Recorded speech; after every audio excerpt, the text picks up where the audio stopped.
No ordinary talk needed. A voice actor on the edge. Restarting Life on the Radio. Volume 2 by Toyuki. Translated by Amalin at Story Seedling. Audiobook by Masquerade at Masquerade. Audiobooks. Chapter 13.1. Sympathy. Current situation. Daily Flames 1. Enemy approaching from the rear. What is that aircraft? I don't know. It's an unknown aircraft not in the data. Inside a recording studio in Tokyo. There are about 10 actors in the booth, taking turns standing in front of the microphone and recording their voices. Left arm damaged. Keep your distance. I know. What the hell is that? I hold the script and take a few steps forward. Then, I stand in front of the microphone and speak. Finally, I found you. Who are you? Do you remember all the ones you shot down before? My right leg is also damaged. Damn it. What should I do? Fall. Just fall. I am a vengeful pilot, fighting battles in space while piloting a robot. That's the setting. Burn, burn up. I fire a beam at the protagonist and shout. Yes, I am Yoshioka Kanae, a professional voice actor who lends my voice to visual works. Good job. Today's recording is over. Good job. Thank you. Well done. The recording is finally over and the tense atmosphere eases. Since it's a theatrical production, it feels like we've been recording for almost 4 hours. I'm really tired. I feel exhausted as if I've been fighting in space. Yoshioka-san, you were amazing today. Thank you. Was I really good? I'm skeptical even when praised by my co-stars. Yeah, you were great. Yoshioka can do that kind of acting too. Even the older sound director praised me, making me feel embarrassed. I chose you for that reason. I'm amazing. Ha ha ha. Thank you for choosing me. The director chose you, not me. Hey, anyway, it was a great performance. Really, Kanekana. Today, there was a sense of intensity. It felt like I'll definitely defeat you. Since being called Yoshioka Mom has become a habit, when they call me Kanekana, I wonder who they're talking about. Only a few people call me that. Was there a sense of intensity? Hikarin and I call each other that. She is Higashi Hikari, a voice actress who is 1 year younger than me. She has a cute appearance with a short haircut, but her charming point is her boyish voice. Well, as expected of the flame voice actor. Stop it. And above all, she has great comedic skills. She also hosts many radio shows, and I myself have listened to them many times for reference. Well, no one else listens to it. I have to listen since I'm close in age. Everyone was curious, right? The other voice actors and staff nod in agreement. Well, there's nothing to worry about. Today's recording is important. It's already over. That's true, but let's just say you're dating? We're not dating. TSK. I don't want them to be so obviously disappointed. That, it's like a business, like a Yuri business. It's a radio gag. Nothing is going on. Let's just go with that. Reluctantly, Hikarin, also known as Higashi Hikari, gives up. But it's tough. Kanekana. Yeah, it is. I was confessed to by my partner, Sakuma Kiri, at a radio event the other day, in front of the listeners. On stage, she said, I like you. I love you. It was the second confession, but it's not in the sense of liking as a person. I know that. It's not a problem to be confessed to. Well, it is a problem, but it's not a big problem. There was even a female voice actress who kissed my cheek at an event in the past. So it's more like a playful thing that the listeners enjoy.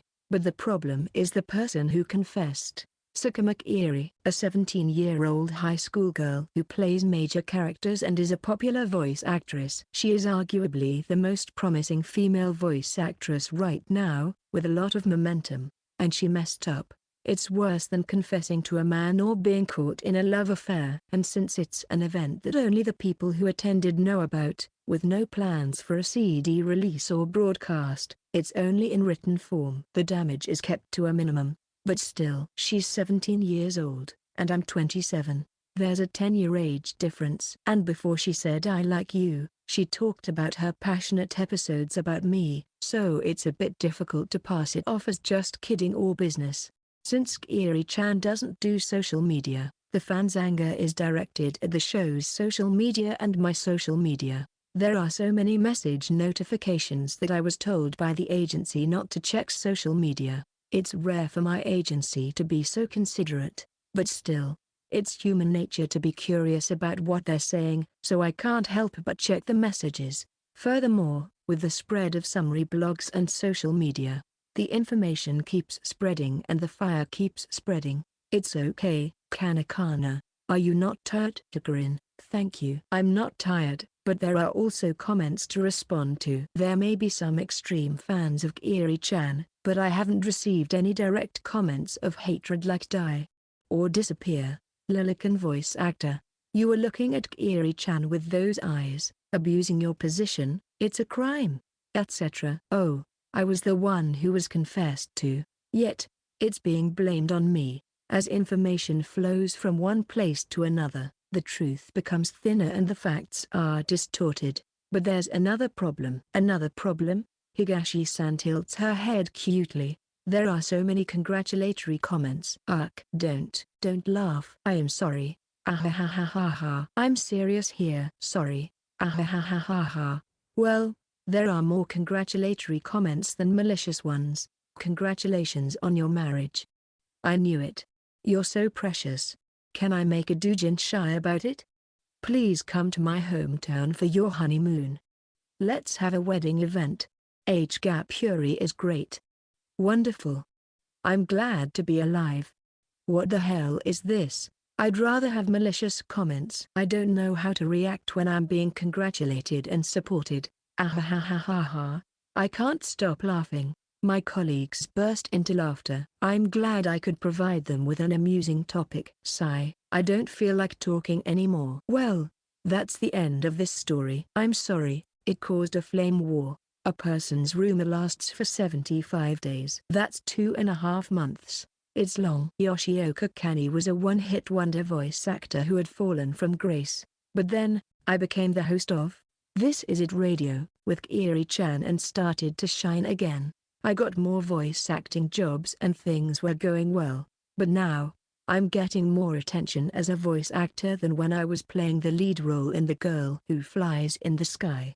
However, it's only because of the rubberneckers flocking to a fire scene, not because of my abilities. I wonder if she's okay. Did she anticipate this happening? For better or worse, because of this flame war, I think about Kiri-chan every day. It would make her happy if I reported that, so it's difficult to say it casually. Chapter 13.2, Sympathy. Current situation. Daily Flames 2. The flame war should have ended, but Higashi is not letting me go and we ended up going to eat ramen together. I was hungry, so it was perfect timing, but I really don't feel like being questioned about the flame war anymore. However, it's rare to have a woman who will eat ramen with me, so I can't turn down this invitation. I've been into oil noodles lately, but ramen with soup is still delicious. The oil really seeps into your tired body. Huh? Exactly, right? Lately, we've been into spicy food as well, and we often go to a shop in Kikijoji. We were talking about ramen,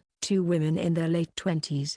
Sakuma-san doesn't seem like someone who eats ramen. Yeah, she doesn't seem like it. She's like a princess. I don't think she's ever been to a convenience store properly. What? She lives in Tokyo and hasn't been to a convenience store? She even has a maid at home. My colleague looked even more surprised. Wait, the way you said it, it sounds like you've actually seen the maid. Oh. So, how far has your relationship progressed? He. Have you met her mother? The actress. Her mother? Yeah, I have. She's a beautiful woman. So it's approved by her parents. Make sure you don't let Sakuma-san slip away once she becomes beautiful too. Always teasing me like that. She's teasing me with a lively expression. I want to retaliate somehow, but it's been her turn all this time. Lately, Sakuma-san has become cute. Don't you think? She immediately throws me a toss. If she throws me a perfect ball, I can't help but attack. Recently, Sakuma-san is cute, isn't she? I thought she had a makeover or something, but I guess there were circumstances behind it. What kind of circumstances? When girls fall in love, they become cute, you know. Oh, really? And I have Kanakana to thank for this too. I don't know if I should be grateful for that. I wonder if Kiri-chan has become cuter. I didn't notice any change because she was already cute to begin with. But wait, she liked me even before we reunited on the radio, right? Maybe she was putting in effort from the beginning? If that's the case, I wouldn't have realized. No, what am I seriously thinking about? Hey, don't you think I'm cute lately? Just when I was perplexed, Higashi-san quickly tossed the ball. If she throws a perfect pitch, I can't help but attack. Are you in love or something? I'm not. Why did you ask that? No, it's not like I don't think Hikarin is cute. She's cute, thanks. But is it really a compliment for a woman in her 30s to be called cute? It's fine. Girls always want to be cute. Girls, huh? Hey, love is not important right now. Anyway, I want to marry into a wealthy family. Don't you know any CEOs? Doctors, lawyers, anything is fine. I don't know any. If only I knew. I would love to receive letters about that. Well, I used to be able to make jokes like that before, but lately I can't. There's a part of me that has changed. By the way, Hikarin is also participating in the joint event for her show, right? Oh yeah, that's right. This Is It Radio is also participating. Yeah, it's our first joint event, so what are we going to do? I won't lose. Huh? Is it a competition for the joint event? I won't tell you. You're so stingy. She didn't tell me anything afterward. What are we really going to do for the joint event? Are we all going to gather and have a choir contest? Or maybe a play?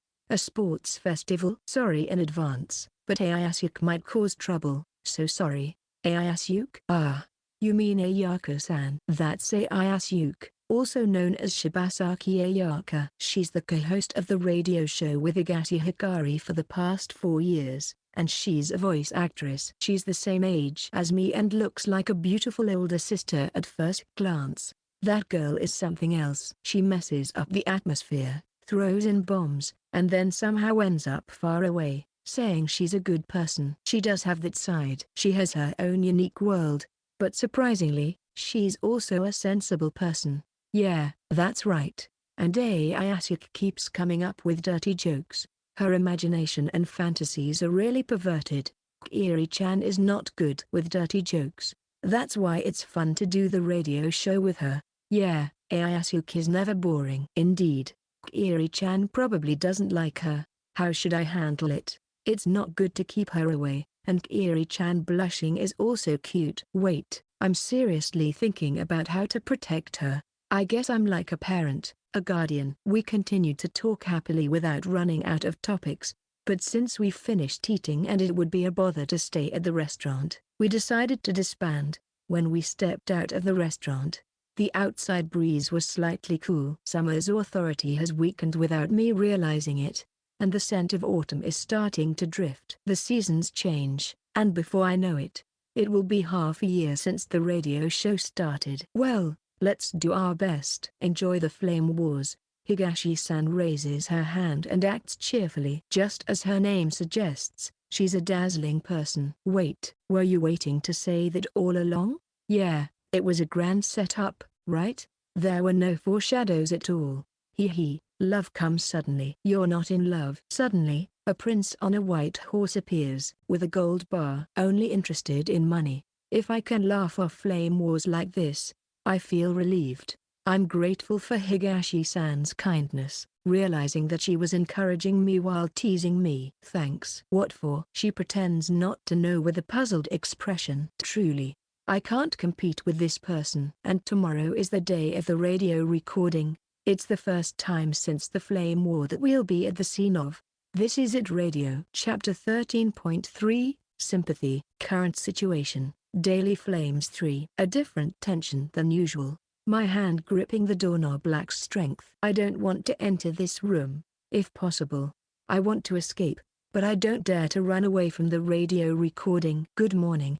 It's Yoshioka. At least, I greet energetically with my words, open the door, and enter. Inside, there are several staff members of the program. They return my greetings with a somewhat awkward demeanor, apologize for the inconvenience. Even to my sincere apology, the staff members responded with forced smiles. I want to go home. Feeling uncomfortable, I quickly move and enter the meeting room. She is already there. Today, she is not wearing her uniform but casual clothes. Kani. I quickly stand up and unintentionally dodge her attempt to hug me. Why are you avoiding me? Why are you trying to hug me? Because I missed you since the event. My heart flutters at her words. But no, wait. You're not that kind of character, Kiri-chan. Her name is Sakuma Kiri. She is a 17-year-old student and a popular voice actress, and she is the person who caused my flame up. I've changed, huh? I used to hide my feelings, but I let it all out at the event. There's no point in hiding my feelings anymore. I want to be my true self. The real me is making a debut. Wait a minute, Kiri-chan. Our conversation is still fine. I didn't notice before, but Yoshioka-san, who is also the scriptwriter for This Is It Radio, is in the room. He always says strange and outrageous things, but even he is taken aback by Kiri-chan's transformation. Good job, Yoshioka-san. Yoshioka-kun, you've done a good job. Liu, Kani. I don't need it. I see the scriptwriter-san looking at us with a distant look as we act affectionately towards each other. I was hoping for a chemical reaction. I thought you two could do it. I never expected a big explosion to happen at the venue. I am sorry. For some reason, I'm the one apologizing. Apparently, an apology came from Kiri-chan's agency to our agency as well. Kiri-chan must have been scolded severely, and yet, she has a refreshed expression on her face. Seriously, but you know, good things have happened because of that big explosion. Huh? Good things? The number of views for the previous broadcast has increased tenfold. Tenfold? The live commentary on SNS during the broadcast was also much more active than usual, and the internet radio, which is limited to 1 week, is ranked first in terms of plays. It may be due to the effect of the event, but the fact that it became widely known because of the flame-up is significant. The program's popularity has increased considerably. I didn't intend to use the flame-up as a marketing strategy, but it seems that the flame-up effect is working. People who didn't know about it before listen because it became a hot topic, and those who found it interesting will continue to listen. We must not lose this momentum. You're right. There's no point in regretting the flame-up anymore. There's no use in lamenting what happened. It was a man-made disaster, but we've never had this much attention before. We have no choice but to use the flame-up to our advantage. There will be a joint event, but that's still in the future. So, this time, I've prepared 2 plans to quickly capitalize on the situation. 2 plans? Yes. To keep the popularity from fading away, we need to be proactive. One plan is a new segment. Since one segment ended at the event, I've come up with something that will create even more chemical reactions. And so, the recording for This Is It Radio, since the event began. Yes, the event the other day was a great success, wasn't it? Why are you being silent? Those who attended the evening show would understand the meaning behind this silence. It was fun, wasn't it? And my SNS is on fire. That's great. You've become a popular voice actress. Who do you think started the flame? Today, we have received many comments about the event. Yay!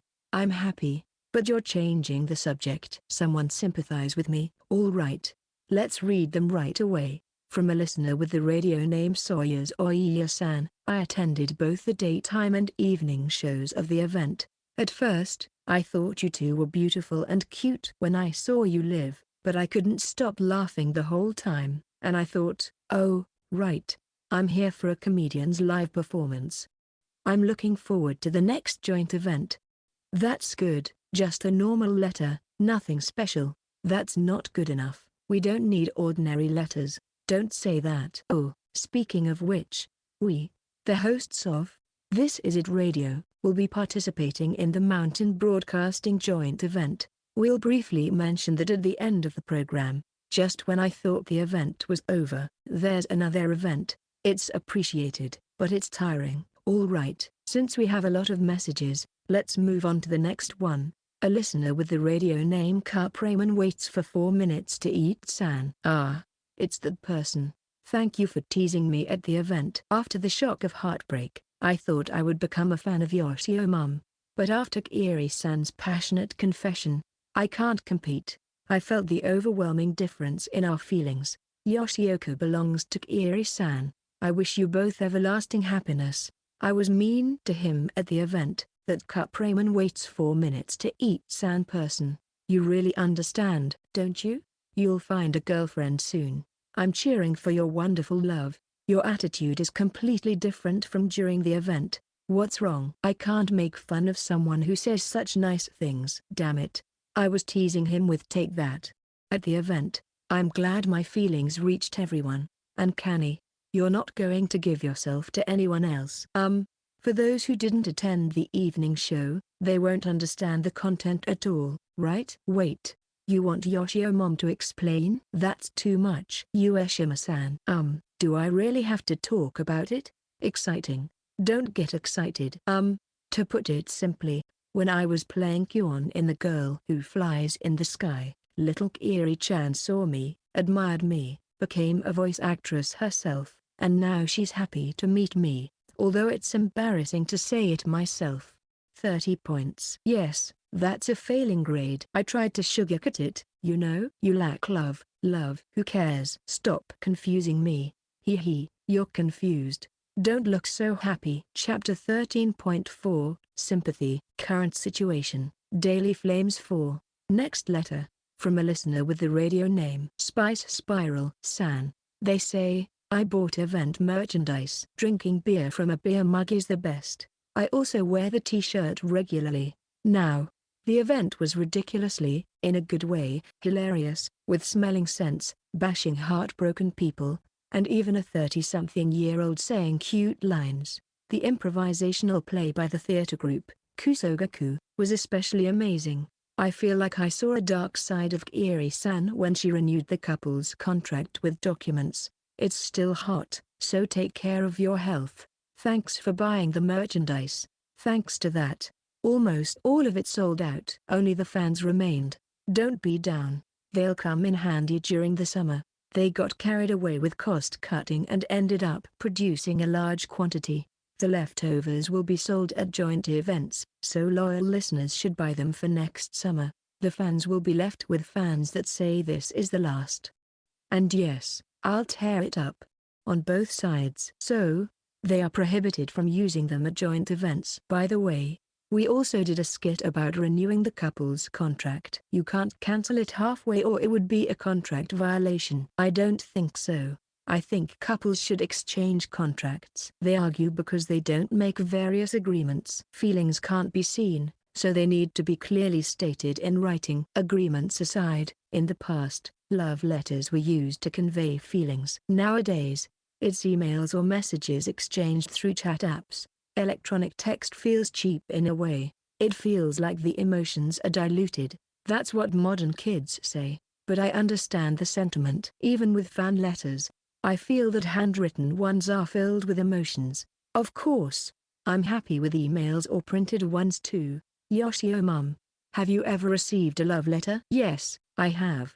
It was from a cute girl. I wonder who the voice actor was. Talking about games again. It's not something that happens often in real life. Then, I'll write one for you next time, huh? Now, let me introduce a new segment. Surprisingly, this is the last. Segment ended at the recent event. We ran out of material. Plus, it overlapped with another segment. It ended suddenly without any notice at the event. So, we have a new segment now. We don't need to ask for letters for the next one, right? What? You're not enthusiastic about it? Well, it's not a segment that gets you excited. Oh, come on. I think it's great. Of course, it's a dream come true for Kiri-chan. All right, the new segment is called Drumroll Please.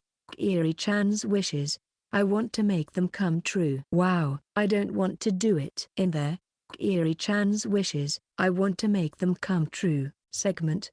Listeners will present ideas to help Sakuma Kiri and Yoshioka Kanae get together. For example, if you two were to live together, it would be in this kind of house, or, this place is recommended for your honeymoon, or, if you confess here, you will definitely be together. Please provide me with useful information, date plans, and love-winning techniques. What is this segment? If I like something, I will demonstrate and make it happen. Isn't this segment too self-centered and full of personal desires? Of course.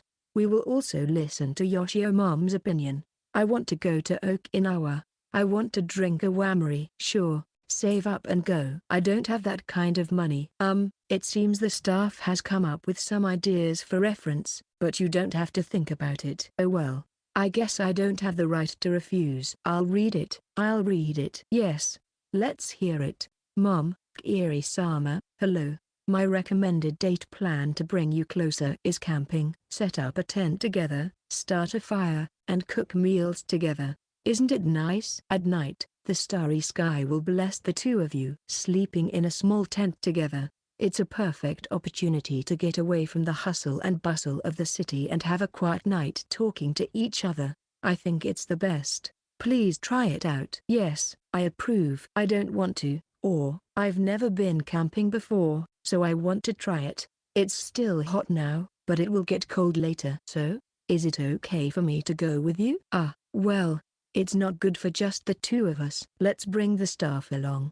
No, I won't go. Who wrote this? Staff? Show yourself. Sponsor-sama. Okay, here's the next suggestion. Kiri-sama, Yoshioka, hello.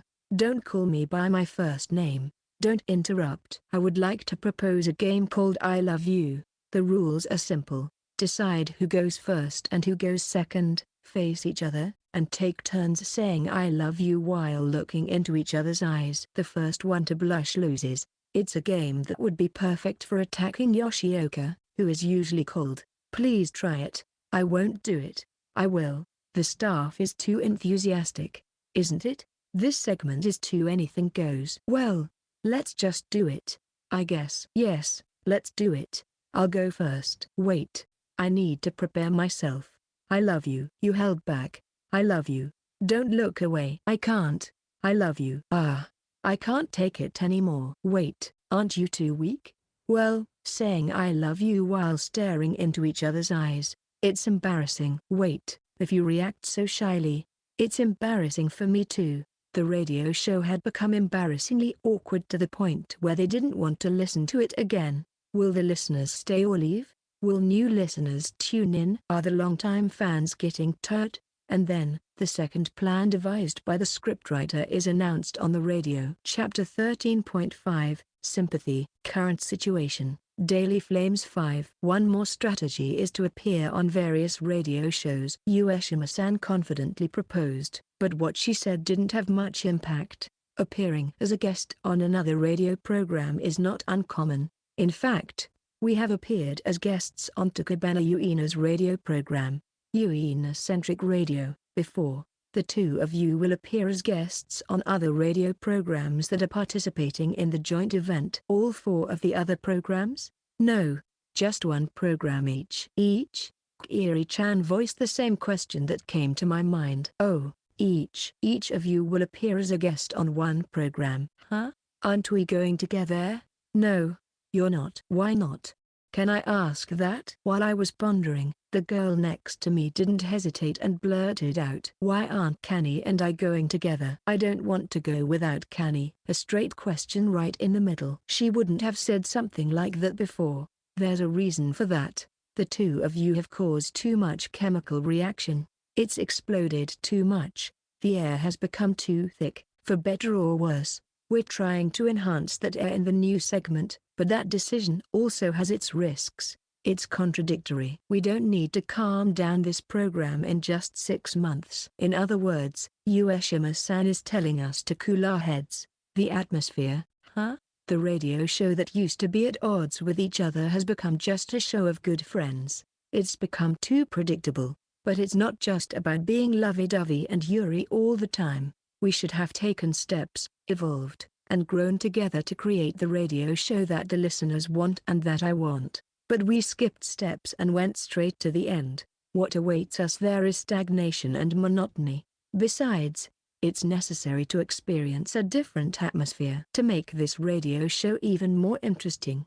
It's like a training, so to speak. Saying that, Ueshima-san placed a paper on the desk. This is the list of the programs participating in the joint event. The titles of the 5 programs and the cast members are written on it.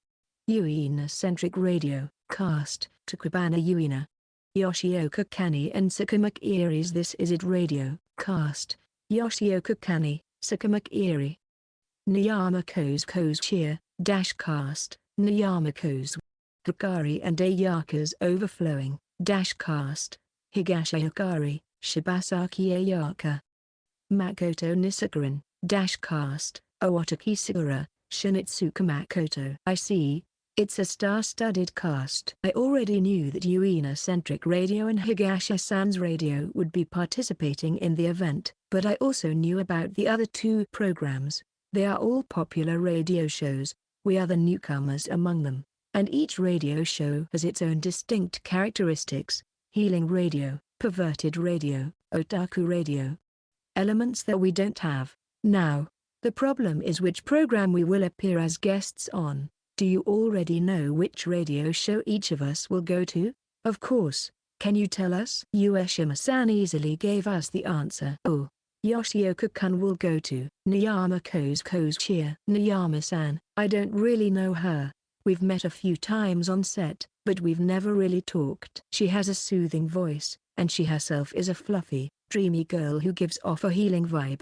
I wonder if she'll get along with me, a noisy old lady. And what about me? Which program will I go to? Sakuma-kun, you will go to Hikari and Ayaka's Overflowing. What? I have to go to that perverted radio show? Perverted radio, that's harsh, I thought, but I can't say anything since I thought the same earlier. I'm worried about going to a program full of crude jokes, which Kiri-chan doesn't like. Wouldn't it be better if Kiri-chan went to my program and I went to the perverted radio show? It would be safer if Kiri-chan went to the healing radio and I went to the perverted radio, but that wouldn't be interesting. But the safe plan was rejected by the scriptwriter. You and Higashi-kun know each other, right? Even if Yoshioka-kun participates in Overflowing, she'll blend in just fine. It'll be less likely for a chemical reaction to occur. It's because there's a gap, because there's unexpectedness, that new territory will be explored. We couldn't argue with that. Guest appearances have a purpose. It's training for growth. Ueshima-san smiled mischievously and said, well, isn't it getting more exciting? We, who are being forced to undergo this training, find it tough, but we couldn't say that out loud. Following the information about the joint event, we have a big announcement here. What is it? Before the joint event, each member of the participating radio shows will be a guest on the other shows. It's like when we appeared on Uina's radio show before. But this time, it's one person at a time. We won't go together. And as for which show we'll be guesting on, I'll be appearing on Niyamako's radio show, Niyamako's Cheer. I'm so jealous. I'll be going to Higashi Hikari and Shibasaki Ayaka's radio show, Hikari and Ayaka's Overflowing. Kani, good luck. Why does Yoshio Mom get to go to the healing radio show, Ko's Cheer, while I have to go to the perverted radio program? I'm worried if Kiri-chan will come back safely. Can I come with you? I decline your offer to come to the class observation. You're at the age where you need to become independent from your parents. Yeah. The listeners might have fun, but this is a tiring project for us. Well, it's an effort to liven up the event. By the way, it seems that we will also have a guest on our show. That's right, we will have a guest on this show too. The guest is none other than Sakuran from Makoto Nisakaran. She will come on the broadcast in 2 weeks. Everyone, please send in your letters early, if possible, by next week. She will be our first guest on the radio. Our first guest. Come to think of it, that's right. I've been there before, but no one has come to our show. Please look forward to it. Today, we recorded in the morning, which is unusual, and finished recording 2 episodes before noon. I was full of anxiety due to the controversy, but once it started, things somehow fell into place. Well, not really. A dangerous new segment was created, and I was also scheduled to appear on another program as a guest. There's no time to catch my breath. Will there ever be a day when my heart can rest? Sigh. I should go eat some ice cream on the way home. I want to at least cool down my mood. Maybe I should splurge and get a triple scoop today. Huh, are you forgetting about what comes after this? Huh? I unintentionally let out a dumbfounded voice. What comes after this? Did I make plans to have a meal with Kiri-chan? Could it be a date? No. No, I don't remember making such a promise. If it were a date, I wouldn't have come dressed so casually. Did something happen?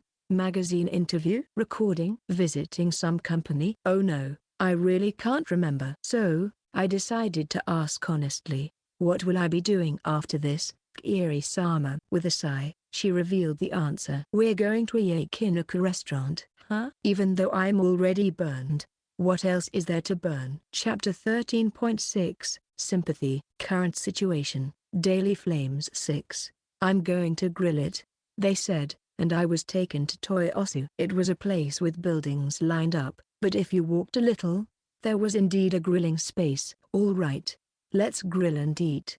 Okay. This was a barbecue spot, not in the mountains, not by the river, not on the beach, but in the urban area with buildings. There was a spot where you could have a barbecue without bringing anything. Tools, ingredients, alcohol, chairs.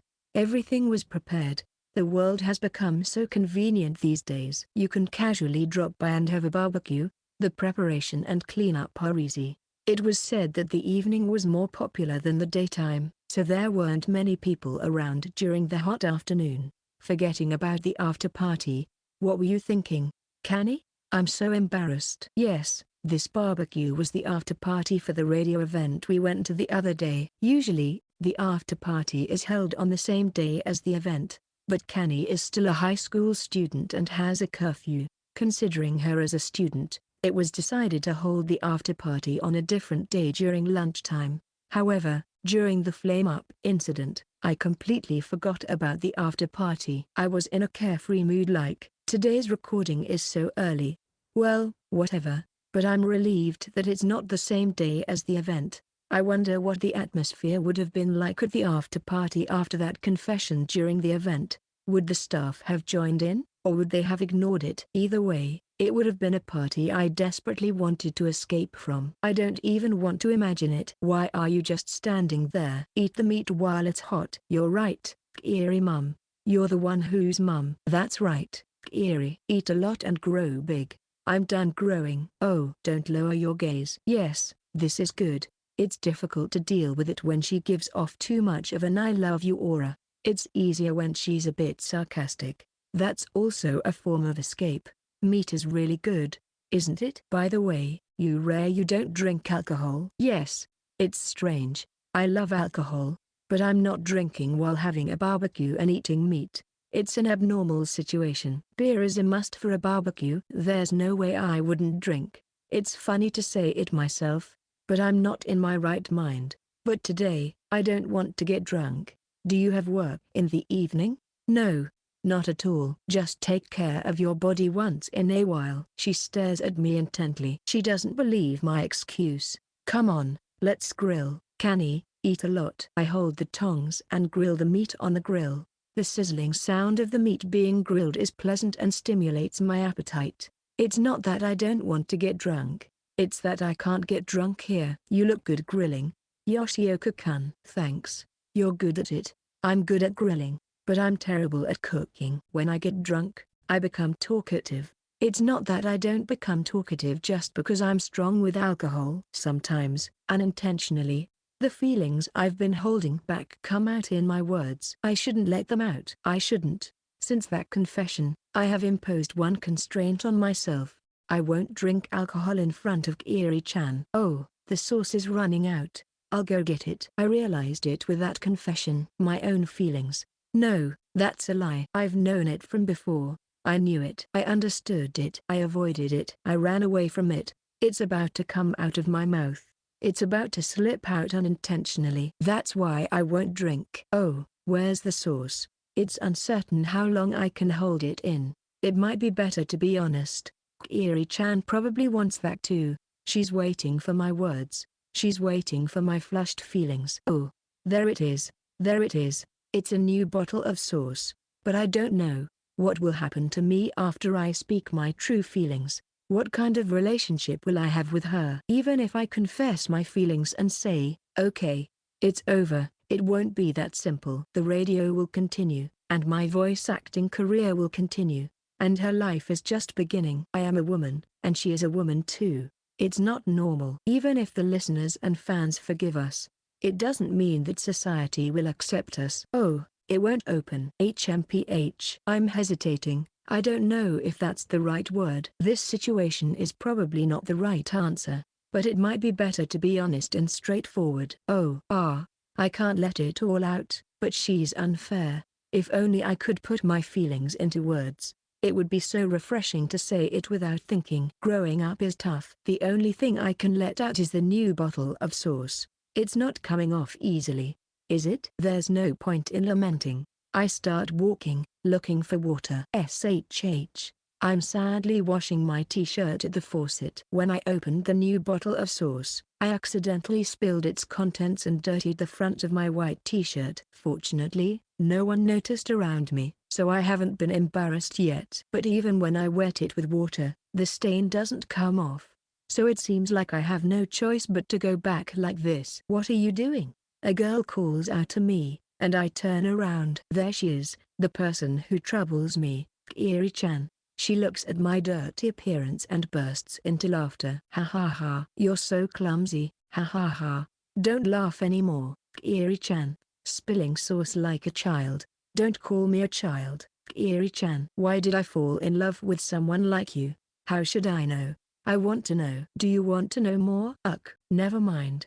I'm sorry. It's hopeless. It can't be helped. I have a t-shirt I got at the event. Shall I lend it to you? Really? Please lend it to me. She smiles mischievously. I know that face. She's plotting something. Then as a condition for the exchange, I can't help it. I'll be laughed at by everyone. At least listen to the content first. It's probably not a good request, but I don't want to go back like this. Should I take advantage of her kindness or should I take advantage of her goodwill?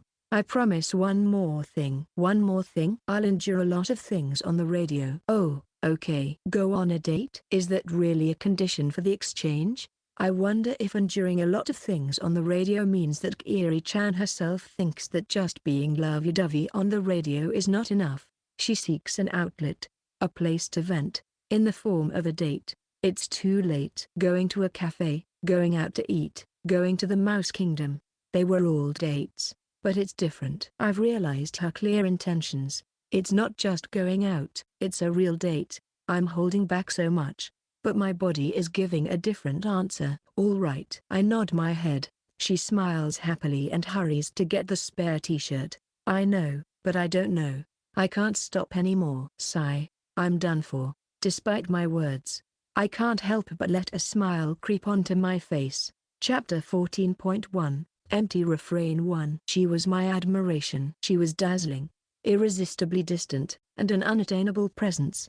But if I could reach her, if I could become her, then, what would I choose? My otaku room has gained more merchandise. I have hung up the t-shirt from the event that I attended with Kanae on the wall, and the beer mug that Kanae came up with is sitting on my desk as a pen holder. I have received 5 event pamphlets, 2 for viewing and 3 for safekeeping in my room. Before going to sleep, I look at the cute pictures of Kanae in the pamphlet and fall asleep. And when I wake up in the morning, I look at the cool pictures of Kanae to wake myself up. I really think I'm going crazy. I have one pair of rubber straps displayed on my desk. It's an illustration of me and Kanae. It's a deformed illustration, but it captures our features well. It's cute. I can't help but grin when I look at it. I can't show this face in public. I, Sakuma Kiri, confessed my feelings to Kanae at a radio event. She is my co-star and the woman I admire. However, this is not my first confession. When we went to an amusement park and were watching a parade, my feelings got the best of me and I blurted out "I like you" to her. But she didn't give me an answer. She didn't hate me. When I asked her about it later, she said, "Of course I don't hate you. Even now, just thinking about it makes me grin." But she didn't say "I like you." So, I confessed to her again. This time, I did it on stage in front of a large audience to show that my feelings were serious. It was for the sake of meeting her again. I think I managed somehow. I'm managing somehow. Love is scary. When I think about Kanae, I can't be myself anymore. I want to be by Kani's side. I don't want to give Kani to anyone else. I want Kani to say she likes me. In the first place, I became a voice actress to meet her again. Of course, that's not the only reason, but she was the catalyst for my dream. I don't want anyone else besides her. It was a declaration to keep others away. The effect was outstanding. Kani's social media and the show's social media blew up, and the information spread beyond the listeners. I got scolded by the agency a little, but pain is necessary to achieve results.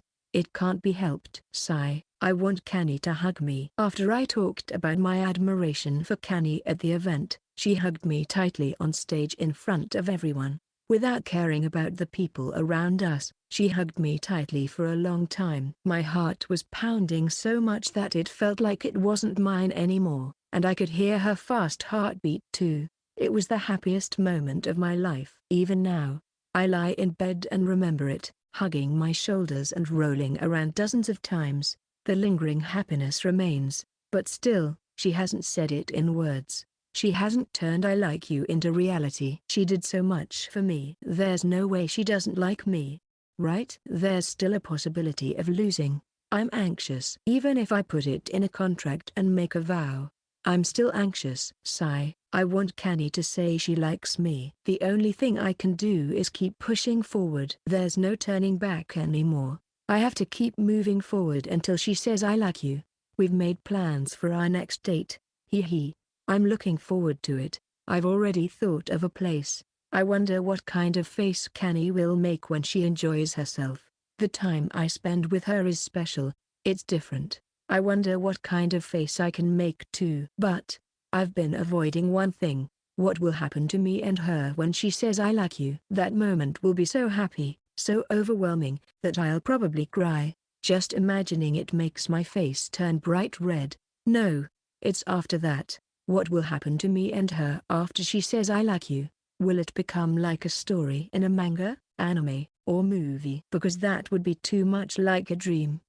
It's too embarrassing. Is it okay for such a delusion to come true? If that ideal becomes a reality, will I be too happy every day and lose my mind? Gahaha. An unbecoming voice escaped me. Yeah, let's stop thinking about it for now. I'm sure the me at that time will handle it well. She'll do her best, right? If I keep thinking about it, I start to miss Kani. I have her phone number, but even though I dare to confess, I still can't bring myself to call her. Sigh. I want to hear Kani's voice. Ah, I remembered. Today is the day Kani appears as a guest on another radio show. I almost missed it because I daydreamed. I turn on my computer and prepare with Kani's picture in hand. From the earphones, a high-pitched voice that is different from Kani's can be heard. I'm here to cheer you on. It's Nyamako's cheer. Hello. I'm feeling down lately because it's been raining so much, but today, we have a wonderful guest who will blow away those gloomy feelings. Please welcome. Hello. I'm Yoshioka Kanae from Yoshioka Kanae and Sakuma Kiri's This Is It Radio. Wow, it's Kani-chan. Hello. Yoshio Mom-san is a really cool person. Wait, not san. Who's the mother here? Eek. I'm sorry. No, it's okay. I was just teasing. I hope you don't mind the atmosphere of this show. It's kind of embarrassing to be told that. Eek. I'm sorry. No, it's fine. Really. Koz-chan, do you have any nicknames you're often called? Well, Kozu, Kozuchi, Nyaman, and so on. But Koz-chan is the most common. It's simple. Then, I'll call you Koz-chan. Yay, thank you. Can I call you Kani-san? Sure. That's fine, Koz-chan. Hee. Kani-san, it's nice to be able to talk like this since it's usually a one-person radio. Let's make it a fun radio. Koz-chan. Yes. Yoshio Mom-san. Koz-chan. Yoshio Mom-san. Koz-chan. Yoshio Mom-san. This program is brought to you by Enayuto, aiming to bring energy and vitality to your everyday life. Without thinking, my right hand, which was about to turn off the computer, was firmly grabbed by my left hand, preventing me from doing so. What's with her, flirting with another woman besides me? Chapter 14.2, Empty Refrain 2. She is a burden, a weight. I've often thought about what it would be like without her. She is a troublesome person. Her presence is so big that I can't ignore it, But I know, I love her from the bottom of my heart. At the recording site of Mountain Broadcasting, the place is familiar, but most of the people inside are new faces. Good morning. I'm Yoshioka Kanae from 93 Productions. A female staff member guides me and says, "This way." It's a place I know, but the atmosphere is different, and I feel a little nervous around the staff. Today's recording is a guest appearance on another program as part of a joint event promotion. It's just me, not the two of us from This Is It Radio. Today, Yuri-chan is not by my side. I had planned to come prepared, but the show had been running for a long time, so I didn't have time to listen to all of it and could only listen to the latest 5 episodes or so. And although I've seen her a few times, I didn't have much information about my co-star. Wow, welcome, Yoshio-san. I enter the booth and the first person to greet me is the girl I'm co-starring with, Nayama. She's less than 150 centimeters tall, with an innocent face. She could pass for a middle school student. And her voice is even higher and sweeter than her appearance. In short, she's a lily. Nice to meet you, Nayama-san. But she's actually older than Yuri-chan. She's 22. In terms of looks, Yuri-chan, who is 17, looks much more mature. I'm so glad you came. I've always wanted to talk to you, Yoshio-san. Really? I'm happy to. She invites me in and I sit in the chair in front of her. When our eyes meet, she smiles at me and I can't help but blush. She's cute. Unlike Yuri-chan, who had the worst first impression, she's very welcoming. Maybe she does the same thing to every guest, but the welcoming atmosphere warms my heart. Oh, this is for you. It's nothing special. I handed her a box of muffins that I bought at the nearest station. 3 muffins in one box. 3 boxes in total, 9 in total. When she opens the box, her face brightens even more. Thank you so much. I love sweets so much. Let's eat them right away. Oh no, should we start the meeting? Oh, right. I don't want the tea party to start like this. It's just work. The scriptwriter and the staff take their seats, and Nayama-san casually starts the meeting. Let's start the meeting. And so, the meeting begins, but the content of the conversation is I kept talking about how cute cats are, in cat language, meow meow. Ha ha ha. When it comes to cats, there's a temple in Gotokuji that has a lot of beckoning cat statues. I went there the other day. They were so cute. Oh, I'd love to see them. Here are some photos. Only heartwarming stories that make you melt. Even though the meeting was supposed to start, we haven't touched on the content at all. And the small talk continues unchanged. And, Mogyu, Nayama-san is quite the eater. The muffins I brought are gone in no time. There are only 6 people in the room, so there should be 3 left. But they've all disappeared into her stomach. And even though she should have eaten 4 muffins in total, she's happily eating donuts now. Nayama-san, you eat a lot, don't you? I love sweets. This girl must be made up of sweet ingredients. Ugh. She eats so much but doesn't gain any weight. Even Yuri-chan, who is in her late 20s and still growing, doesn't eat this much. Now, it's been over 30 minutes since we started talking, but we haven't read a single page of the script. Wow, your nail polish is cute, Yoshio-san. Oh, this? I went to a salon to get it done for the event the other day. The blue gradient is beautiful. The little stars are cute too. She notices the little details well. I don't get complimented on my fashion sense on This Is It Radio, because they never mention it, or rather, I've lost the concept of dressing up, like recording in sweatpants. So it's refreshing to be praised. I'm not trying to get her attention by dressing up, but it's nice to be noticed for the little differences. I'm sure Yuri-chan notices them too. Did she ever compliment me on our dates? That's the only memory I have. In this short time, I catch a glimpse of Nayama-san's high girl power. Hee hee. This conversation is fun. Yeah, it is. Our radio show is also lacking in content, with a completely blank script and no substance, but this radio show is no different. The scriptwriter just nods happily at our conversation without giving any instructions.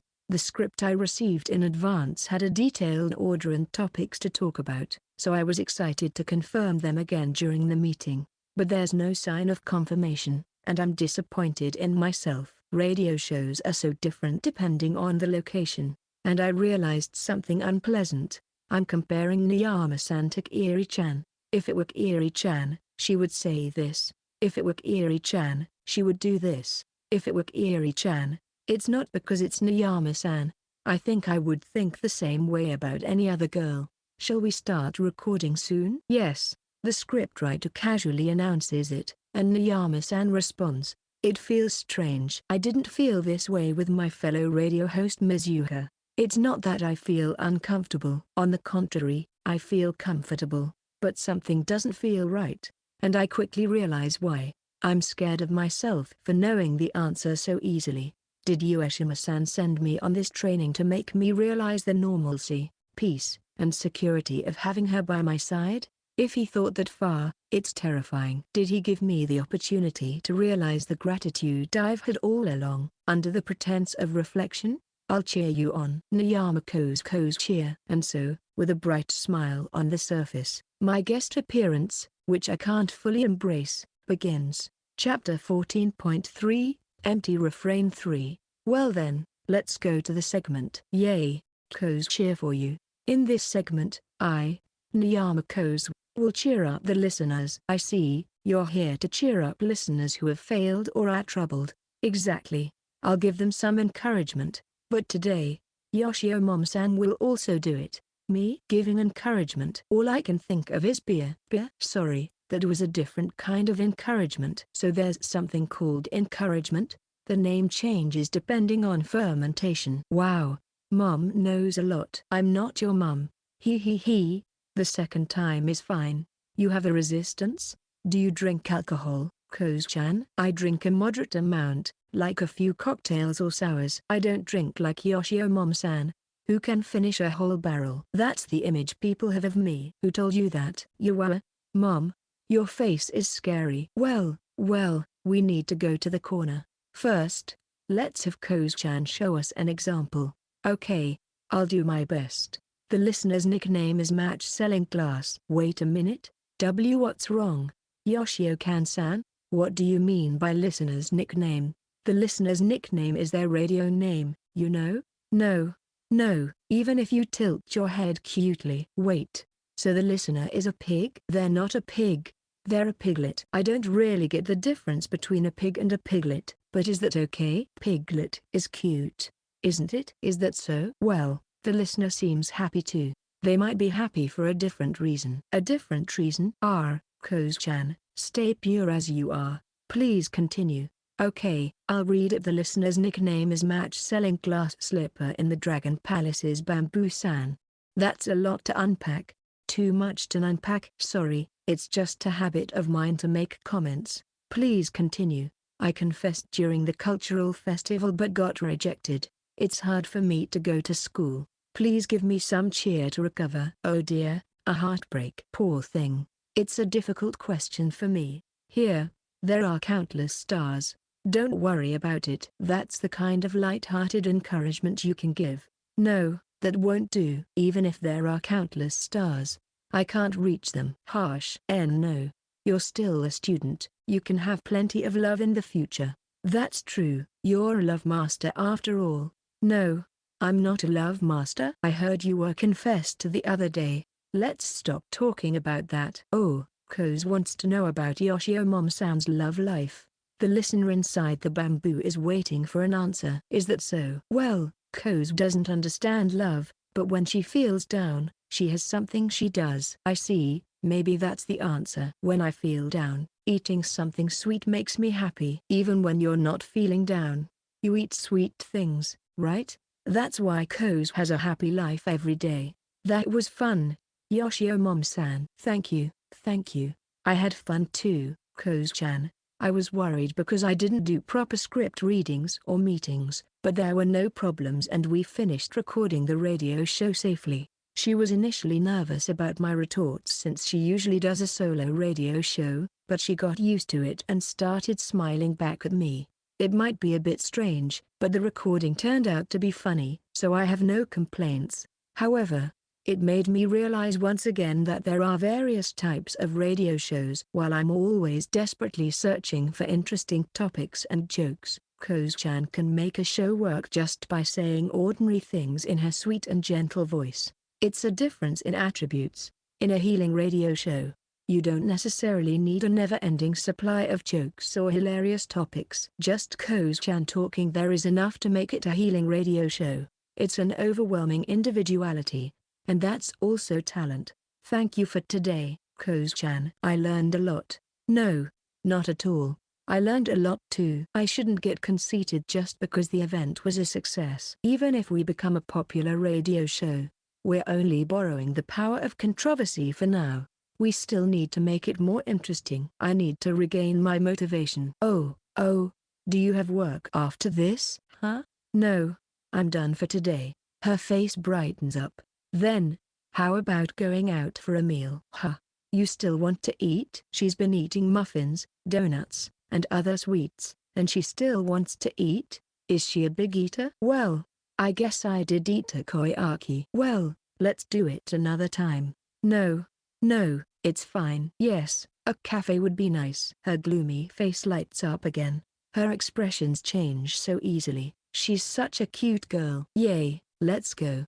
It's nice to be invited. Even though we talked so much on the radio, it's an honor that she still wants to talk more. We entered a chain cafe that was a short walk from the recording location.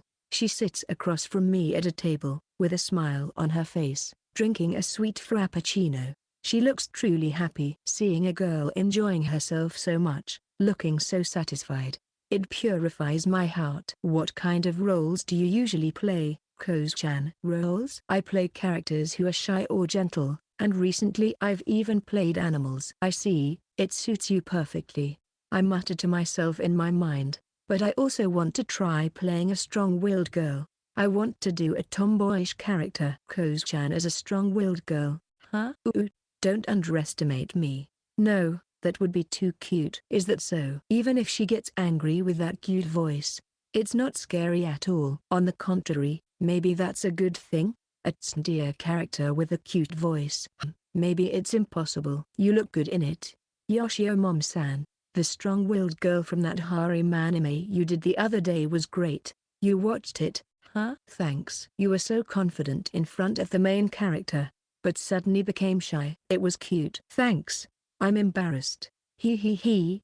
I check out a lot of anime, you know. Yoshio-mom-san can play a wide range of roles, but you're most like Yuon-san, right? I get that a lot. Did you watch The Girl Who Flies in the Sky? Yes, of course. I've loved anime since I was a kid. I think I was in college or high school at the time. I found out later that you were in it. The Girl Who Flies in the Sky aired 6 years ago. I was in college, so Koz-chan must have been a student.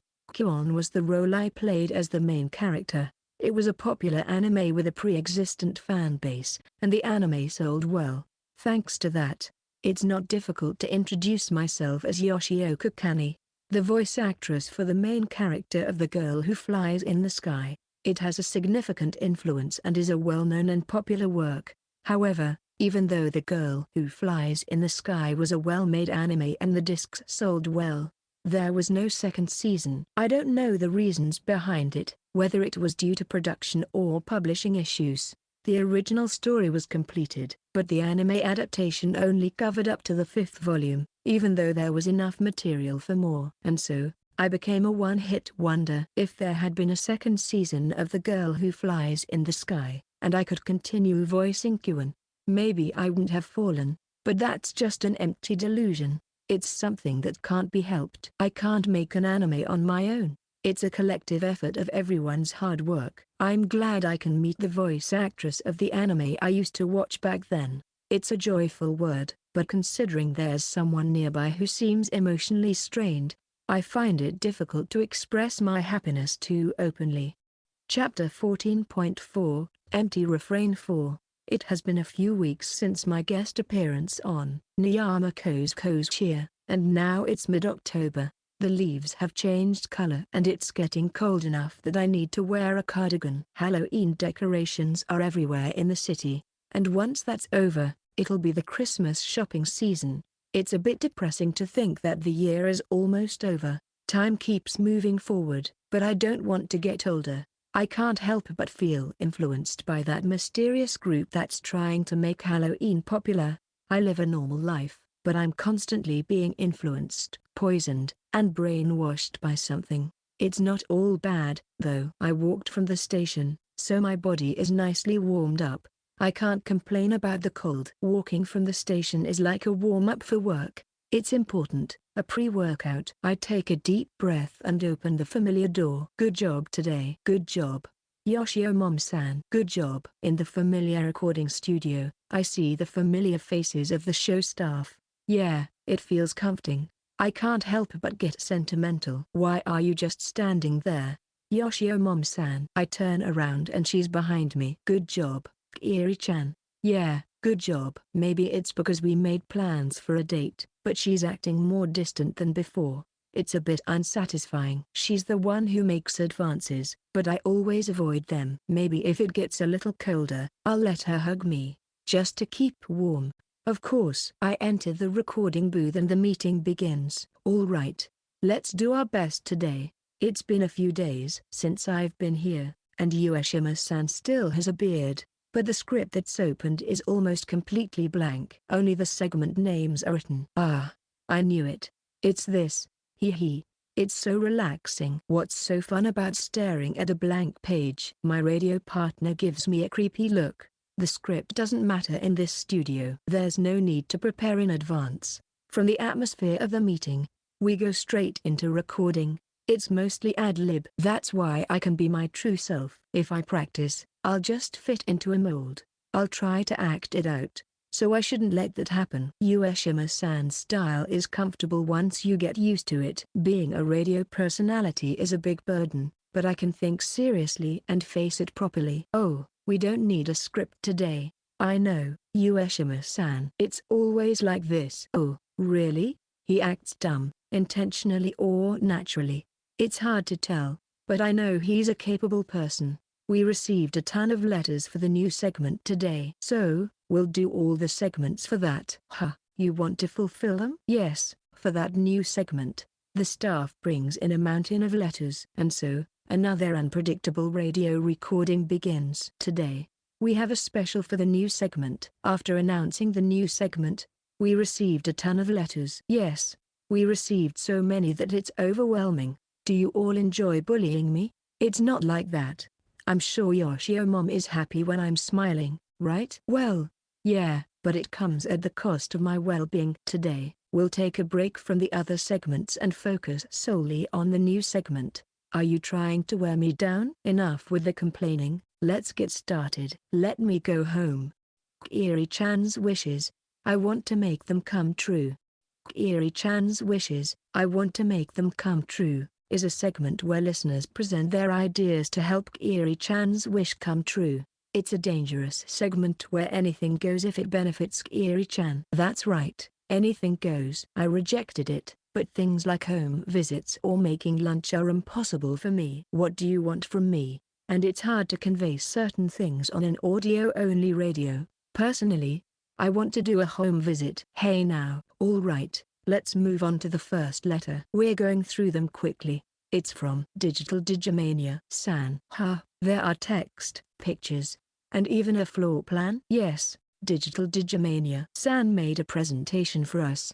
Don't take it too seriously. Hello, Sakuma-san and Yoshio-mom-san. I have a proposal for your love nest. The best way to deepen your relationship is to live together. So, I would like to introduce a house on Tanegashima Island. Tanegashima is a southern island in Kagashima Prefecture. Please take a look at the floor plan. It has about 8 rooms, including a warehouse, which is more than enough for 2 people to live comfortably. You can even rent out some rooms and have friends over. There's also a vegetable garden and parking space for 3 or more cars. And the best part is, it comes with a store. It used to be a shop, so with just a little renovation, you can open the This Is It Radio official shop at Tanegashima store right away. You don't have to worry about being too far from Tokyo and not being able to do voice acting anymore. That's right, Tanegashima has a space center and a rocket launch site. You can hop on a rocket and fly straight to Tokyo. If you get along with the people involved, you won't have to worry about traveling to Tokyo.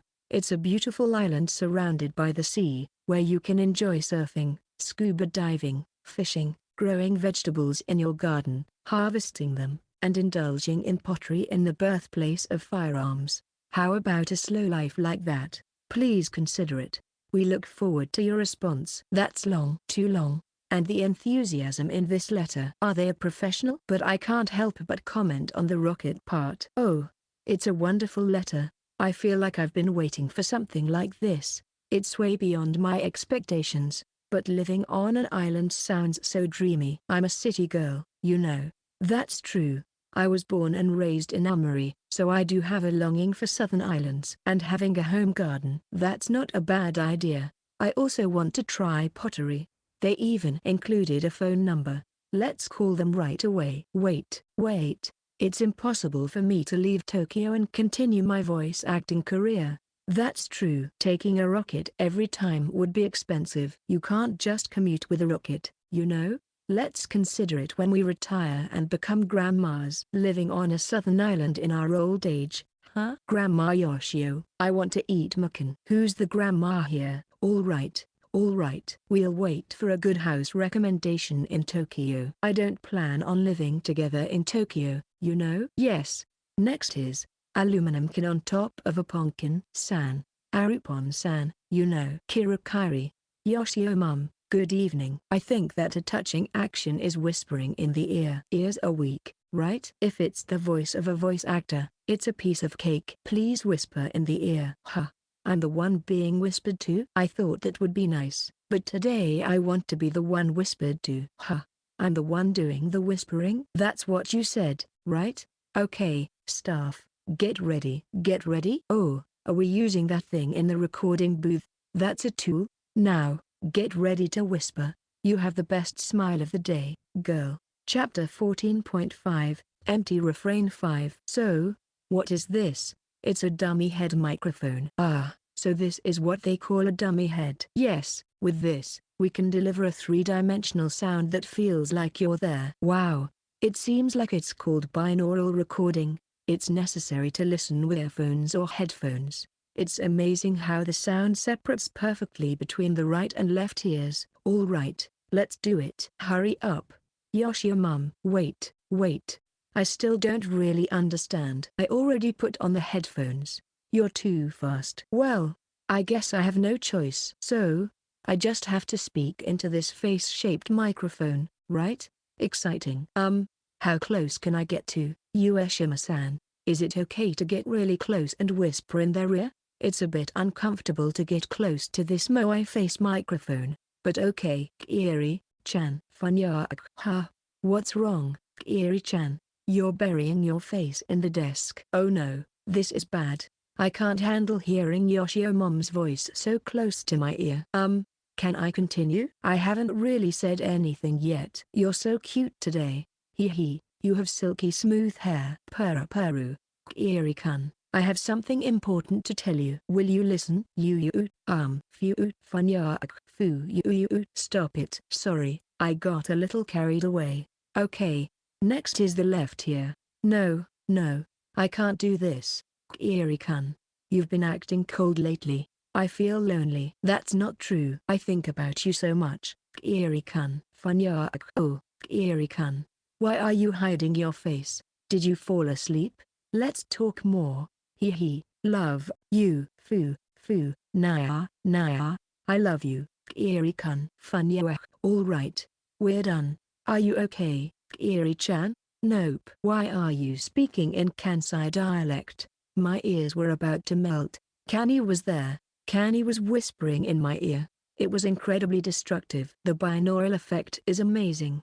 Kiri-chan, you're drooling. You're making a face I can't show anyone. Here, take this towel. It was stolen. Don't phrase it like that. You're drooling. Let me wipe it off. Thank you.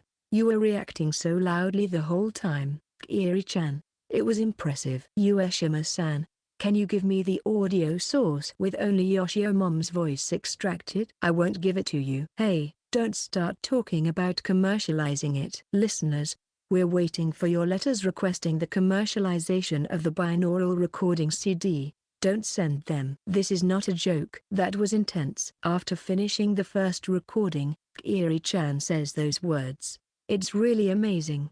You'll understand if you try it yourself. Give it a shot. Well, I'm good. Come on, we still have time, right? Ueshima-san? Ueshima-san makes a circle with their finger. It seems like we're going to do it. Can't be helped. So, all I have to do is wear the headphones, right?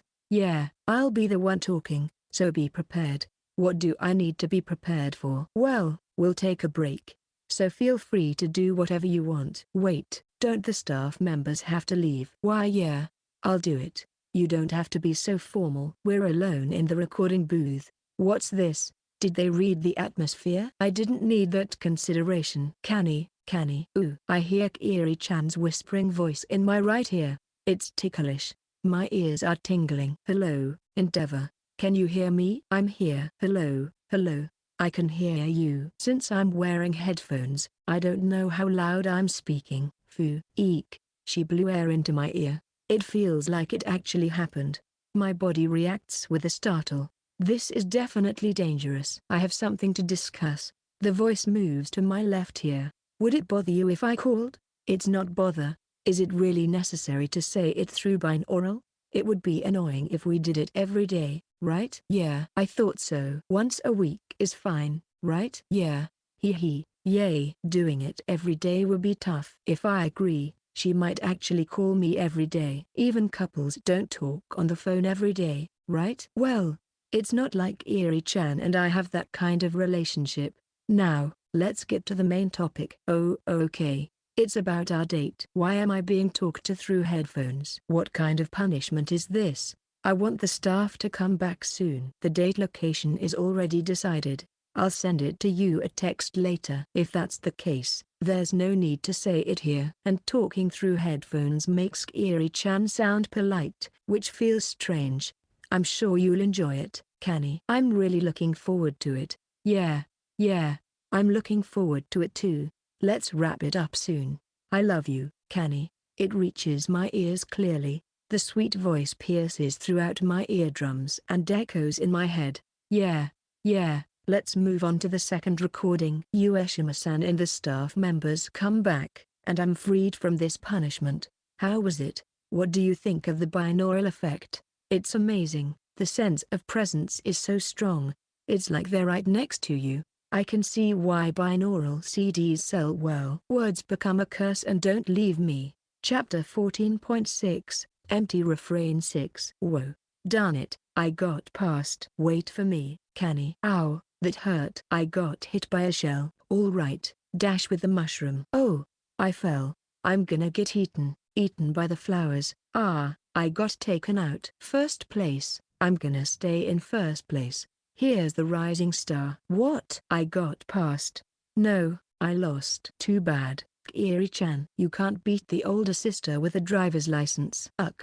I'm so frustrated. I take off the goggles with the attendant and return to the real world. I got completely absorbed in the racing game. I realized that all the conversations were heard by this attendant. It's embarrassing, but I guess she's used to it too. When I put on the goggles, I enter the world of the game and become completely engrossed, unable to see my surroundings. It's my first time experiencing it. But VR is an amazing technology. VR stands for virtual reality. It's a technology that allows you to experience a three-dimensional space created by a computer through your senses, and it's also called virtual reality. I see. I can definitely feel like I'm actually driving, and it's so realistic that I flinch when things come flying at me. This is an entertainment facility called VR Done where you can experience such VR. VR comes out with a bang. Hence VR Done. It's a large facility with 2 floors and an area of over 1,000 square meters.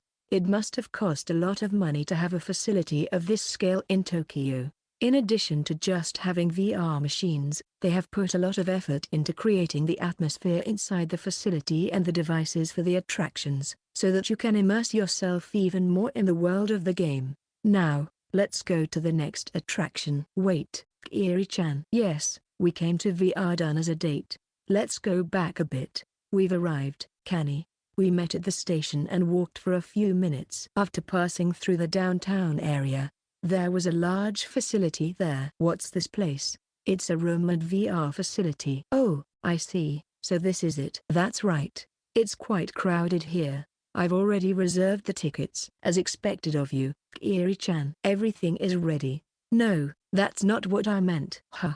Is this our date spot? Yes, you like games, right? Well, I do like them, but I can't really say that most of the games they have here are dating sims. Maybe Kiri-chan thought I was a gamer because we talked about dating sims on the radio a few times. When I was a student living with my parents, they didn't buy me a game console, and I didn't hang out at game centers after school. I'm not a game fanatic. I must have given her the wrong impression, but I do love attractions, and I've always been curious about experiencing VR. I'm interested in how things look in VR, and I've always wanted to visit a place like this. Above all, I'm happy that Kiri-chan thought about me and came up with a date spot. Normally, shopping or watching a movie would be the usual choices for a casual date, and going a little further to a zoo, aquarium, or amusement park. It's not often that a high school girl suggests, "Let's go do VR."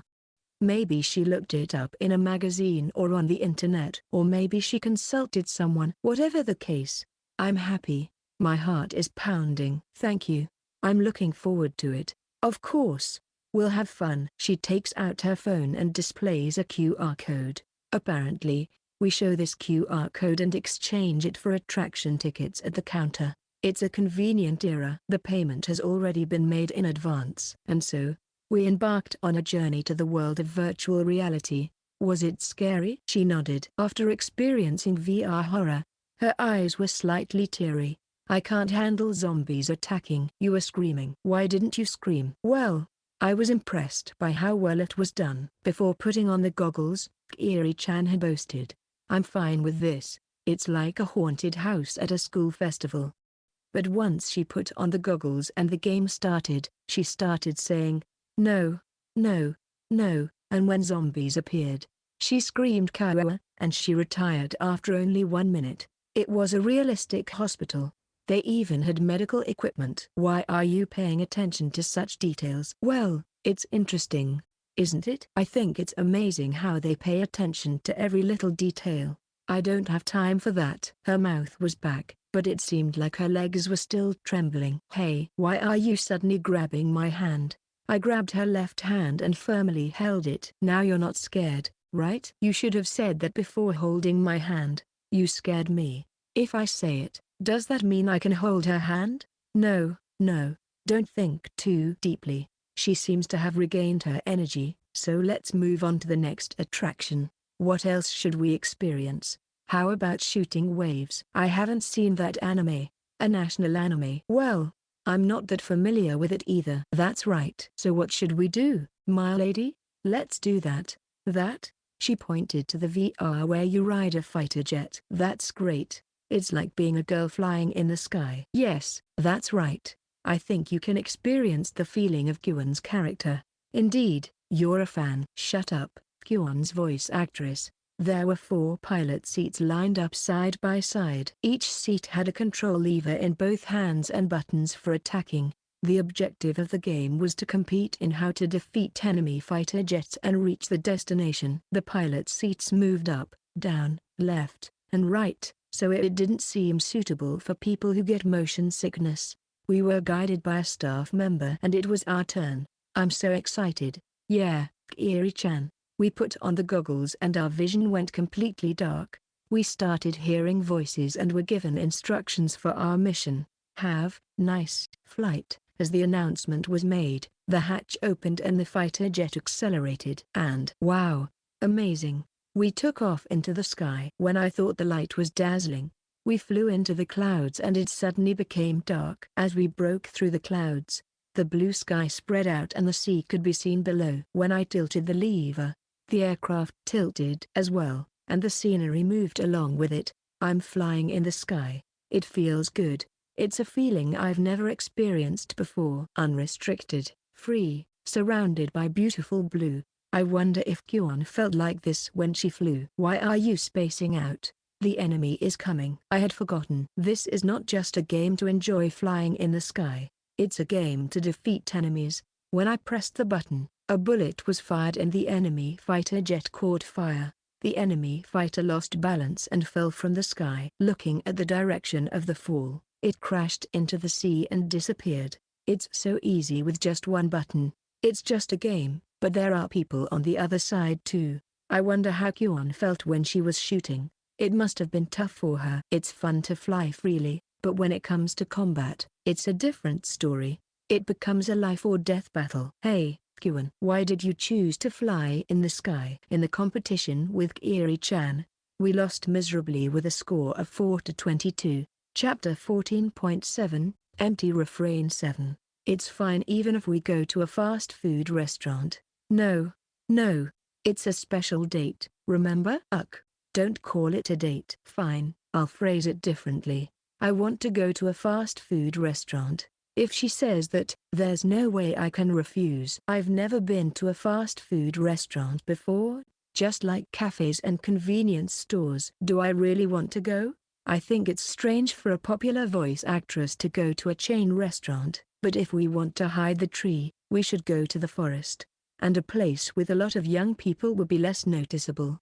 We enter the restaurant, place our orders, and sit face to face at a table for two. The place is bustling with young girls. That was more fun than I expected, the VR experience. I'm glad to hear that. Which one was your favorite?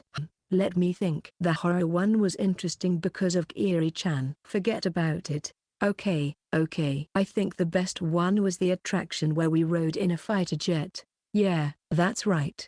It was the most fun for me too. I got to experience what it feels like to be Kyuan. Kiri-chan, you were amazing. How about aiming to become a pilot now? I won't aim for that. But I do want to try riding in a fighter jet or a robot since I've never done it before. That's just talking about anime. It's indeed hard to imagine Kiri-chan riding in a fighter jet. But in recent anime, it's not uncommon for cute girls to pilot robots, so it's not strange for her to want to challenge herself and expand her acting range. So, where are we going after lunch? Excitedly looking at her phone, Kiri-chan says, we're going to a clothing store, then a furniture and interior shop, and finally to see the illuminations.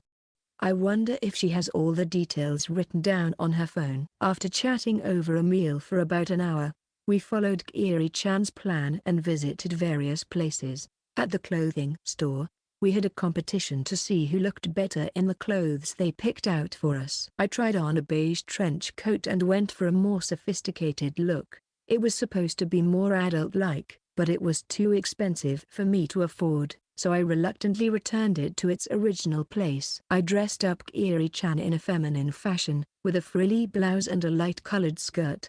Kiri-chan said, "This doesn't suit me at all." But she sneakily used her card to purchase it. I couldn't help but feel the generation gap, wondering if high school students these days have credit cards. I also had hopes that she would wear it for a recording someday. In the furniture and interior store, although there was nothing specific we wanted to purchase, we discussed items we'd like to have in our respective rooms. Conversations like, "I think we need a sofa," or "This bed looks nice." With this bed, two people can't sleep together. "We're not sleeping together," went on, and preferences continued endlessly. "We're not planning to live together, right?" And then, time flew by and it became night. "It's beautiful, isn't it?" "Yeah, it feels like winter already." We arrived at a place near the station where the illuminations were beautiful. The blue lights created a fantastical atmosphere and captivated people. Kiri-chan's eyes widened as she looked at the illuminations, her face filled with childlike excitement, and it was beautiful. My heart skipped a beat. Kiri-chan. She looked at me when I called her name. Bathed in the light of the illuminations, she was special and precious to me. "I'm sorry for making you wait. I didn't say what for." I was really happy about what happened earlier, but I've been confused this whole time. She didn't say anything, just waiting for my answer. "Like you." "No, I mean, I like you, Kiri-chan." Her eyes widened even more. "But I honestly don't understand what that like means." I don't know what comes after liking someone. And I don't know what the right thing to do with you, Kiri-chan, is. I don't know. I conveyed the answerless answer as it is, because that's the best answer I can give right now. So, but I promise I'll find an answer by the end of this year. So please wait for me. I will find a definite answer. I will find a name for this feeling. It will take 2 months, November and December. But she smiled gently. Thank you, Kanae. I'm glad I heard your feelings. I'm happy that you've been so worried and thinking about me. I stop running away. I collide without knowing. And I'm happy to hear the word like from you. I like you too, Kanae. I'll be waiting. Wait for me, Kiri-chan. A deadline has been set. I set it myself. Now all that's left is to worry and think. To find an answer. The best way for us. That was the end of the day. But when I arrived at the station, Kiri-chan suddenly called me. It was my first phone call from her. I hurriedly answered, wondering if something had happened. What's wrong, Kiri-chan? It's serious, Kanae. What's wrong? Did something happen? Never mind, just check the internet or SNS. You'll understand once you see it, you'll understand. Huh, the internet? You should have told me when we met earlier. The information was just released now. Hurry up and look. With that, she hung up. I did as she said and checked SNS on my smartphone, and I found it immediately. It was only natural for her to call me out of the blue. The Girl Who Flies in the Sky. Getting a remake? The information that The Girl Who Flies in the Sky is getting a remake after 6 years has been released. I clenched my fist instinctively. I can meet Kyon again. I can become Kyon again. I can fly in the sky again. Yes. Under the night sky, I shouted with joy. Chapter 15.1, Afterglow 1, The Girl Who Flies in the Sky is getting a remake. It was unexpected news. I had long given up on a second season. Despite having plenty of material, there was no announcement of a second season at events, and there was no movement in the anime even after the original work had ended. There wasn't even an OVA. I missed the timing.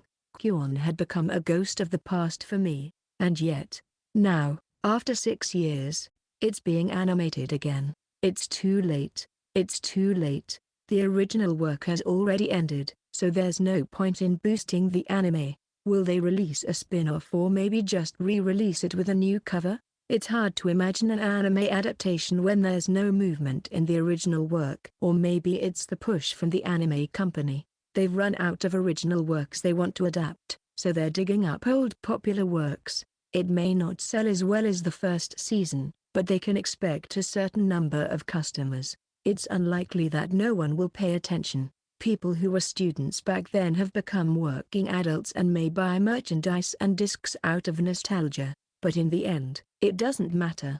The reason for doing a second season has nothing to do with me. I just want to become Kyon again. That's all that matters, and I don't need to worry about anything else. Can I still act like I did back then? Should I rewatch the DVD? I really don't want to see how bad I was back then. What should I do if they ask me to recreate that innocent performance? Can I do it? If I can, I want to show them how much I've grown. Well, I can worry about that later. Halloween is coming soon, huh? Honestly, I don't really care. I know, right? It's not like we exchange presents like Christmas or give chocolates like Valentine's Day, and giving out candy doesn't really feel right either. Yeah, I'm not sure what to do. And regardless, there are a lot of people who get excited about cosplay without any particular reason. I don't want to go through Shibuya during this time. I don't mind people dressing up, but I don't want them causing a ruckus in the middle of the city where normal people are just trying to go about their day. It's annoying when I'm in a hurry. I get it. Dressing up is fun to watch, but going overboard is a different story. I wish they would rent out a venue and do it there. Exactly. I think it's inconsiderate to bother people who have nothing to do with it. Our listeners wouldn't appreciate it either. Don't worry. Our listeners aren't the rowdy type. I'm sure. Who knows? You said you don't want to dress up, but is there any cosplay you'd like to try? None. That was a quick response.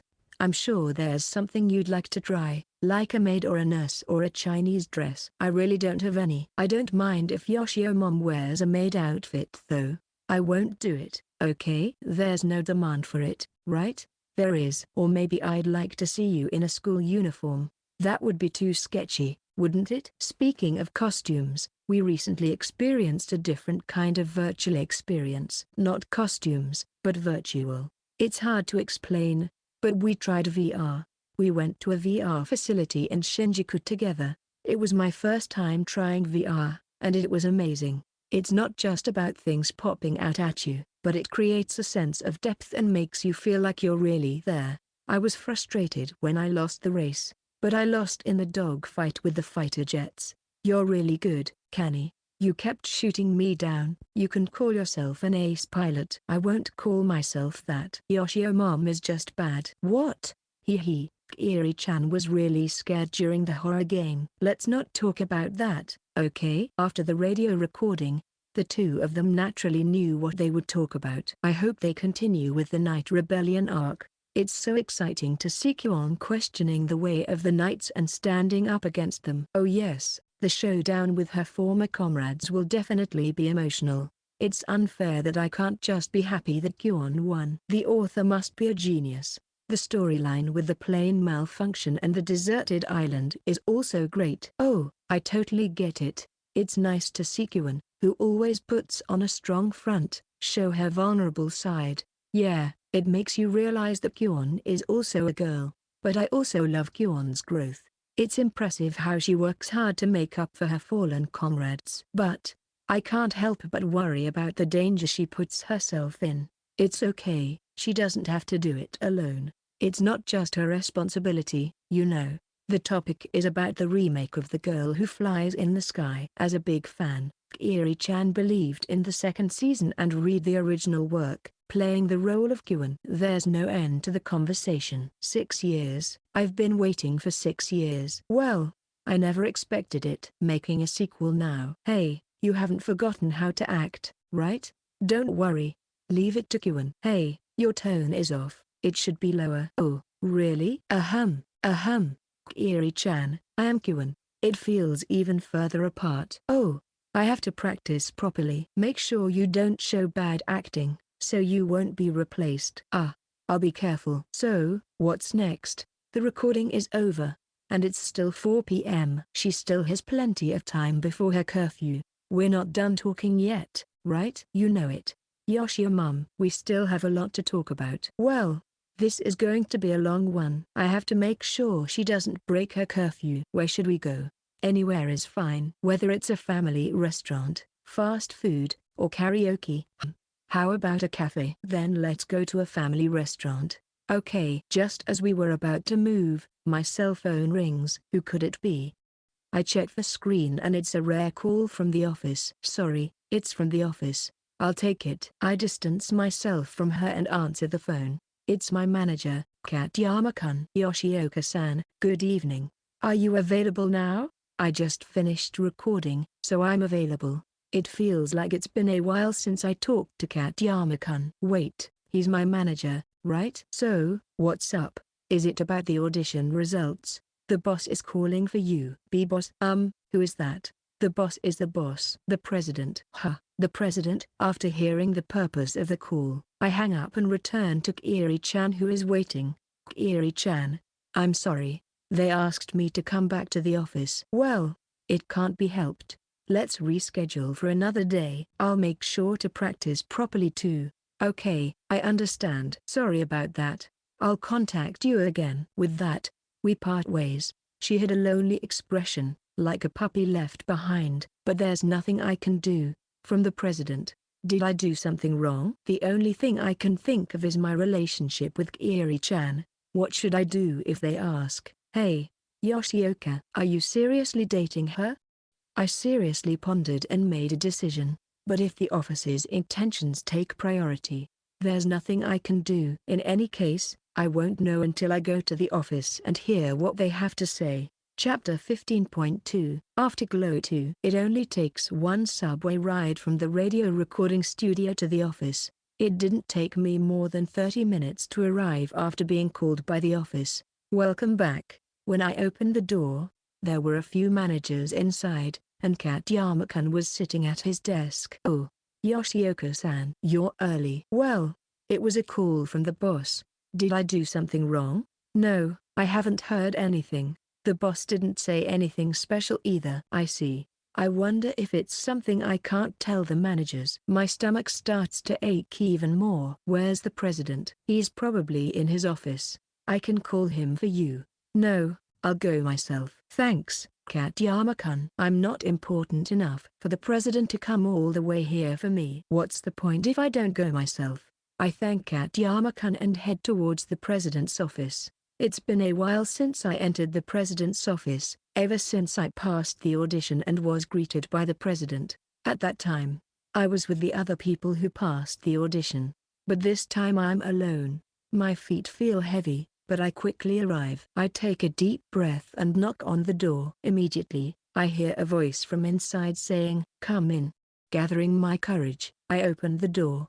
Of course, the president is inside the room. "Yoshioka-san, sorry for making you come all the way here." "No, thank you for taking the time out of your busy schedule for me." He stands up from his chair and guides me to my seat. He may look young, but the president is over 60 years old. He's sharp, but also easy to talk to. There's also a secretary in the room. She quickly brings tea in front of me, and I gratefully accept it. "I called you today because I thought we should talk about some things." "You mean, talk?" "Yes, talk." "I didn't call you here to scold you." I feel relieved at those words. I'm glad I'm not going to be scolded. "First of all, I want to apologize. We couldn't handle the backlash properly, and it must have been tough for you, Yoshioka-san."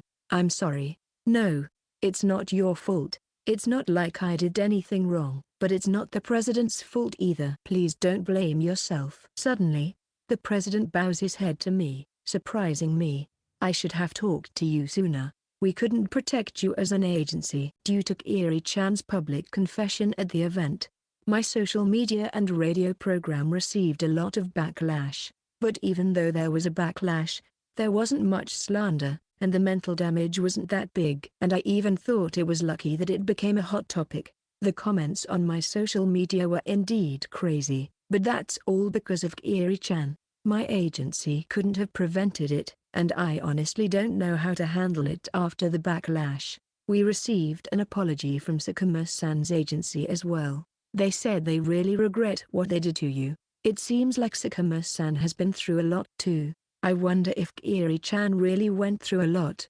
She doesn't seem to be holding back at all, and if anything, she's accelerating. Did she just embrace it? It was tough when it went viral, but, well, I was happy that I could convey my feelings to Sakuma-san. It made me feel like I had made it as a voice actor, that someone looked up to me and became a voice actor because of me.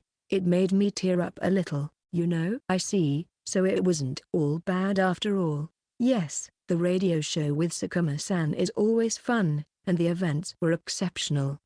The president nodded happily. The voice actors in our agency, who had been in a slump, were shining again on the radio program.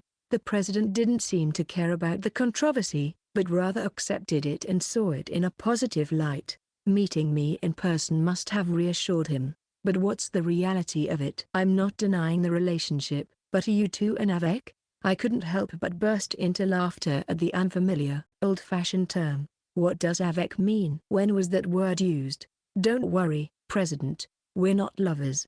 The footnote for now. Probably unnecessary. I see, avec is not a term used nowadays. Huh. Getting old is a terrible thing. Is it okay that I'm getting along with Sakuma-san? Honestly, doesn't it leave a bad impression? Not at all. If one of you were a man, I wouldn't approve of anything other than a serious relationship, but it's not a problem for women to get along. As long as you don't cause any scandals, just don't live together with a minor, okay? I definitely won't live together. Don't worry. As we exchanged jokes, the atmosphere lightened. It's a bit scary how the secretary keeps a straight face.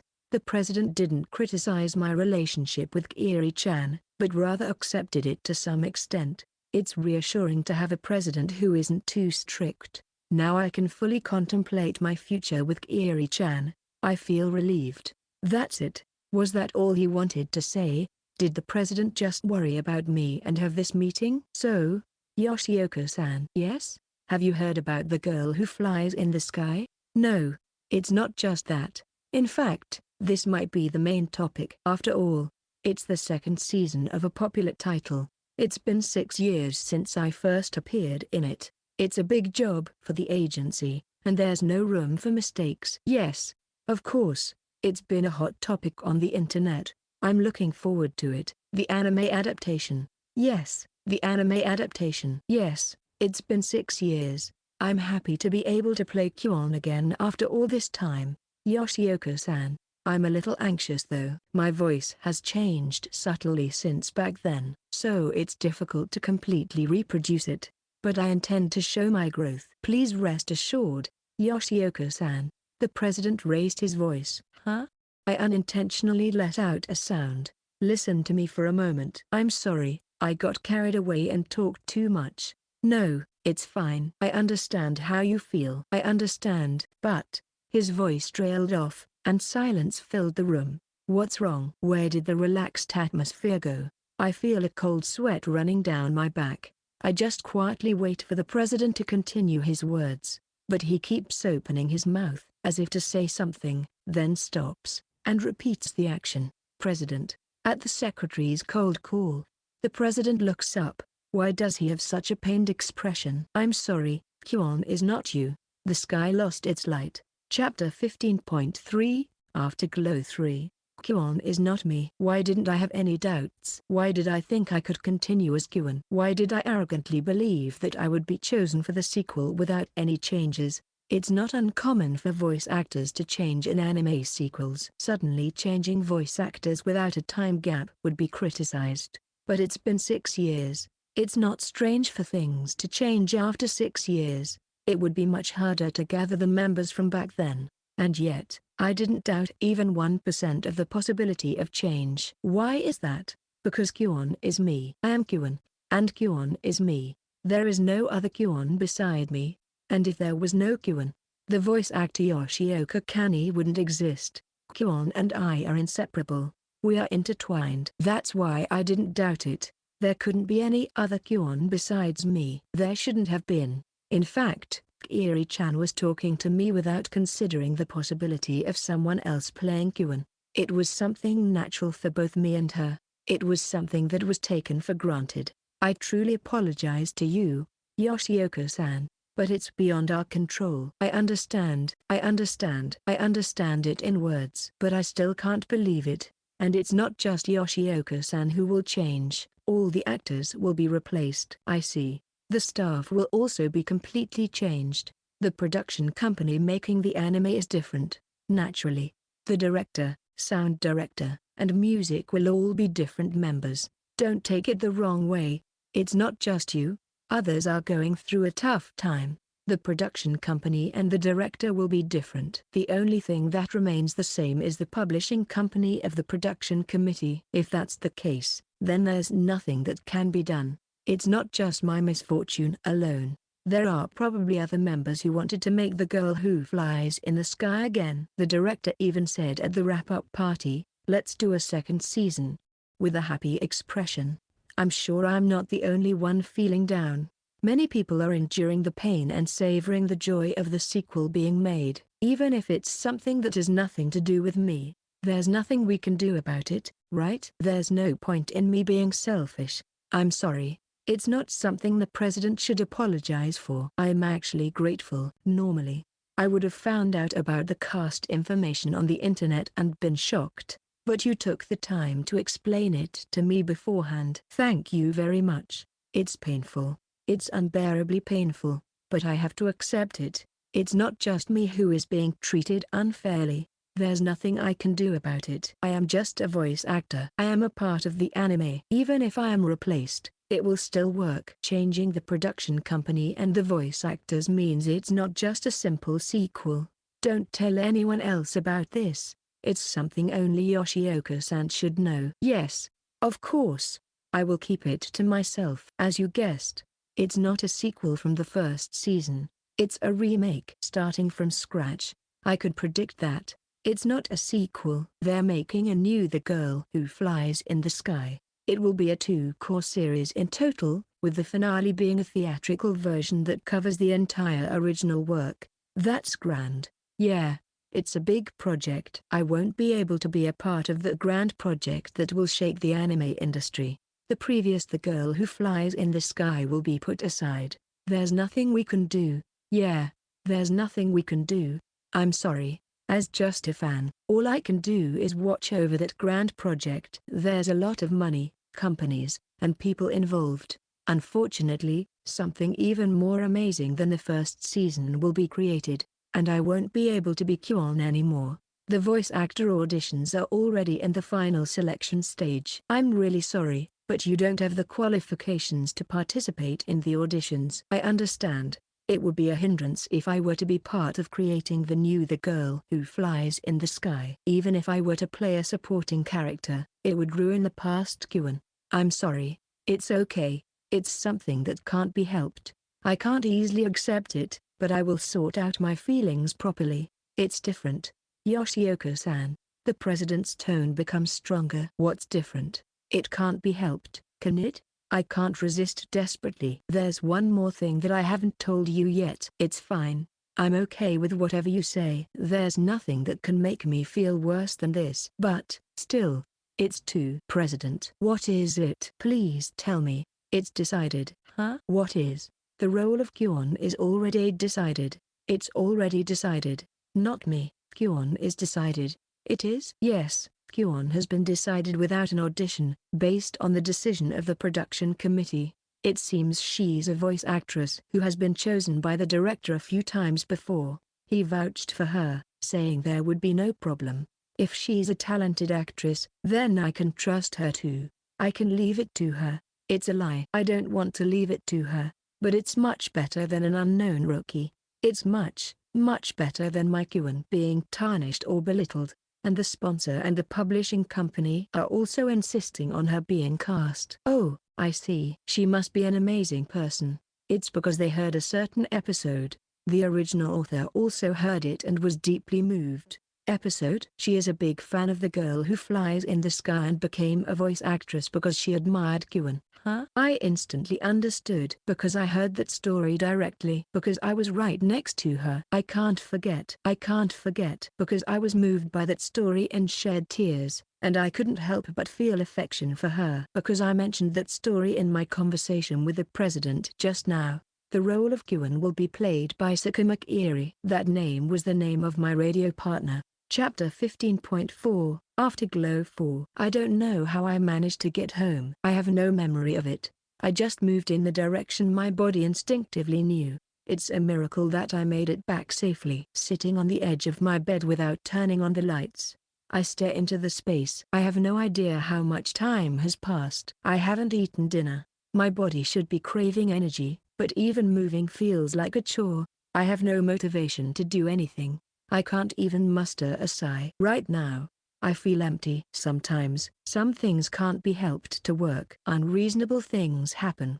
It can be discouraging, but this is just too cruel. Of all people, Kiri-chan was chosen to be Kwon. The radio partner I had, the character I played, is now hers.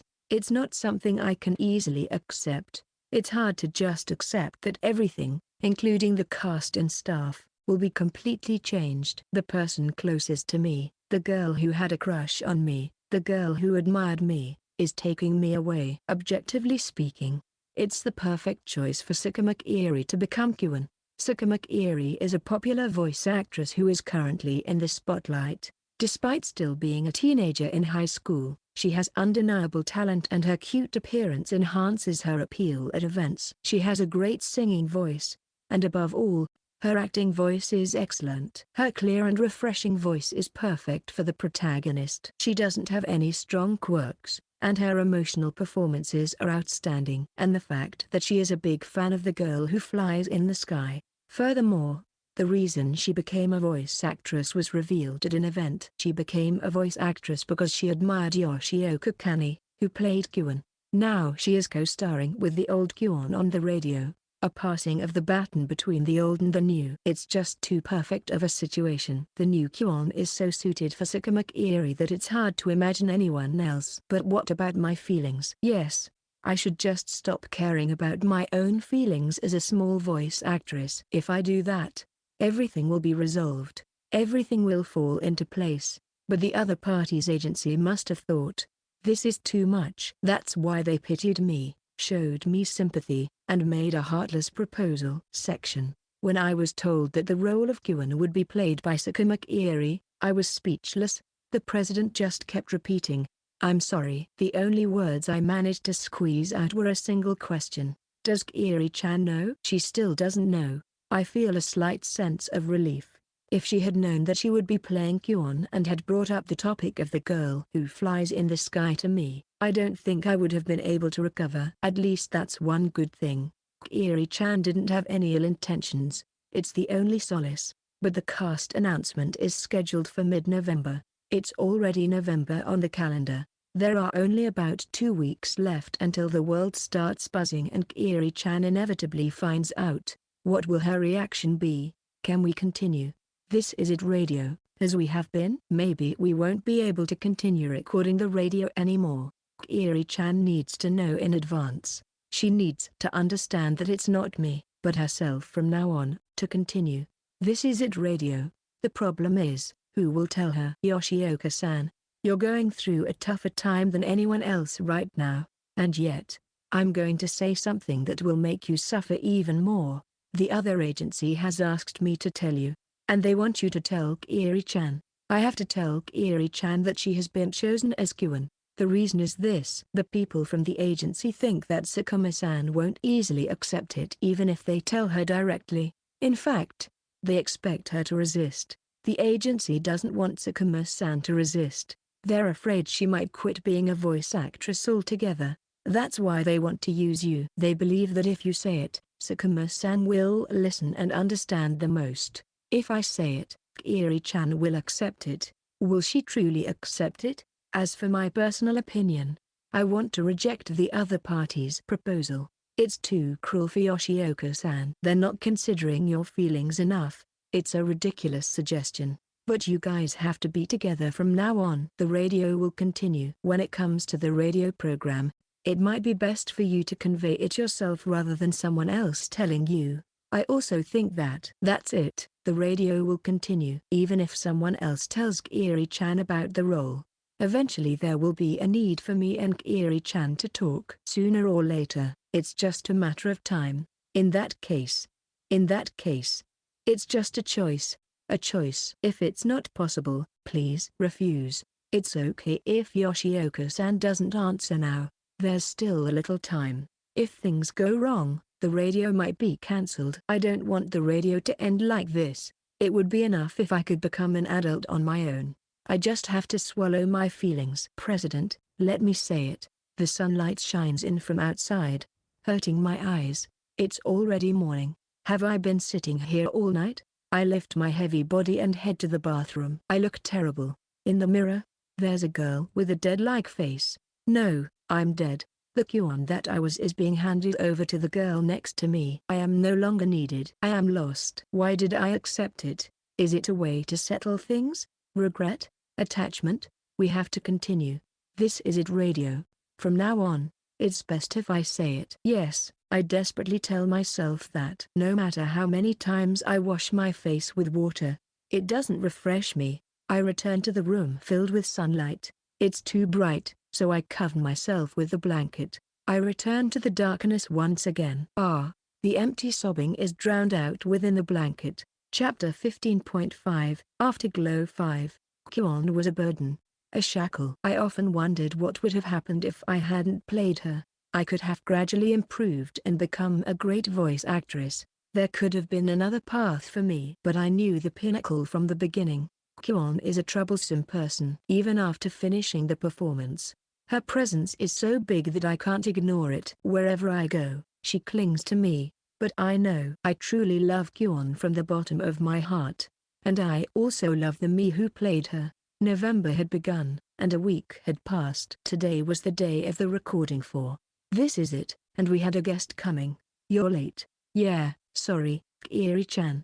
We put on our smiling masks and exchanged words. She had been delayed due to a train delay. We had already finished eating the donuts that the staff had brought, and now we were just idling around. This moment was awkward. I wonder how many seasons The Girl Who Flies in the Sky will run for. Have you heard anything?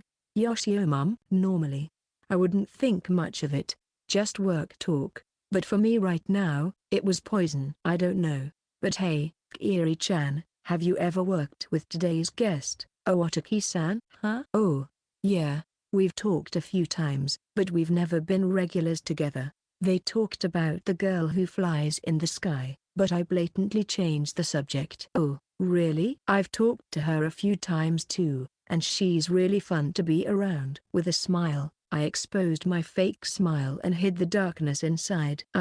Excuse me. Sorry for the wait. It's Owataki Sigura. I ran all the way from the next station. Laughter erupted. She came at the perfect time. Now that guest Owataki Sigura had arrived, we could start the radio meeting right away. Thank goodness. If I could focus on work, I wouldn't have to think about it. For now, I'll just bury it deep in my heart.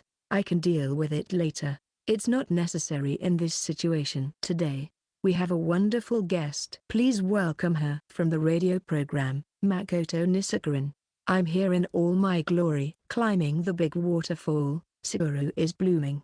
Sakaran wa haha, Owataki Sigura. Thanks a lot. Nice to meet you. Welcome to This Is It Radio. So, what's with that self-introduction? Don't you have a cool self-introduction? You won't reach the top without one. Ha, reach the top? We'll grant your wish. Not as mum, but as Yoshio mum. Nice to meet you. I'm Yoshioka Kanae. I've never heard such a greeting before. You said it yourself, Yoshio mum. It's hilarious. Okay, it's Kiri-chan's turn. I'm not doing it, okay? Sakura, don't harmonize. We want to see it, right Sakaran? Yes, of course. Yoshio mom's sister. After mum. Now she's calling me sister. What is this? Then, let's think of something ourselves. Sounds good. Let's come up with something super cute. Fine. Just do it yourself, then. Oh, Kiri-sama's cool side is coming out. Let's do it, Kiri-chan. It's awkward, though. I'll give you the best, one time only time. I'm Makoto Sakuma's Bakuan. Wow, I've been shot, my heart pierced. So cute, so calculated. The best, one time only time? Can you explain more? Enough with the self-introductions. You two are so annoying. Nice to meet you again, everyone. I'm Owataki Sigura, one of the hosts of the otaku-filled radio show, Makoto Nisakaran, along with Shinichika Makoto. Feel free to call me Sakaran. Kanae, claps. Well, I heard that both of you were pretty crazy, but meeting you in person, you're even crazier than I thought. I don't want to hear that from a crazy otaku like you, but I asked about the segments you do. First of all, report to Yoshio mum.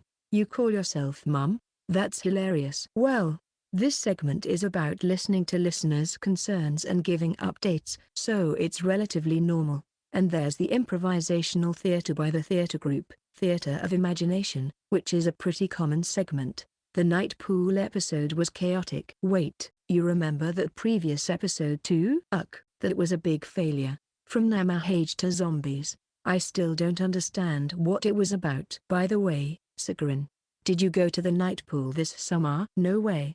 I'm not interested in taking cool pictures. Yeah, I know. But I want to knock off those normies who dress up perfectly and take pictures, and reveal their true otaku selves. I want to be that kind of otaku. You're a scary otaku. Leave the otaku alone, and they won't haunt you. No one cries. Don't remind me of Namahage. Anyway, the most nonsensical and ridiculous segment is this one. Kiri-chan's wishes. I want to make them come true. Segment, right? It's like building a tower to make Sakuma Kiri and Yoshioka Kanae get together. What? Are you going to build a tower here? It's currently the segment with the most letters coming in. The listeners are also listeners, huh? Well, we can end it if you want. The dummy head episode was a disaster. Kiriri's reaction was the epitome of an extreme otaku. Dummy head is dangerous. Really dangerous. It should definitely be released on CD. I pre-ordered 3 copies. 10 copies. Don't compete. We're not going to sell it, okay? It's not a flag or anything. I loved the I Love You game segment. It was too precious. What was that lovey-dovey atmosphere? It was amazing. Don't get lost in the memories, Kiri-chan. All right, let's do it again this time. With me and Yoshio mum. Do it? I won't allow cheating. He. You're laughing too much, smiling too much. Is it okay for you to hold your stomach like that? Ha ha. It's painful. It's painful. I'm at my limit. Ha ha ha.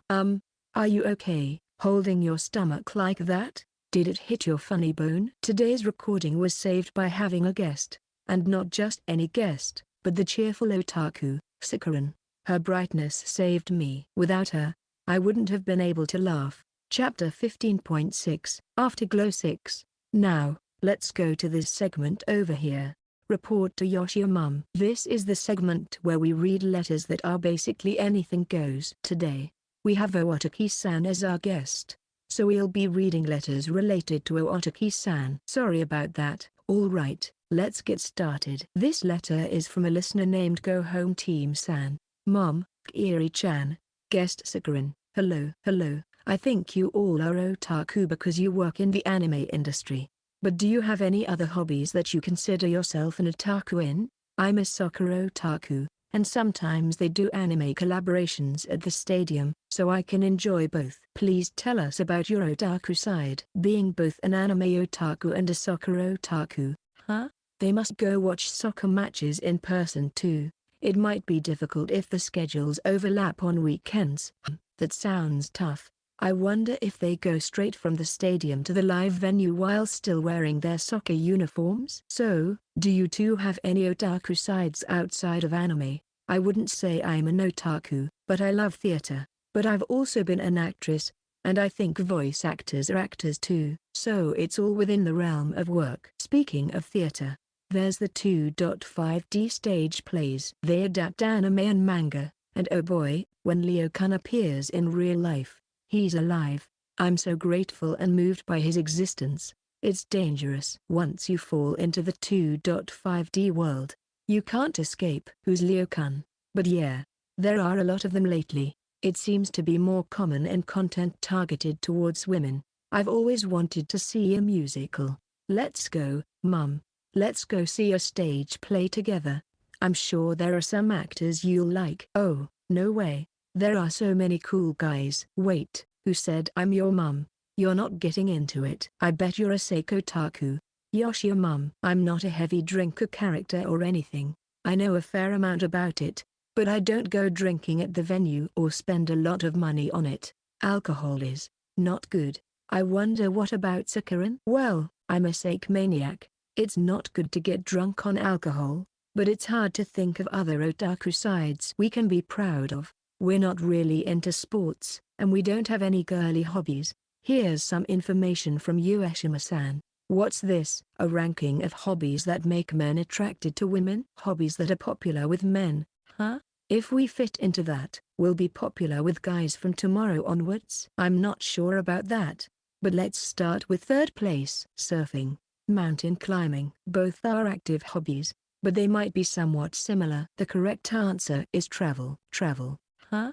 But it might depend on whether it's solo travel or traveling with friends. People like me who go on solo pilgrimages to holy sites might not be included. You shouldn't underestimate yourself. I don't think that's true. I've never traveled alone because it seems scary. It would be surprising if you were traveling alone at your age. When I was a student, I only went on family trips or school trips. School trips. I want to go back to being a student. Let's not get carried away and go crazy in the middle of it. Yes, let's move on. What's in second place? As for me, as a guest, pancakes. Karaoke. The second place is photography. Really? But camera girls were popular at one point. When a cute girl has a DSLR camera, it's frustrating, but I can understand why guys are attracted to that. Alright, let's go buy a camera tomorrow. We can do it later, Mum. Okay. What's the first place? Video games. Cosplay. What do you think about having a girlfriend who loves cosplay? It would make me want to take pictures, but I wouldn't want someone else taking pictures of me. Yeah, I don't have that. It would make me jealous. The first place is cooking. Alright, let's disband. Well, We're not popular anyway. You both don't have confidence in cooking. You both live alone, right? Living alone doesn't automatically make you good at cooking. In Tokyo, there's no shortage of restaurants. There's no need to force yourself to cook, no need at all. You don't have to be so insistent. Everyone should become a woman who can cook properly. Who's the leftover one? It's just a bargain sale. Well, enjoying the otaku life is already tough enough, so I think that's enough. Once you're in your 30s, more and more people around you graduate from being otaku. They become too busy with marriage and childbirth. Let's stop talking about age. These two are so troublesome, aren't they? I'm sorry for screaming like that. Oh no, I empathized with Sakuran. I thought I wasn't that much of an otaku, but I realized I am. The two of them were causing a ruckus, but not literally.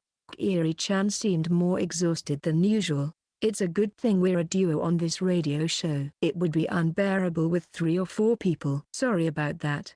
They were perfectly in sync. After this, are you two free? Let's go out for dinner. It was a delightful suggestion from Sakuran. Normally, I would go. I would even be the one inviting them because I thought Sakura and Kiri-chan would have a great time talking. That's what I would normally do. But sorry, I have something I need to talk to Kiri-chan about today. My words made the girl next to me say huh?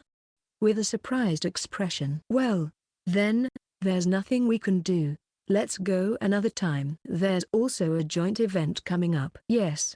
Let's go again. I'm sorry, but it's not possible today. I can't postpone it anymore. It won't be in time for the next recording today. I have to tell Kiri-chan. Kani was acting strange today. At first glance, she seemed the same as usual, but her heart wasn't here. I couldn't say it clearly, but there was a constant sense of unease.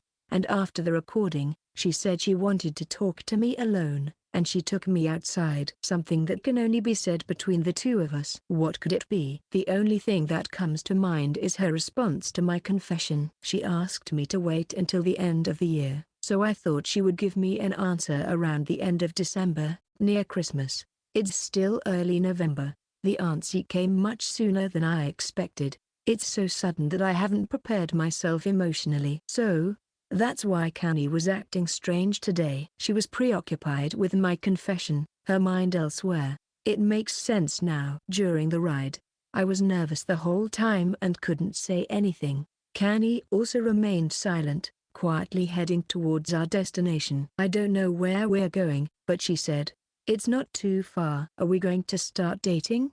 Am I going to be put off because I'm still a teenager? Kani said she likes me. But there's also a possibility of being rejected. I can smell the sea. The sun has completely set. I've been brought to a place with a beautiful view of the night scenery, with a wooden pathway. It's a quiet and beautiful place. The sea is nearby, but it's pitch black and I can't see anything. Sorry for bringing you to a cold place, but I wanted to talk where there aren't many people. No, it's fine. If possible, I would like to be confessed to in a romantic place. Ideally, the top of an observatory or a Ferris wheel would be the perfect setting, but it's a bit far from the recording location. I shouldn't complain. The lights of the buildings visible from here are beautiful, and the city lights are enchanting. And by my side is Kani. Yes, as long as Kani is here, anywhere is fine. Kiri-chan, there's something I need to tell you. I want you to listen seriously. Okay. Just as I thought. My heart beats faster at her serious gaze. It thumps loudly, as if it's about to burst out of my chest. I don't want to hear it. But I want to hear it. But I don't want to hear it. I want to hear it. Her mouth slowly opens. I pray to the gods for this feeling. I love Kani. At first, it was just admiration. But now it's different. It's not just admiration. She's my comrade, my partner. And now, that's not enough. What kind of response will Kani give to someone like me? She, Yoshioka Kanae and Sakuma Kiri will. Kiri-chan has been chosen to play the role of Gyun. What? Chapter 15.7. Afterglow 7. The girl in front of me stood there dumbfounded. But I continued to calmly speak. You know that the girl who flies in the sky is going to be Remake, right? We've talked about it many times, but it's not a second season. It's a remake. It's a grand project that starts from scratch and covers the original story. And Kiri-chan has been chosen as the lead. What? I didn't know about that.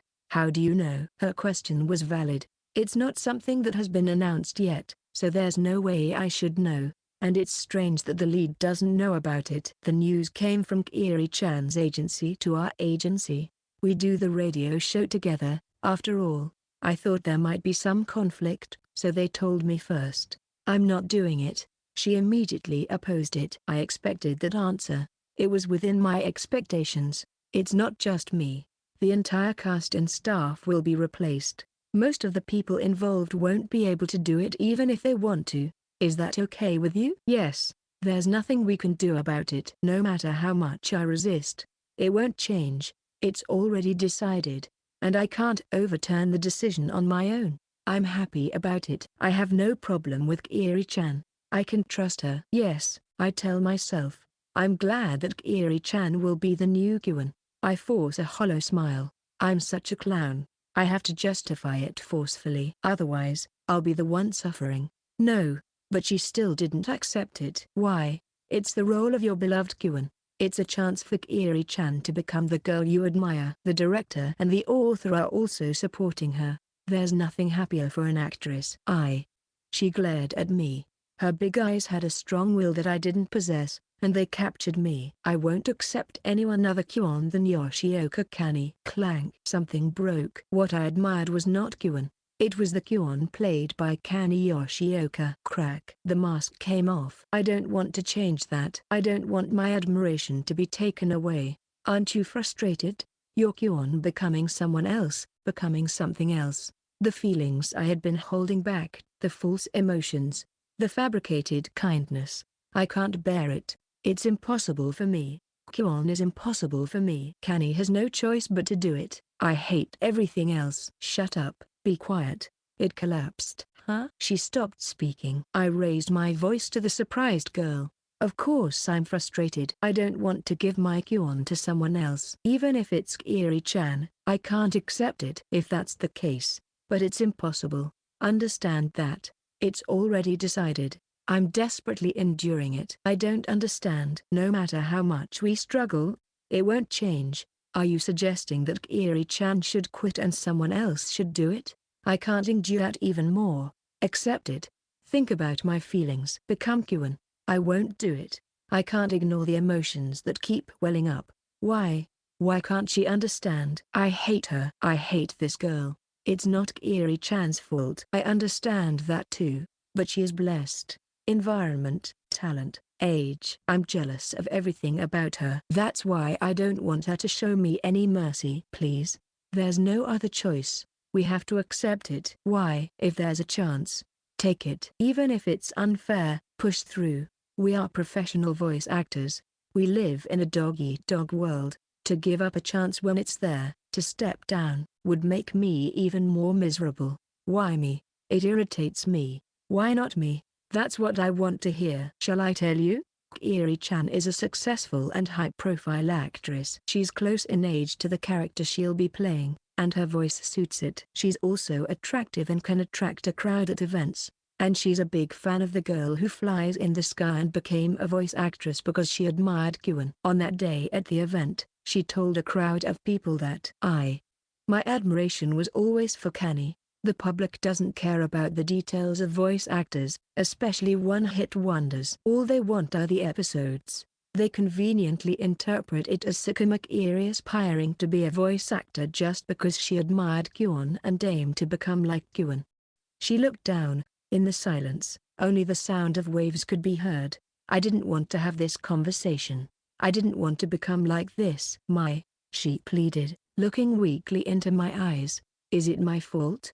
Kiri-chan is not at fault. She was used without considering her feelings. She is also a victim. But being chosen for a role is an honorable thing, and the people who chose her did not have any ill intentions. It was just unfortunate that I was by her side. So, I will confess. Kiri-chan is not at fault, is what I, an inconvenient person, will confess. Yes, it's Kiri-chan's fault. Maybe she was waiting for kind words. Maybe she wanted me to deny it. I coldly looked down at her face filled with sadness. I don't know. Transparent teardrops fall from her eyes. Once they start overflowing, they don't stop, and the small girl crouches down on the spot. You. She was crying. Sob. You. My heart is in turmoil. My heart is restless. My heart is raging. I had never seen her cry before. Even when I collapsed, even when our relationship became awkward before the event, no matter how difficult things were, Kiri-chan was always strong and positive. That Kiri-chan was crying, and it was me who made her cry. I had to distance myself from her, to make her understand even if she didn't want to. No, that's not it. This is just a tantrum. I, an adult, vented my anger on a small child. I couldn't say anything to her as she cried. I had no choice but to accept the unfairness. I believe that she will understand with time. A faint hope, similar to that wish. I'm sorry. Leaving her crying, I turned my back. Her sobbing only grew louder. Still, I didn't turn around. I took heavy steps forward and left the scene. I'm sorry. No, it's us who should apologize to you, Yoshioka-san, for putting you through such a difficult time. We're truly sorry. Leaving Kiri-chan behind, I immediately called Osada-san, her manager. I had already informed him of what I was going to say. He had been waiting nearby, prepared to help her if anything happened, and my bad feeling was right. I made her cry. I'm really sorry. I didn't mean to, but it's true that I had ugly emotions, jealousy, and dark feelings. I resented her for taking Kyon away from me. I forgot that Kiri-chan is just a child. I didn't think she would cry. I wasn't thinking about her. I've been spoiled all this time. I thought that if I persisted and spoke firmly, she would understand. I was wrong. I was immature, really immature. I hurt her. I didn't want to see her crying face. Yoshioka-san, will words save me? I can't do anything for her as she cries. Useless repentance. Even the manager on the other end of the phone is perplexed. It's embarrassing. I'm hopelessly ugly. I'm sorry. Please go to her as soon as possible, rather than worrying about me right now. I'll contact you again. I hang up the phone. I'm truly alone, and waves of regret and disgust wash over me. It's over. Everything might really be over. I might not be able to continue the radio anymore. Kiri-chan might not want to see my face anymore. But I have no right to cry. I can't cry and feel down after making her cry. I can only walk this dark path alone. Ring, ring, ring. The phone that I thought I had hung up rings again. Could it be Kiri-chan? But the unexpected person's name appeared on the screen. What's wrong, Dad? Why are you calling all of a sudden? Mom was taken to the hospital. Feelings and circumstances, they never give me a break. Chapter 16.1, Blue Wish. Red World 1. Reasons? Do you need a reason to fly? To win, for the country, for the people, for my friends, for my family? No, it's all wrong. I don't need a reason. I fly because I want to, that's all. But you know, it's different now. I think I'm flying for a different reason. That reason is because I want to see the same scenery as you. Restless, I boarded the subway on the first train and took the Shinkansen from Tokyo Station. The Hayabusa, with its sleek emerald green reserved seats. It's expensive, but it's the fastest. I'll arrive in about 3 hours. Amori is much closer now. My mum collapsed and was taken to the hospital. Or so I heard. My dad only told me to come back quickly. He didn't tell me any details. My usually calm and silent dad sounded panicked over the phone. I don't think it's a life-threatening situation, but I have to go and check anyway. But honestly, I can't just worry about my mum. Yesterday, I made Kiri-chan cry. I hurt her. I expected her to resent me, get angry at me, and despise me for taking on the role of the villain. But that was naive of me. I never imagined seeing Kiri-chan with a sad face. She was strong, more mature in her 17 years. She took her work seriously, confronted me head-on, and was uncompromising. She was much more of an adult than me. But it was only when she cried that I finally realized, inside, she's just a normal 17-year-old girl. If something sad happens, she cries and gets lost. I told her that she was chosen for Kyon. It was a role that only I could fulfill. I'm also a victim. It can't be helped. Those words can't just dismiss everything. So what should I have done? Should I have asked someone from the agency to tell her? Should I have stayed silent? Should I have resisted more? The sky won't tell me anything. Sigh. I sigh while looking at the passing scenery outside the window. There's no point in talking about what-ifs. Instead of staying at home and brooding, it might have been better to forcefully go out and move around. But there are problems too. I'm worried about my mum, but we're not particularly close. It's not that I dislike her, but the word annoying is the closest expression. Whenever she calls out of the blue, it's always complaints like, "When are you getting married? I want to see my grandchild. How long are you going to continue being a voice actress? Are you not coming back to your hometown?" I understand that it's her way of worrying, to some extent, but when things weren't going well for me as a voice actress, my mom's pressure was truly unpleasant and caused me great damage. If I see her today, will I be subjected to the same pressure again? Just thinking about it makes me feel reluctant. Hey there, Dad is being dramatic, isn't he? I took a taxi from Shinamori Station and went to the hospital. In the hospital room, my mom was energetically talking on the bed. "Long time no see, Kanae. Have you lost weight?" "Hey, thanks for worrying." I say that, but I'm also relieved. Looking at the bandages wrapped around her leg, I can't say that nothing happened, but she's not in any life-threatening condition. She slipped on the frozen road and fractured her leg, so they admitted her to the hospital as a precaution. She'll be discharged in 3 days, so there was no need for me to rush over here.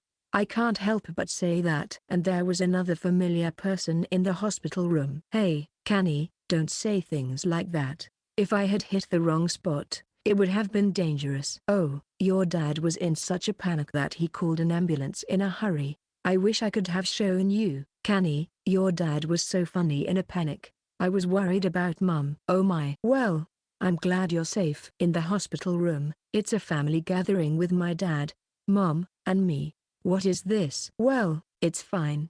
The problems in Tokyo haven't been solved, but I feel a little calmer." "All right, I'll go back on the Shinkansen today." "Wait, Kanae. Stay at home tonight. I'll come back for New Year's anyway." "You always say that, but you never come back." "Is that so?" But I realized that I hadn't returned home for New Year's this year, and I didn't come back last year either. Has it been 3 years since I returned to my hometown?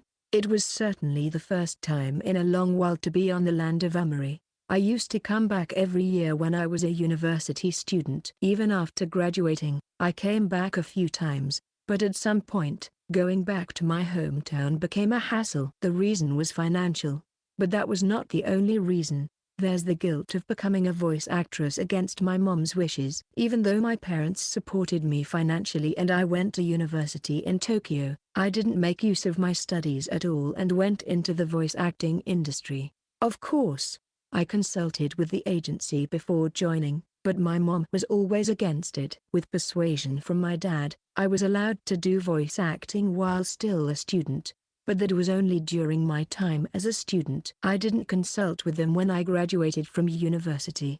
I forced myself to continue as I was. I was confident that I could continue with the role of Kyuan. Stop by the house. I have to go back to Tokyo. I'm worried when your dad is alone. He can't even cook. I can't cook either.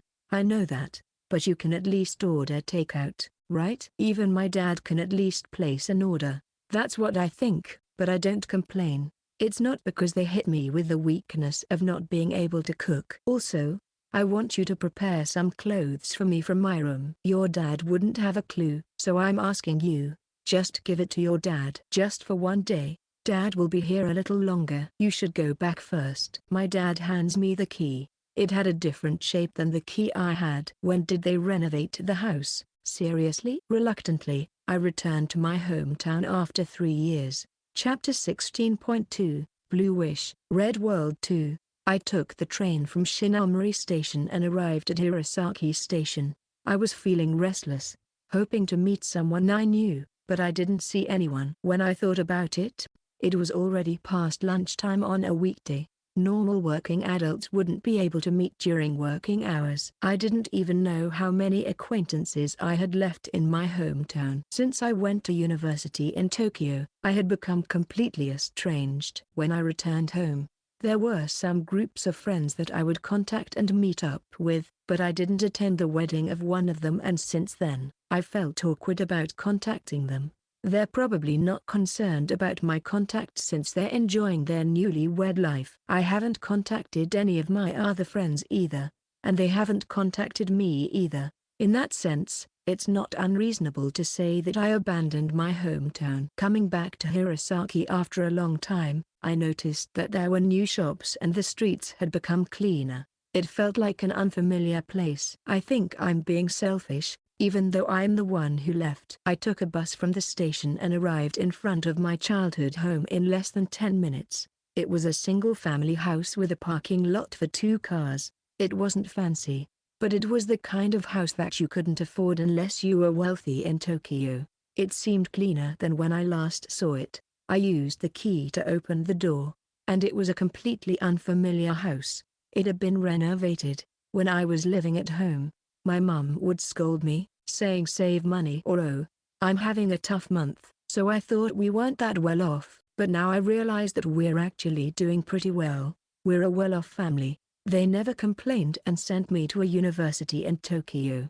I should be grateful to my parents, but still, when I relax and am alone, I tend to feel down. I should finish my business quickly and laze around until my dad comes home. I wonder which room is my mum's. The memories of my childhood in this house have been reset due to the renovation.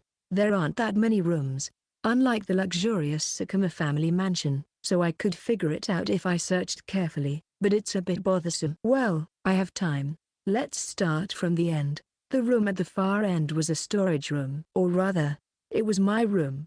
The room I don't live in anymore. My things were packed in cardboard boxes and stored in this room. I guess I have to sleep in this room tonight. Yeah, let's go to the next room. The next room was my dad's room. There were fishing rods and souvenirs from various places. It would be rude to rummage through someone else's room, so I quickly left. I opened the door to the next room. Is it here? It was a simple room. There was a large shelf and a wardrobe. My mum likes eating and chatting, but she doesn't have any specific hobbies. If I had to say, it would be health. I remember her buying health goods and then quickly getting tired of them and throwing them away. Now, should I pick out the clothes my mom asked for? I approached the wardrobe and reached out my hand. Then I glanced at the shelf next to it. There were DVDs and such placed there. Without thinking, I reached out my hand to the wardrobe. My hand stopped. I quickly returned my gaze to the shelf. Huh? There was something in my mom's room that didn't belong there. I picked it up. It was an anime DVD, and not just any anime DVD. It's The Girl Who Flies in the Sky. All volumes of The Girl Who Flies in the Sky were there, and it wasn't just The Girl Who Flies in the Sky.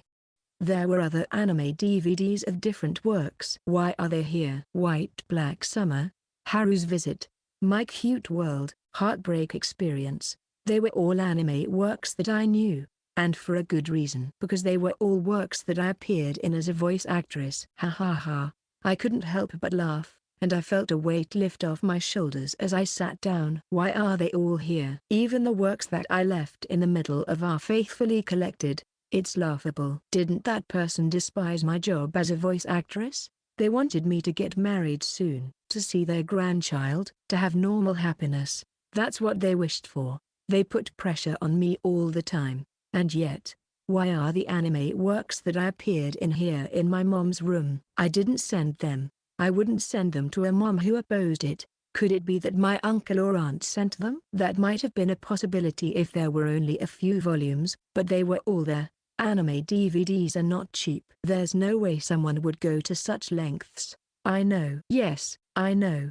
The simplest conclusion. The meaning of having my work in my mom's room, not my dad's room or the living room. My mom deliberately collected them. She collected the works that I appeared in. And not just recently. They were there from the first work. She had recognized them all along. Ha ha ha.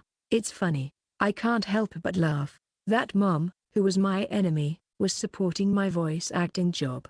My eyes welled up with tears. I shouldn't cry. I don't have the right to cry now. But I'm happy. I'm so happy that I can't contain my emotions. In that happiness, I realize my true feelings. I wanted to be acknowledged. I wanted to be recognized. I didn't want my mom to oppose me.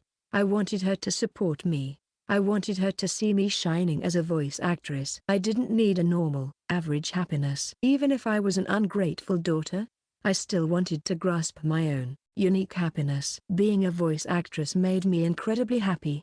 More than any other job. I wanted her to see me. She saw me. My mum saw me as a voice actress. She didn't say it in words, but I can feel it just by looking at this room. At this shelf. She conveyed so many things without words. I smiled brightly for the first time since returning to Amory. It was your dad who accepted the delivery. Yes, I think pizza would be good, Kanae. Yes, you're right. I got carried away and thought about having a pizza party, but now is not the time for that. I'm sorry, I'll take responsibility and eat it all. I didn't say you shouldn't eat it. But it's not the time to be indulging in it. Dad. What is it? Speak formally. Are you getting married? No, I'm not. Sorry, but I'm going back today. Aren't you staying overnight? There's someone I have to meet no matter what. A man? Not exactly. He immediately responds, but he doesn't believe me. I see. Are you telling the truth? Is it really not a man? I'm telling the truth. It's a girl. I see. He looks relieved, or maybe he still doesn't believe me. I don't know if seeing her will solve anything, or if it will hurt her even more. I see. But I can't stay here. That's for sure. I see. I won't let it end here. He probably has no idea what I'm talking about. But even so, my dad seems to understand or believe me, nodding and sending me off willingly. Got it. Go back to Tokyo quickly. Yeah. Thank you. And I repeat my words. Thank you, Dad. I heard you say that earlier. It means something different from earlier. And please tell Mum too. I will, with all the gratitude I can muster. And I declare, I will live in Tokyo. I won't return to Amory. I will do my best as a voice actress. I know. Your mom knows. Even though I'm almost 30 years old, I will always be a child to my dad and Mum. I can't surpass these people. I can't deny that they're watching over me and secretly cheering me on. I smile brightly and announce. Yes, I know. Hee. Please prepare a bigger shelf next time so that I can store radio CDs too. I'll introduce you someday. My beloved partner who I do radio with. I'll bring them to Amory someday. When everything is resolved, surely. To the two people who support me. Is it really not a man? Kanae? Chapter 16.3, Blue Wish. Red World 3. Under the night sky of Amory, it is cold. This year is particularly cold, and even though it's only November, snow has already piled up. My spirits were low, but I wanted to give myself credit for taking proper measures to keep warm before leaving. I insert money into the ticket machine. I had returned to Shinamori Station in less than a day. The round-trip Shinkansen fare alone was quite expensive, a painful expense. Honestly, it's a waste to use the Shinkansen for a trip where I won't even stay overnight. But there are things that money can't buy, that's for sure. My mum's injury wasn't life-threatening. My dad, who was shaken up, has calmed down and returned to his usual cheerful self. When we got back home, I was able to understand their feelings towards me. It was a sudden homecoming, but the choice was not wrong. Amory after 3 years. Although the stay was short, I'm really glad to be back, and now, I will correct my mistake. I don't even know if it was a mistake in the first place. I don't know what to do when I return to Tokyo, but I know how I feel. I want to see you, the one I love. That's what drives me. That's all I need. I board the same Hayabusa train as before. There are few people on board since it's a weekday night. It's not even 8 p.m. yet, but this is the last Shinkansen to Tokyo from Shinamori Station today. I sit down and look out the window. I can see a train arriving on the adjacent platform. I will arrive in Tokyo after 11 p.m. I need to contact Kiri-chan and arrange to meet tomorrow. It's a weekday and Kiri-chan is a student. If we can meet, it would be in the evening or at night. If she has work, we might not have much time to talk, but I have to make some time. Kiri-chan probably doesn't think it's okay to leave things as they are. I must find a way to meet her. It might be convenient for me to say that I want to meet her again and talk. In normal circumstances, she probably wouldn't meet me. It's selfish. What I can rely on is the bond, friendship, goodwill. I don't know how to express it, something that can't be put into words. We have to believe in the something we have built up. The train announcement plays. We will be departing soon. Come to think of it, I haven't bought any souvenirs, but this isn't a trip, and it feels strange to bring sweets when I'm going to apologize. I'll come back someday. The two of us will come together. I can choose souvenirs at that time. As I look outside, snow begins to fall. Huh? I unintentionally let out a voice. Was it an illusion shown by the snow? Or did I slip into a dream world? I rub my eyes and confirm it again, but the illusion doesn't disappear. My body moves before my mind can process it. I quickly stand up, grab my bag from the overhead compartment, and leave my seat. I rush out through the door and step onto the platform. I can't confirm it from here. I head straight for the escalator without stopping. The train to Tokyo is departing. An announcement plays on the platform. It's the last train to Tokyo. What am I doing? If I miss this, I won't be able to return to Tokyo today. I can still go back now. It was my illusion. It was my wish to see her. Let's go, me. I don't stop. I desperately run down the escalator, trying not to fall. I didn't look back even when the departure melody played. Ha. I finally reach the end of the long escalator and look around.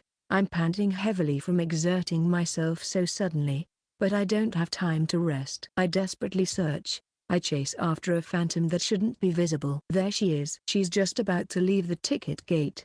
She shouldn't be here. She shouldn't be allowed to be here, but I definitely saw her with my own eyes. This isn't a dream world, and it's not an illusion created by my desires.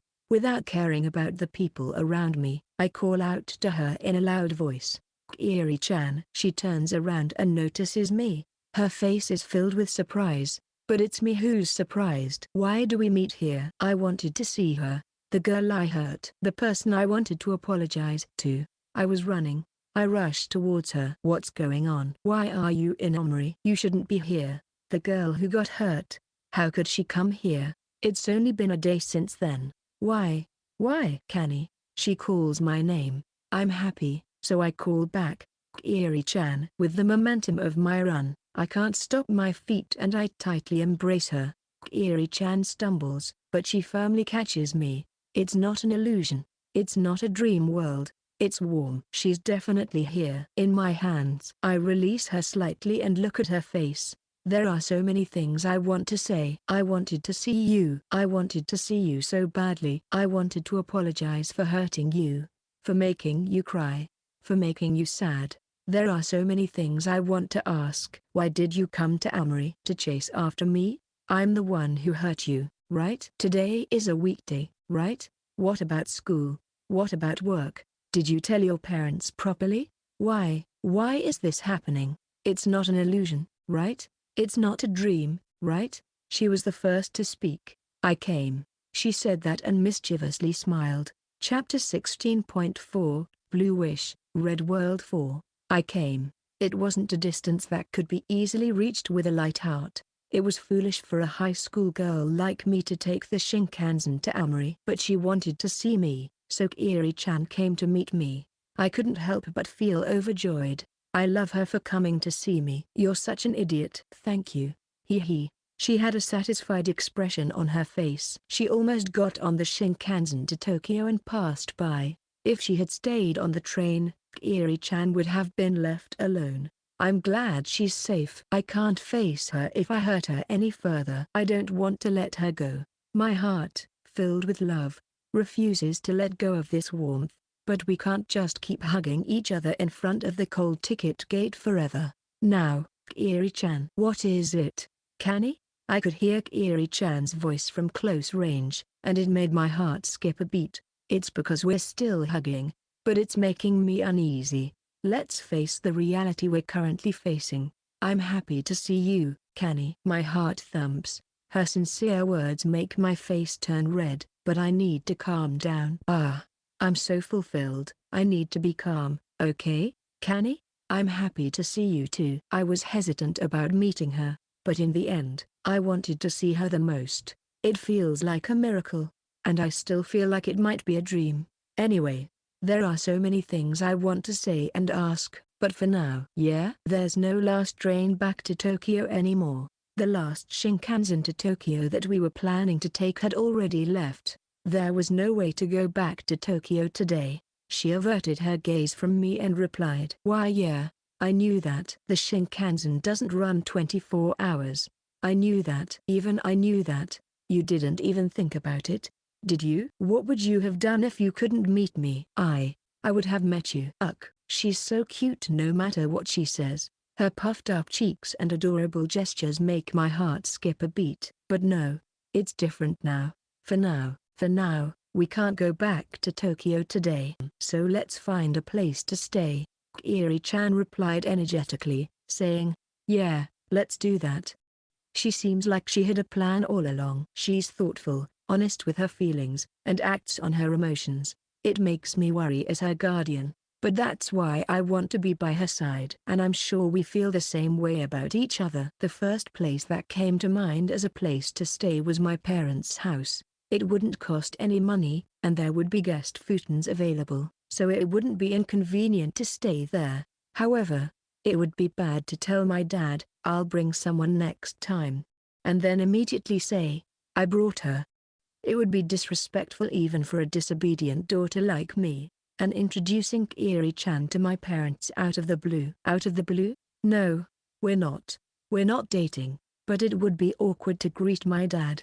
No, bringing her home is a bad idea, and it should be when my mum is there, not now, when she's in the hospital. I have to bring them together. And no, it's not a marriage proposal. So the only option is to find a place nearby. I don't want to spend the night at a manga cafe or karaoke just because it's cheap. I want a place where we can rest comfortably. I don't care about money anymore. Once you spend it, the purse strings loosen. After that, anything goes. I searched for nearby accommodations on my phone and made a call. Luckily, there was a room available, but there was one problem. They only have one room available. Is that okay? I guess we have no choice. Whether it's one room or 2 rooms, we have a lot to talk about. Sharing a room would be more convenient, I tell myself. At least we don't have to worry about freezing in the cold anymore. Hello, it's Yoshioka. We arrived at the hotel lobby and checked in. I asked Kiri-chan to wait on a chair a little further away. It's not like we're eloping or doing anything suspicious, but I didn't want our relationship to be scrutinized. It wouldn't look like a trip between friends, and explaining it would be a hassle. We were mistaken for sisters or cousins. I didn't want to be seen as a parent and child. Despite those worries, I easily got the room key. Kiri-chan came up to me as I headed towards the elevator and held my hand. I realized that I was so nervous that I couldn't even make a light joke. What am I so nervous about? Me. It's not like we're in a scandalous relationship. Mom and Dad. Even in the elevator, we remained silent, and it didn't feel real until we reached the room. We had stayed together in a hotel near an amusement park before, but it still felt unfamiliar, and the intensity of our feelings was different from back then. "Oh," I couldn't help but exclaim as I opened the door to the room. We suddenly ended up staying here, but it was quite a splendid room. It's a beautiful room. "Yeah, let's go in.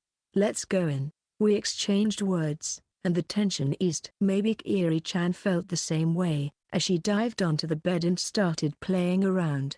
It felt like a school trip. "All right, I'll dive onto my bed too." "Wait, huh? Oh, wait. There's only one bed in this room, huh? Did we get the wrong room?" I checked the door number, but it was the right room. There was only one double bed in this splendid room. It's too big for one person to sleep in. "Oh, I see. There's only one bed in this room." In other words, to get a good night's sleep, I have to sleep with Kiri-chan in this one bed. No, even so, I don't think I'll be able to sleep at all. Silence filled the room. The feeling of relief was short-lived. It's awkward. "Wait, no. Do you want to go take a bath, huh?" "Yes, this hotel has a large public bath. And apparently, there's an open-air bath too." "A bath is necessary to relax after a trip. We need to warm our bodies on this cold day. The truth is, I just don't want to be alone in this room with Kiri-chan. I want to escape. It feels like we've been through this before. Why you don't want to, right? Okay, I'll go by myself.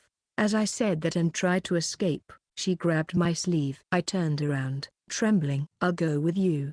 I can't run away like I did before. I felt a strong pressure. Chapter 16.5, Blue Wish, Red World 5. We passed through the Red Norren together. Originally, I brought a change of clothes because I was supposed to stay at my parents' house. I am well prepared. Kiri-chan also came from Tokyo prepared to stay overnight, so there is no problem with clothes. The problem is the mental preparation. It's not like we're girls or anything, so we shouldn't worry about it. That's what I think, but we still hesitate to undress in front of each other. I sneak a glance at Kiri-chan and she averts her gaze. I can't help but be conscious of it. However, if we continue like this, it won't go anywhere. We don't want to cool down our bodies and catch a cold by restraining each other. I gather my courage and undress. I quickly cover myself with a towel and head to the bath without looking back at her. If I'm not here, Kiri-chan should be fine. I told her to follow me. She won't go back to the room, right? WSHHH. Since it's late on a weekday night, there is no one else here except for us. We have the large bathtub all to ourselves, and it even has an open-air bath. We quickly wash ourselves and enter the open-air bath. Kiri-chan finally enters the bathhouse when I finish washing up. It seems she takes a long time to prepare herself mentally. It's still snowing outside, so our faces feel cold, but the temperature of the water is just right, warming our bodies. It's charming to take a bath in the snow, and it soothes both our minds and bodies. I wish all our worries could just disappear like this, but it's not that simple, is it? I called Kiri-chan's mother before arriving at the hotel. She was delighted that we were able to meet safely and casually dismissed the miracle of our reunion with a single phrase, "It's the power of love." I apologized, but she brushed it off lightly and said, "Since you've come all this way, why don't you go sightseeing tomorrow? It's okay even if you miss curfew, just let Kiri enjoy herself." So that's how it ended up. I was planning to return to Tokyo in the early morning Shinkansen, so I'm not sure what to do now. Fortunately or unfortunately, I don't have work tomorrow. Since Kiri-chan came all the way here and even paid for me, it would be a waste to just go back without doing anything. But Kiri-chan is still a student, and tomorrow is a weekday. Even if it's approved by her parents, is it okay for her to skip school? I'm happy that I can introduce Kiri-chan to my hometown, but I feel hesitant about making her skip school and taking her around. As I think about these things, I sense someone's presence beside me. Excuse me. Whether it's because I was lost in thought or not, Kiri-chan has come to the open-air bath without me noticing. She plops into the bathtub and sits a little distance away from me. This is a nice bath. Yes, it is. Especially since it's snowing. It's normal here. It's rare in Tokyo, and I don't often get to use an open-air bath. Don't you go to hot springs or anything? We're both busy, so it's hard to find time for an overnight stay. Come to think of it, I don't have many memories of going to hot springs with my parents either. I feel like I only came to appreciate hot springs after becoming an adult. Kiri-chan will probably experience it someday too. By the way, did Osada-san say anything? Osada-san is Kiri-chan's manager at her agency. I caused her a lot of trouble by leaving Kiri-chan in her care after making her cry. She said she was glad we were able to meet safely. Really? She was quite exasperated with me though. Ahaha, I give a forced smile and nod. Speaking of which, how did you find out that I was in Amari? I asked Yoshino. You asked Osada-san? Yes. I called the office first thing in the morning. Yoshino came right away that night, so I knew it was a planned crime. So I wanted to contact Yoshino instead of you. Yoshino dutifully contacted your agency, and that's how I found out you weren't in Tokyo. And then you came. Yeah, I came. She leaps to conclusions too quickly. She found out I wasn't in Tokyo and came to Amari. If she had just waited a little, we could have met in Tokyo. It's hard to ask, but why did you go to such lengths to chase after me? Why did she go to such lengths for me? Kiri-chan answers with her eyes cast down. I was scared. I had a feeling that you might disappear somewhere. I might never see you again. My heart was filled with anxiety. I won't disappear. You don't know that. You might not come back to Tokyo anymore. You might stay in Amri. I didn't want it to end like this. I didn't want it to end like this. Just like me. I didn't want it to end like this. I thought about it a lot. Kani's feelings of having Kyon taken away, losing me, my own feelings. It was really painful, and I understood how she felt. But even so, Kani honestly told me she took on a role she didn't like and told me even though she should be the one suffering the most, she conveyed it to me. That's not true. In the end, I took it out on you. I hurt Kiri-chan. I would hate it too if my role was taken away. If a character I had a connection with became someone else's, I wouldn't be able to bear it. I wonder if Kiri-chan would have been able to convey it well if she were in the same position. I don't know. Maybe I failed because it was me. Would anyone else have ended up the same way? So, thank you, Kani. Thank you for conveying it to me. I hurt Kiri-chan. I was jealous of her talent. I resented her privileged environment. I relied too much on Kiri-chan's strength and made her cry. And yet, she thanks me. I don't deserve your thanks. I'm sorry, really sorry. It's just an excuse. But I didn't mean to hurt you. I wanted you to understand and accept it no matter what. Because I thought it was for her sake. Because I thought it would be a reason for me to give up. But I still can't accept my feelings. But honestly, even now, I'm still jealous of Kiri-chan. I'm jealous of Kiri-chan being able to play Kyon. I can't deny this dark feeling. I can't just accept the idea that a part of me will continue to live inside her, as if it's a matter of course. Kyon is mine, and I don't want to give her up. My feelings won't suddenly change. I understand, because I feel the same way. So, honestly, I don't know what to do. I can't sort out my feelings. She smiles gently at me, who doesn't have the answer. It's okay. I'm glad you said that. It's okay not to know. We should have thought about it together. We wrote it down on paper, didn't we? That we would consult each other about anything. Oh, right. There was a pledge, wasn't there? I was forced to write it before the radio event. 1. Talk about anything if something is troubling you. 2. Consult about worries immediately. Don't bear them alone. 3. Report when something makes you happy. 4. Don't try to solve things alone. 5. Love me more than anyone else. Why can you recite it? Of course. This time, 1, 2, and 4 are contract violations, so be prepared. Put the jokes aside. I'm serious, Kani. Her eyes are serious, scary. I need to get back on track. The most important thing for me is not to be obsessed with Kyon, but to become a popular voice actress. Because there's only Kyon. Kyon is the only thing I have. I clung to her and became obsessed. If there were many representative works and many roles, I wouldn't have to be fixated on just one role. The attachment to the role wouldn't disappear, but I couldn't be so obsessed anymore. I don't have many experiences of success, even though I'm already at this age. That's not true. If I hadn't met the Kyon you played, I wouldn't have become a voice actress. Thank you. But you know, I realized that I'm not just Kyon anymore. I'm stupid. I came to Amri and realized it when I was alone. It had become something that was taken for granted, and there was no longer any discomfort in calling myself that. I am also Yoshioka Mum, the radio personality and Kiri-chan's partner. Maybe I wouldn't have been able to endure this if it weren't for This Is It Radio. Even though it hasn't been a year yet, it's the source of my confidence. Even if I'm not Kyon anymore, I am still Yoshioka Mum. But even so, I'm still weak. I thought about it. Yeah, maybe you don't need to accept it. Kyon will always belong to Kani. It's mine. Kyon belongs to Kani. But with each new work, Kyon becomes mine. Things that have been decided cannot be changed. There's nothing I can do about it. In that case, she confidently declares, I'll make myself belong to Kani, including playing Kyon. What is this child saying? So, I'll become Kani's. Hold on, let me process this in my head for a moment.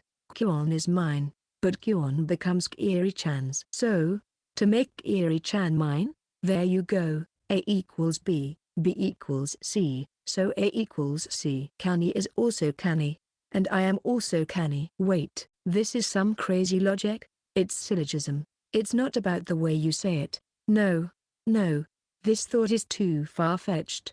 Sakuma Kiri will become Kanae's. Then, if that happens, Kyuon will also become Kanae's. No.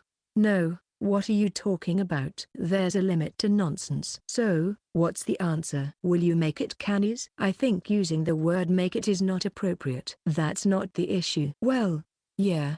Don't look at me with sparkling eyes. I might be convinced by your enthusiasm. Wait. Don't get carried away. It's ridiculous. I come up with a new definition within myself. Let's call it that. It will be the answer to the extended confession. Finding the answer will solve the problem of Kyuon. And actually, the answer has already been found. She came to Amori, and her feelings have grown stronger. It's just that she hasn't put it into words. She can't put it into words.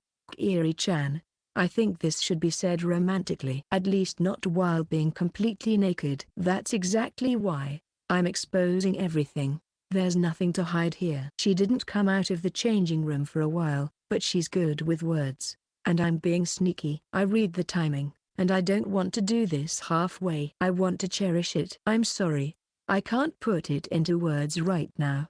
I stand up from the bath and approach Kiri-chan. Kanae? That's why, not now. Contradictory actions while saying she wants to cherish it. I touch her face. Her small face is blushing like an apple. I see myself in her watery eyes. I get even closer to her face, and her eyes are tightly shut. I can't say it now. So, to put her at ease, I make a promise. My heartbeat quickens. It might be something irreversible, but I want her to forgive me for this much. I brush her slightly damp bangs aside and gently kiss her heated forehead. It only takes a moment, but it feels like an eternity. I pull away from her.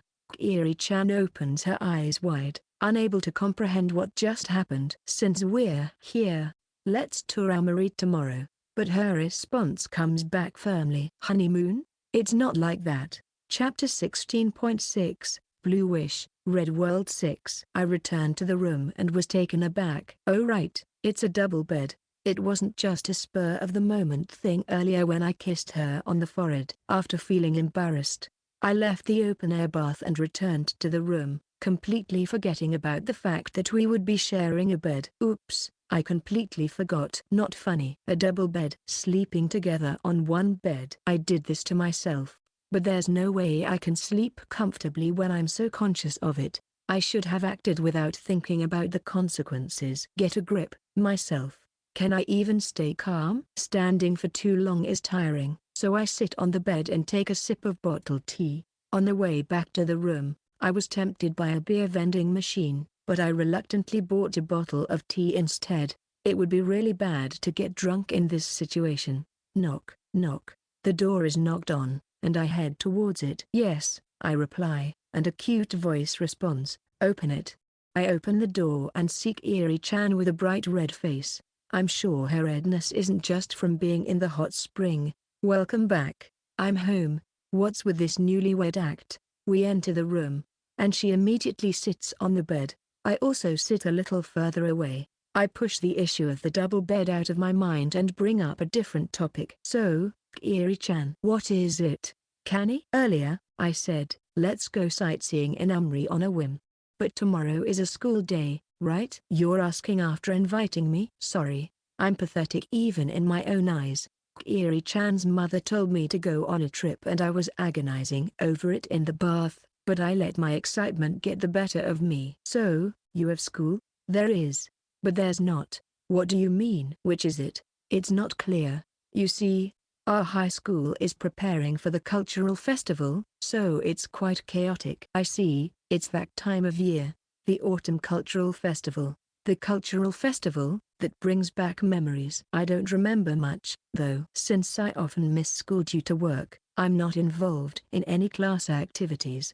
I guess that can't be helped. I didn't participate in many university events either. I want to help, but the preparations are done after school, right? My classmates understand that I'm not involved, so I'm just a free person. Not that I'm free or anything. So, in other words, yes. You're a loner? No, she strongly denies it. I am not a loner. I have friends like Yuina, and well, sorry. So you feel left out while the class is getting excited for the cultural festival?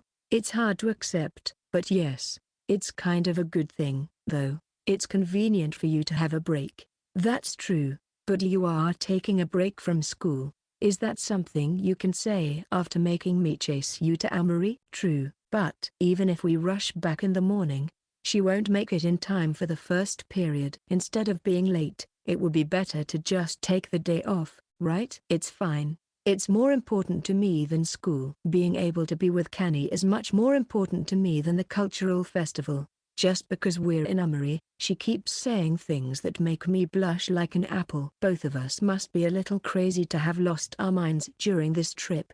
Let's make it a fun memory. I'll do my best. I lie down on the bed and we start planning tomorrow's trip while looking at our phones. This place looks nice. That looks delicious. It's a good spot for photos. We exchange opinions. Of course, I want to show her around my hometown of Hirosaki, eat delicious food, and enjoy nature. Since we're here, we should explore various places and make sure she enjoys Amori. Yawn. Are you sleepy? Yes, I came here on the Shinkansen, but I feel tired for some reason. Before I know it, it's already late, and after what happened, I'm sure she hasn't been able to sleep well. Shall we go to sleep soon? Okay, a sleepy voice. It must have been an anxious and challenging adventure for her. A small girl. What's a double bed? A princess needs her rest. When you sleep, do you prefer to turn off all the lights or leave a nightlight on? Either is fine. Then, I'll turn off all the lights. The room plunges into complete darkness. I join Kiri-chan in the futon. When I try to get in while keeping some distance, my body sticks out a bit. Kiri-chan. Yes? I can't fit in the futon. I'm sticking out too. Can I move closer? Oh, okay. I'll face left. Kiri-chan. You face right. It's okay if our backs are against each other, right? Oh, okay. I shuffle around and our backs touch. What's okay? It's not okay at all. My hands are sweaty. My face is hot. Am I a love-struck girl or a middle schooler? I'm a 30-year-old woman. For goodness sake. Kani. I hear a faint voice from behind me. What's wrong? Don't leave. I won't leave anymore. I won't separate from her. Yeah, I'll be right here. That's good. A relieved voice, and soon I hear her breathing as she falls asleep. I lose Kyuan. She's taken away from me, but in my world, she exists. This warmth is by my side. Losing her would be much more painful than losing Kyuan. That's my answer, the wish I've become aware of. My entire world. Feeling her body heat, I eventually fall asleep. Chapter 16.7, Blue Wish, Red World 7. The fish is delicious. Oh, can you taste the flavor of Amori? It's different from Tokyo, but in a good way. It's fresh. We arrived at Haku Center. In the morning, we experienced the sea at Tainzashi Coast, and then we saw a large flock of seagulls flying in the sky at Kabushima. I wanted to go to the top of Kabushima Shrine, but it was under construction. So we just enjoyed watching the seagulls and moved on. And now, we came to Haku Center for lunch. The rice cracker soup is surprisingly good. At first, I thought it was strange to put rice crackers in soup. I know, right? The ideal state for rice crackers is when they are not too soft or too hard. You know a lot about it. Well, I've been eating them since I was a kid. I never thought I would have the opportunity to taste the flavors I grew up with together with Kiri-chan. After enjoying fresh fish and Amori specialties, we headed to my hometown, Hirosaki. I wish I could have taken you to the Nebula Festival, but it's the opposite season now, so it can't be helped. Besides, with Kani, every day is like a festival. Am I that fun? You're always fun. Being with Kiri-chan is never boring, it's always fun. And so, we arrived at Hirosaki Station for the second time. It feels like it was just yesterday when we were here. I probably won't run into my father, but there is a possibility of meeting someone else, and that worry became a reality. Oh, Kani-senpai? A girl with brown hair tied up inside called out to me. Who is she? At first, I didn't recognize her, but gradually, Memories from the past resurfaced. Back then, she used to wear a school uniform. Her hair was black and longer. She was a girl who admired me. Saitumi-chan? Yes, that's right. If you're coming back, let me know. Well, it was a sudden visit. It's been a long time since I last saw this junior from my middle school days. I wonder when was the last time we met. If she hadn't called my name, I would have passed by without realizing it. It's such a vague memory. It's been a while. Yeah, it's been a while. You've become beautiful. Hee hee. Really? I'm getting older.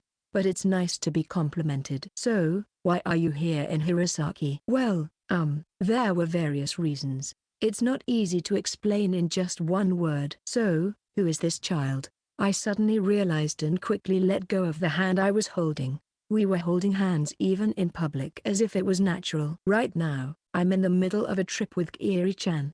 Kiri-chan bows politely. This is section. We decided to have tea together. I feel bad for Kiri-chan, but meeting Saitumi-chan is a rare opportunity, and it's a relationship that will almost certainly never happen again once I return to Tokyo. With Kiri-chan's consent, we headed to a recommended cafe near Hirosaki Park. It was a bit of a distance, but we were all excited to go there because it was a place that appeared in an anime, a slice of life anime about witches. Ah, I watched that. I have all the manga volumes. Wow, you two know a lot. Well, watching anime and reading manga is part of our job. That's right, watching movies, traveling, playing games, they're all part of our job. It's not an excuse.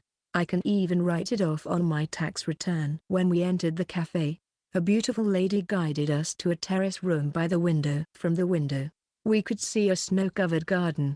We sat down and placed our orders. Then, Saitumi-chan spoke up. Kani-senpai is amazing. She's praising me, hoping that I'll treat her, right? It's not something an adult should do. Oh no, I'm not that amazing. I know Kani is amazing because I know her the best. She crossed her arms and puffed out her chest. Hey, don't compete with her, Kiri-chan. That's right, Kani-senpai is amazing. And Sakuma-san is amazing too. To think that you're Kani-senpai's partner on the radio show, and you're a high school student voice actress. SHH. It's a weekday, so there aren't many young people around who would react to the word voice actress, but we don't know who might be listening, so we have to be careful in public. A high school student, huh?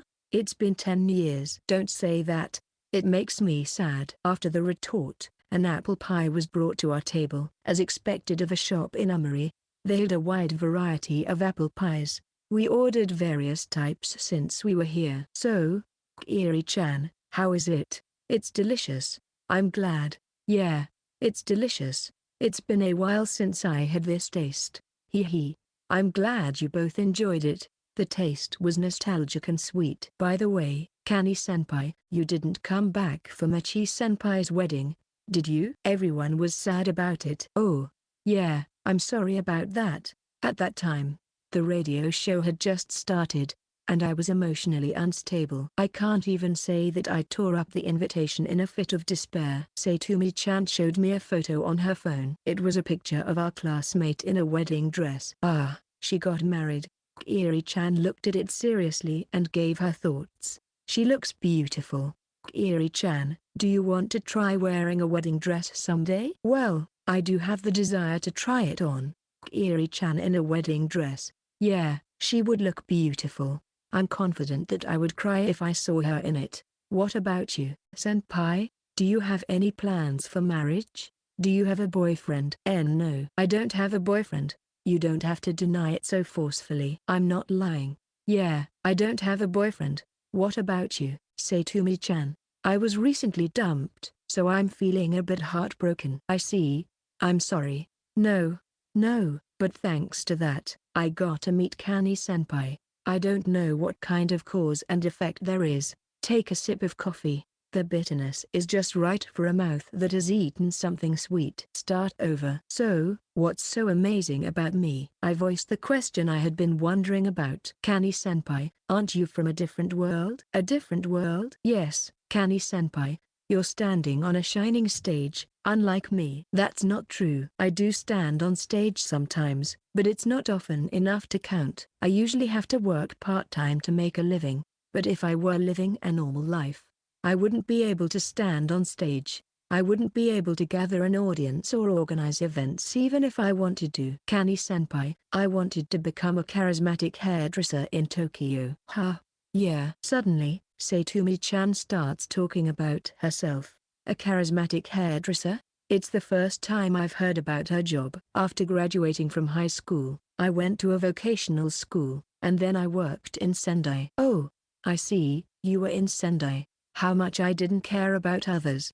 How absorbed I was in my affairs. I don't know a single thing about what happened to my once close junior, but it didn't work out. Not at all. I had no skills or talent. Talking even became a burden for me. And it was in Sendai, you know? Not Tokyo, but a city in Tohoku. My dream shattered, so I came back to my hometown. Now I work at a department store near the train station.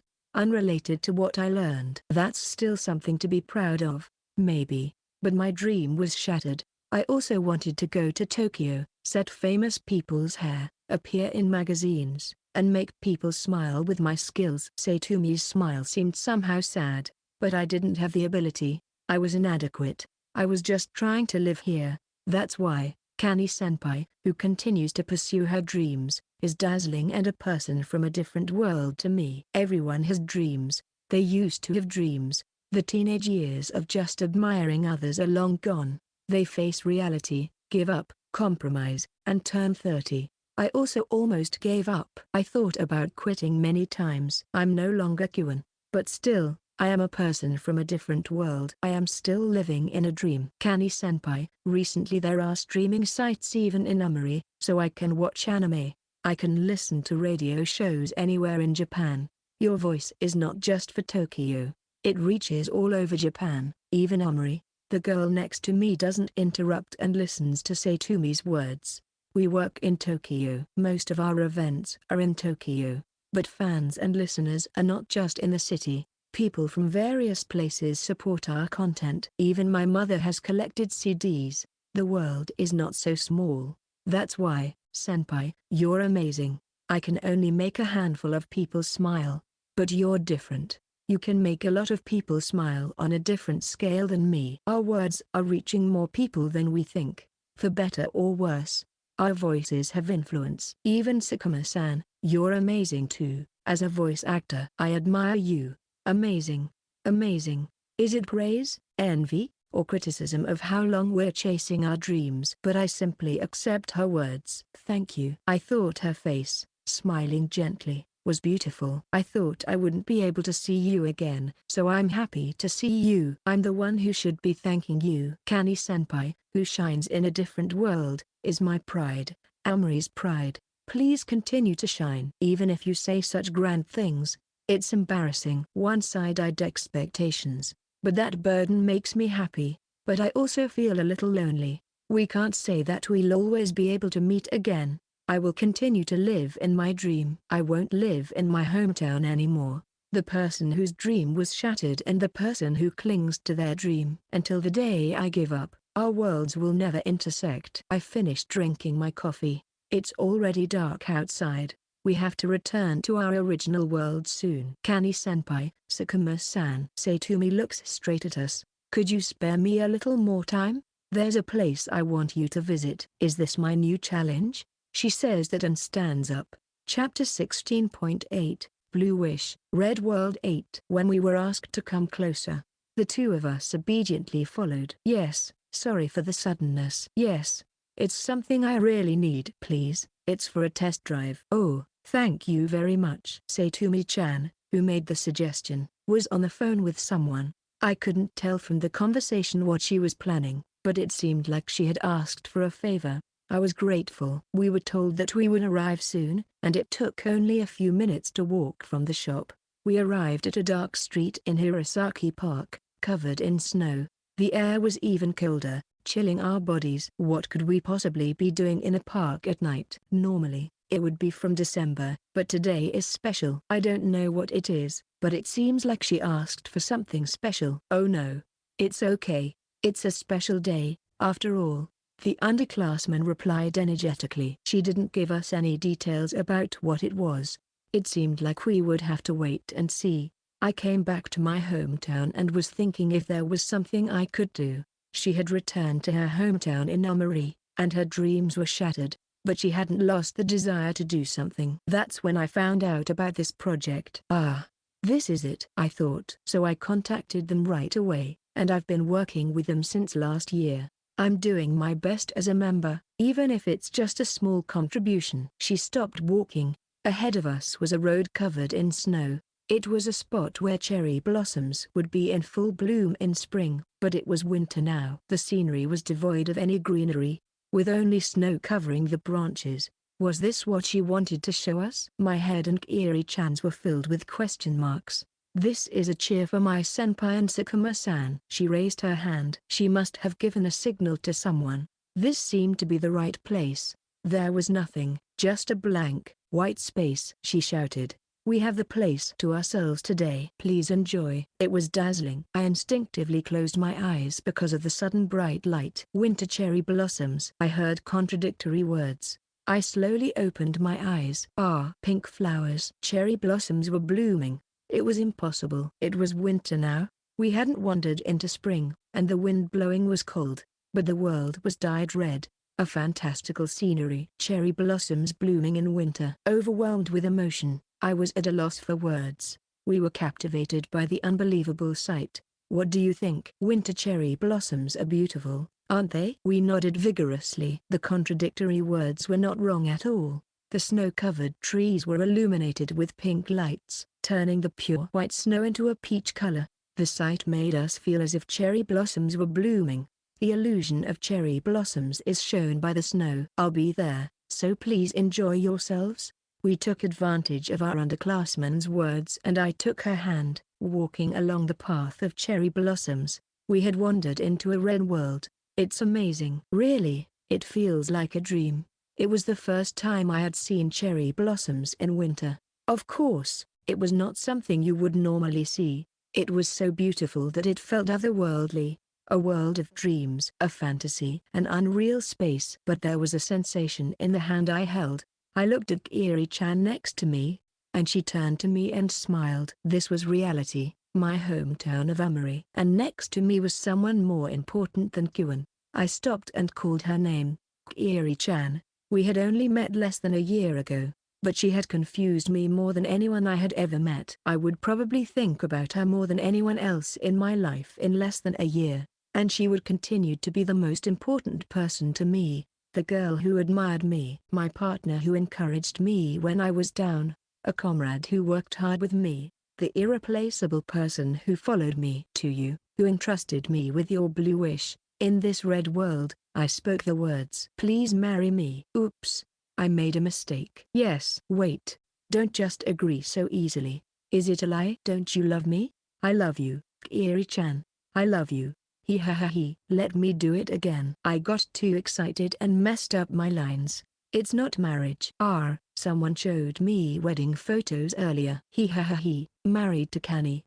He ha he. Come back, Kiri-chan. I was trying to make it romantic. I grabbed her shoulders and looked straight into her eyes. So, me. I was at a loss for words. My eyes were swimming. If you still like me even after becoming a university student, please be my girlfriend. Why are you getting scared? It's just a long time. But dating a high school student feels immoral. At least if we're both university students. It's safe. Is it safe? I couldn't understand what I was saying. It's fine even if I'm a high school student. Is it okay? Fine. I won't live with you until I become a university student. The conversation is progressing too much. Oh well, I can't just end.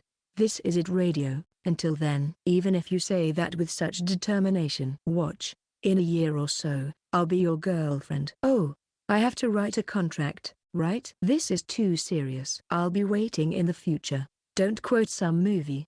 Besides, we're living in the same era, so there's no need to wait for the future. Let's walk into the future together, or at least that's the plan. Then, don't let go of this hand. I won't let go anymore, my Kyuan. Thank you, my admired Kyuan. It's so complicated. You were the one who said it first." After exchanging glances, the two of them burst into laughter. It's ridiculous. Even though it was a confession, it turned into a silly atmosphere. It's ruining the enchanting scene of winter cherry blossoms blooming. But that's why it's just like us. Romantic places and wonderful confessions are fine as long as Kyon and I are smiling. "I love you, Kiri-chan. I've always loved you. I'll love you forever and ever." I thought the cherry blossoms that won't scatter are nice too. Returning to Tokyo, the last bullet train of the day. We've been traveling all day, so Kiri-chan must be tired. She's sleeping soundly in the seat next to me. I feel a sense of affection for her peaceful face and stroke her head. I heard a mumble, but it quickly turned into a peaceful breathing. The departure announcement plays. We arrive in Tokyo in no time and return to reality. It has been a long 3 days. 3 days? It felt like a month. So many things happened that I won't be able to forget, and we won't go back anymore. I hold her hand as she sleeps. I said we'll be together when she becomes a university student, but it's practically a declaration of being together. My feelings that I had been avoiding now have a name. Kiri-chan became mine, and I became Kiri-chan's. She and she. I find comfort in the warmth of my lover's hand, and before I know it, I fall asleep too. A junior asks me, and I answer. This girl, Kiri-chan, is my sky. You colored it, and I turned red. What kind of starry sky will you show me from now on? There may be times when we sink into darkness or rainy days, but the sun will rise again. The sky is filled with colors. Chapter 17.1. It's okay to have ordinary talk. 1. I was having a dream. I am an ordinary citizen who admires princess. Princesses have beautiful voices, and when they sing, people smile. I admired the princess and imitated her at home. I thought about the princess day and night. Thinking about the princess made my heart warm. Yes, I loved the princess. But then, I became a princess myself. It happened so suddenly. The world changed abruptly, and the original princess was expelled and disappeared from the castle. I didn't want this to happen. I escaped from the castle. I chased after her. She was meant to be the princess. She was the only one suitable. It had to be her. Finally, I was able to find the original princess. For some reason, we ended up continuing our journey together, and our escape with the princess was enjoyable, like a dream. I fell even more in love with her, but we couldn't keep escaping reality forever. The end would come. She could no longer return to being a princess. I was the only one who could fulfill the role of the princess. I had no choice but to accept it. She made a promise to me, a promise to become her princess. Just with that vow, I forgave everything. I had no doubts about fulfilling the role of the princess. My left ring finger glowed. Even if I became a princess, she would be there waiting for me. She would welcome me with a smile and gently kiss me. I woke up. It was pitch black outside. The bullet train had departed from Shinamori and had just arrived in Sendai. My hand was warm. I looked at the hand that was held and smiled. It was different from the anxiety I felt on the way here. My princess was next to me. She was sleeping with a carefree expression. My beloved princess. I called out her name, Kyon. Now, I could call her name with a calm face, a special name. I leaned against her shoulder. I wondered how she would react when she woke up. Would she panic? She's not that innocent anymore, right? This seat is reserved only for me. I won't give it to anyone else. There is still time until we reach Tokyo. It's the perfect time to continue the dream. The dream doesn't end. The dream doesn't fade away. She will always let me dream. Returning to Tokyo, several days had passed when one day, the staff and cast of the anime The Girl Who Flies in the Sky were publicly announced. Chapter 17.2. It's okay to have ordinary talk too. Sakuma Kiri and Yoshioka Kanae here to bring you Kiri. This is it radio. It's already winter, huh? It feels like just yesterday it was summer. It's already December. Well, even in this cold weather, we have some hot topics to talk about. You're just going to say it out of the blue? Well, everyone wants to know, right? I think they're curious. That's true. It's something we're curious about too. Yeah, can you tell them, Kiri-chan? All right. Everyone. It's sudden, but we have an important announcement. Gulp. The bonus audio for the radio CD hasn't been recorded yet. No way. But you're right, we haven't recorded it yet. Do you all remember? We announced it at the event. Oh yeah, I remember now. We announced that we would be selling a radio CD that compiles episodes 1 to 20 and includes recordings of our journey, but we still haven't recorded it. This is bad. We completely forgot about it. Our scriptwriter, Yoshioka, we're also to blame for not noticing, along with the staff. And the problem is the release date. Yes, it's on December 22nd at a joint event. Isn't that impossible? It's only about a month away. We're in trouble. Can't we postpone the release? It's not impossible, but it would cost a lot of money. So, we'll have to record it hastily this weekend. We'll have to stay close by since we can't go on a trip right now. That's true. Where are we going? We'll announce it on next week's broadcast, so make sure to listen. We should be somewhere. Stay tuned. The problem is, we don't even know yet. Yeah. So, what about the main topic? We'll talk about it in the next segment. Alright. We'll share it in this segment. Report to Yoshio-mum. In this segment, listeners send in things they want to consult with Yoshio-mum, and Yoshio-mum answers their questions. But in reality, it's just a regular letter segment. We don't need regular letters. Yes, the usual catchphrase. Today, we'll introduce a letter from here. It's a letter that arrived last night. We have received many other letters as well. Despite the announcement yesterday. Thank you. As a representative, I'll read this letter. This time, we won't mention the radio name. Please understand. All right. Here's the letter. Yoshioka-san, Sakuma-san, good evening. The letter I'm sending this time may be very rude to both of you. However, as someone who loves This Is It Radio, I couldn't help but worry and feel anxious, so I decided to send this letter. Sakuma-san has been chosen to play the lead role of Kyuon in the new The Girl Who Flies in the Sky. The original Kyuon was played by Yoshioka-san. Sakuma-san must have mixed feelings about being chosen for the role she admired. Yoshioka-san must also have various thoughts and may not be in the mood to talk. But I want to know both of your feelings. I don't want the radio to become tense. Please share your words about this matter. This Is It Radio will be okay, right? Thank you for the letter. How much should we talk about? It was complicated. There were so many things. I think the listeners will be okay, but please don't speak ill of the show, the staff, or the agency. We're not here to complain. I believe in everyone. I, Yoshioka Kanae, played the role of Kyuon in the original The Girl Who Flies in the Sky 6 years ago, and this time, The Girl Who Flies in the Sky is being remade. I, who admired Yoshioka Kanae playing the role of Kyuon, was chosen to play the role. Of course, I'm an actress too. It's frustrating not to be chosen, and there are parts that I can't accept. I've felt jealous of Kiri-chan too. Kyuon was an important role for me. Yes, that's right. It's not just Kyuon. Every role I've played is important and precious. We talked a lot together. We even had arguments. I said hurtful words to Kiri-chan. I don't know how to explain it. The answer is that we're here, doing this radio show together with smiles. We're not at odds over the roles. We indeed had arguments at first, but now, I've gotten to know Kiri-chan even more deeply and I've come to like her even more. It may sound harsh to Yoshio-mum, but maybe it was a trial for us. We overcame the challenge. We've become stronger. Yes, explaining it like this might make her worry in reverse, but it's okay. If you keep listening, you'll understand that everything is fine. Yes. Even so, even if there are still people who worry about our relationship, please listen to the bonus audio on the radio CD. Even though we haven't recorded it yet, we'll show off our close relationship. Isn't that too much enthusiasm? I'll show you my love. That's too much enthusiasm, and your words are strange. There's also a joint event next month.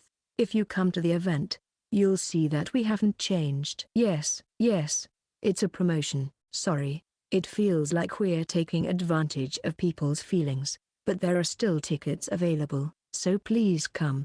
Don't worry. Even if I play Kyuon, I'm still the personality of this radio. Even if I don't play a role, I'm still the same old Yoshio-mum. The radio recording ended, and the studio looked different than usual. When we stood up, the staff started applauding. No words were spoken, but the feelings were conveyed.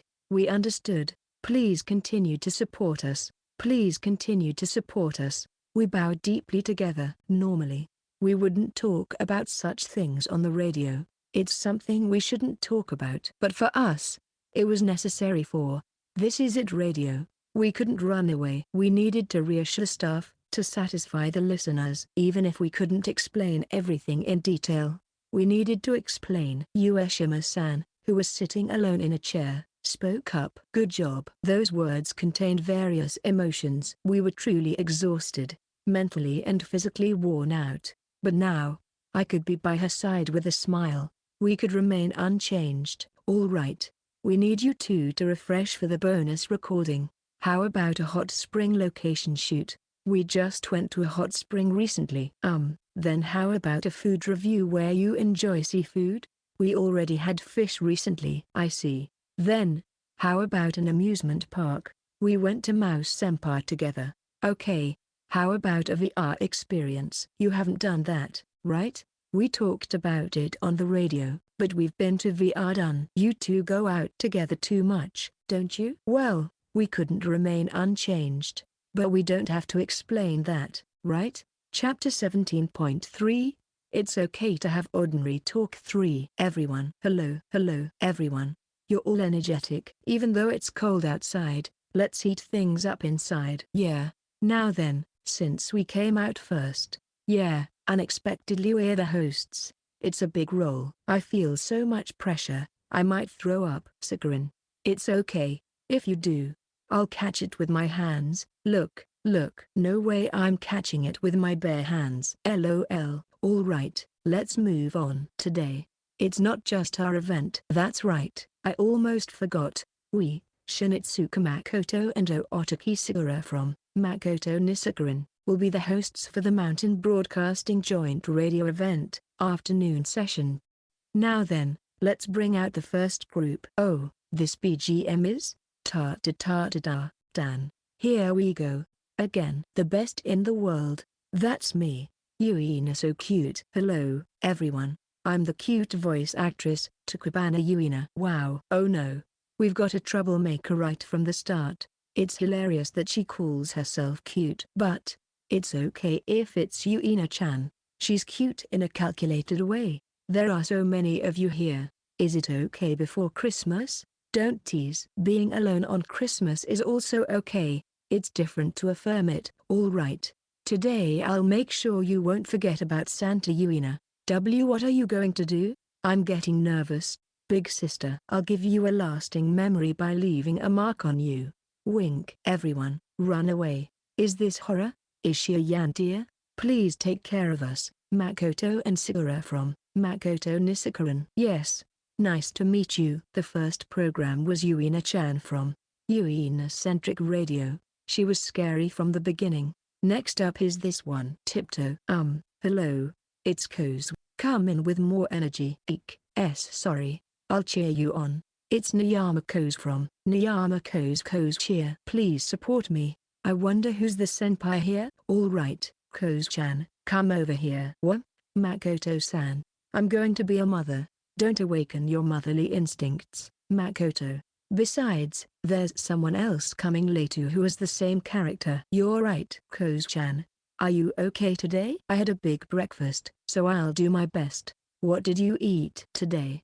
I had donuts, muffins, and melon bread. You eat a lot in the morning. I have protein. What are you aiming for, Yuina-chan? As an artist, of course, you have a strong professional mindset, as expected of Yuina-chan. I'm getting hungry. Can I go back to the dressing room? Your professional mindset is low, isn't it? Are we really capable of being the hosts? Do we have to introduce 2 more groups? Isn't this enough? Oh, the BGM started playing. What's this jingle? Wow. Here we go, everyone. Overflow. Too much. We're going right to dash. Here, too, energetically. Overflowing. Too much. All right, second floor. Overflow. Too much. Okay, well done. Let's go, Ayukan. All right, Hikarin, Hikari and Ayaka's Hikari overflow. Too much. Hikari overflew. Too much. Hikari overflew. Too much. Hikari one more time. Overflew. Too much. Hikari last one. Overflew. Too much. All right, we won. We're the champions. Thank you. All right. Let's go for a parade. Don't go. What is this mysterious unity? They completely stole the show. All right, you two hosts. Hey, cute girls. You're not drunk, are you? I'm drunk on you. Troublesome. Let's introduce ourselves already. Hello, we're from Hikari and Ayaka's Overflowing. I'm Higashi Hikari. I'm Shibasaki Ayaka, the girl who colors summer. Even though it's winter now. Ayakan, today it's summer only here. Can I wear a swimsuit then? Don't take off your clothes. Are you wearing a swimsuit? I'm not wearing anything, and I'm not putting anything on. That's a big problem. No, even though Ayakan doesn't need it. She's wearing underwear. It's war. I've said something I shouldn't have. Flat-chested, flat as a board, naked. All right. I'll consider that a declaration of war. Someone stop them. Looking at Kiri-chan, who is standing in the wings of the stage. After that, it's going to be difficult. What's with them? They're too free. Surprisingly, we're pretty normal, aren't we? That's right. We're totally normal. Our entrance was just like we rehearsed. We wave to the audience and enter. Plain. It is plain. What should we do? Kani? We won't leave an impression like this. Should we enter again with a social dance? But we slipped during that. I can't forget the staff's disapproving looks. Well, how about entering while holding hands? That's fine, but it still lacks impact. It's visually plain. Indeed, the people in front might understand, but it might be hard for those behind to recognize. So, what should we do? The introduction of the previous group, who are getting excited, is about to end. We don't have time to hesitate. Kiri-chan, how about this, huh? I whisper my suggestion in her ear. It might be tough for me, a woman in her 30s, but I've heard that can go smoothly if there is cooperation from the person being lifted. All right, let's do it, Kani. Oh, okay, understood, Kiri. I put my arm under her buttocks to support her. All right, we can do this. I'm glad I trained a little. The jingle plays, and the staff gives a signal. It's time to go. She lifts up. She's also balancing herself well, so the burden is minimal. We can do this. We can walk without any problems. Now, let's go and show off my princess section. The last program is this program. Please, huh? Wow, Princess Kari? As expected of Yoshio Mom-san. Damn, that move. You can't lift me up. Shut up, flat-chested. Caught. Kiri-chan, can I borrow your mic? Both my hands are full. Sure, Kani. Thanks. Hello, I'm Yoshioka Kanae. Sakuma Kiri, Kani. This is it radio. Wow. What are we witnessing here? Is this a wedding? In this way, it made the biggest impression in a gathering of unique radio programs. I think I was out of my mind, appearing with the Princess Kari and greeting. The momentum of the event is scary. Chapter 17.4. It's okay to have ordinary talk for. Well, even though I feel like going home already, let's start the segment here. Pay attention to the screen. So let's review the show. In this segment, we will look back on each of our shows. We will announce the answers to the questions we gave to the hosts in advance. We will also hear from the staff and the guests who appeared on each show about their impressions of the program. I see, so that's why we had one guest for each of the 5 shows. That's right. Everything was for this segment. All right, let's start with Niyamako's cheer. Oh no, starting with me? Yes. The first question is here. The most fun thing you've experienced so far? Koz-chan's answer is going to a cake buffet on the show. That's so like Koz-chan. Can you tell us more about it, Koz-chan? We rented out a shop for a birthday special and recorded there. There were lots of cakes and desserts. Koz was so happy. I'm jealous. Our birthday specials are usually just punishment games. I got a giant cake prepared for me. That's not fair. Let's change the show now. Please don't say things like that, everyone. I asked the staff about Niyamako's cheer impression. Oh no, I'm nervous. It's on the screen. Tada. Ahaha. There are 3 comments. The first one is, since becoming a writer for Niyamako's Cheer, I gained 10 kilograms. What does that mean, Koz-chan? Why did you gain weight? Yes, raise your hand. Yoshio mum. It's because she eats too much during meetings. Huh? It's just snacks. It's okay to have one, but you were eating 5 or 6 donuts, Koz-chan. Snacks? What kind of snacks are those? There's another comment here. There are many kind-hearted piglets. What does that mean? Do you have pigs in the studio? I think this is referring to the listeners. Are the listeners being treated like pigs? Cute appearance but actually a queen? No. It's not pigs. It's piglets. I don't get the difference. Ahaha. They are piglets.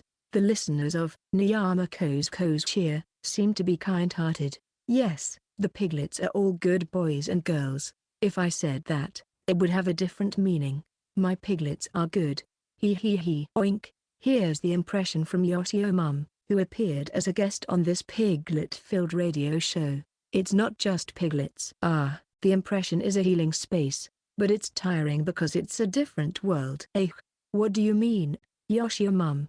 It means exactly what it says. The radio show is a gentle one where no conflicts arise, and just listening to Koz-chan's voice is healing. But as the straight man, it's like, am I really the straight man? Well, it's fine, but it messes up the tempo. Common sense doesn't apply. So I'm not used to it. I guess I'll get used to it eventually. I'm the one who will live with Yoshio mum. Don't compete with me suddenly, Kiri-chan. Alright, next up is, This Is It Radio. Us? I don't remember what we wrote. It's because you're in your 30s. It's not because of my age, okay? Here we go. You two. The first question is, the most difficult thing on the show? Let's see the answer on the screen. Why? Sakuma-san's answer is Yoshio mom couldn't record the radio show because of a cold, and Yoshio mom's answer is I was confessed to at an event. Hilarious. That should be a happy thing, right? My SNS got completely flamed.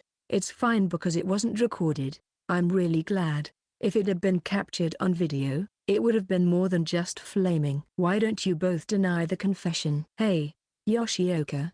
Let's talk in the dressing room later. Scary. Yuina-chan's eyes are scary. Don't call me by my first name. It's tough when your partner is absent. It would be nice if we had a guest. I never want to do a solo recording again. Thank you for that time. Okay, next up.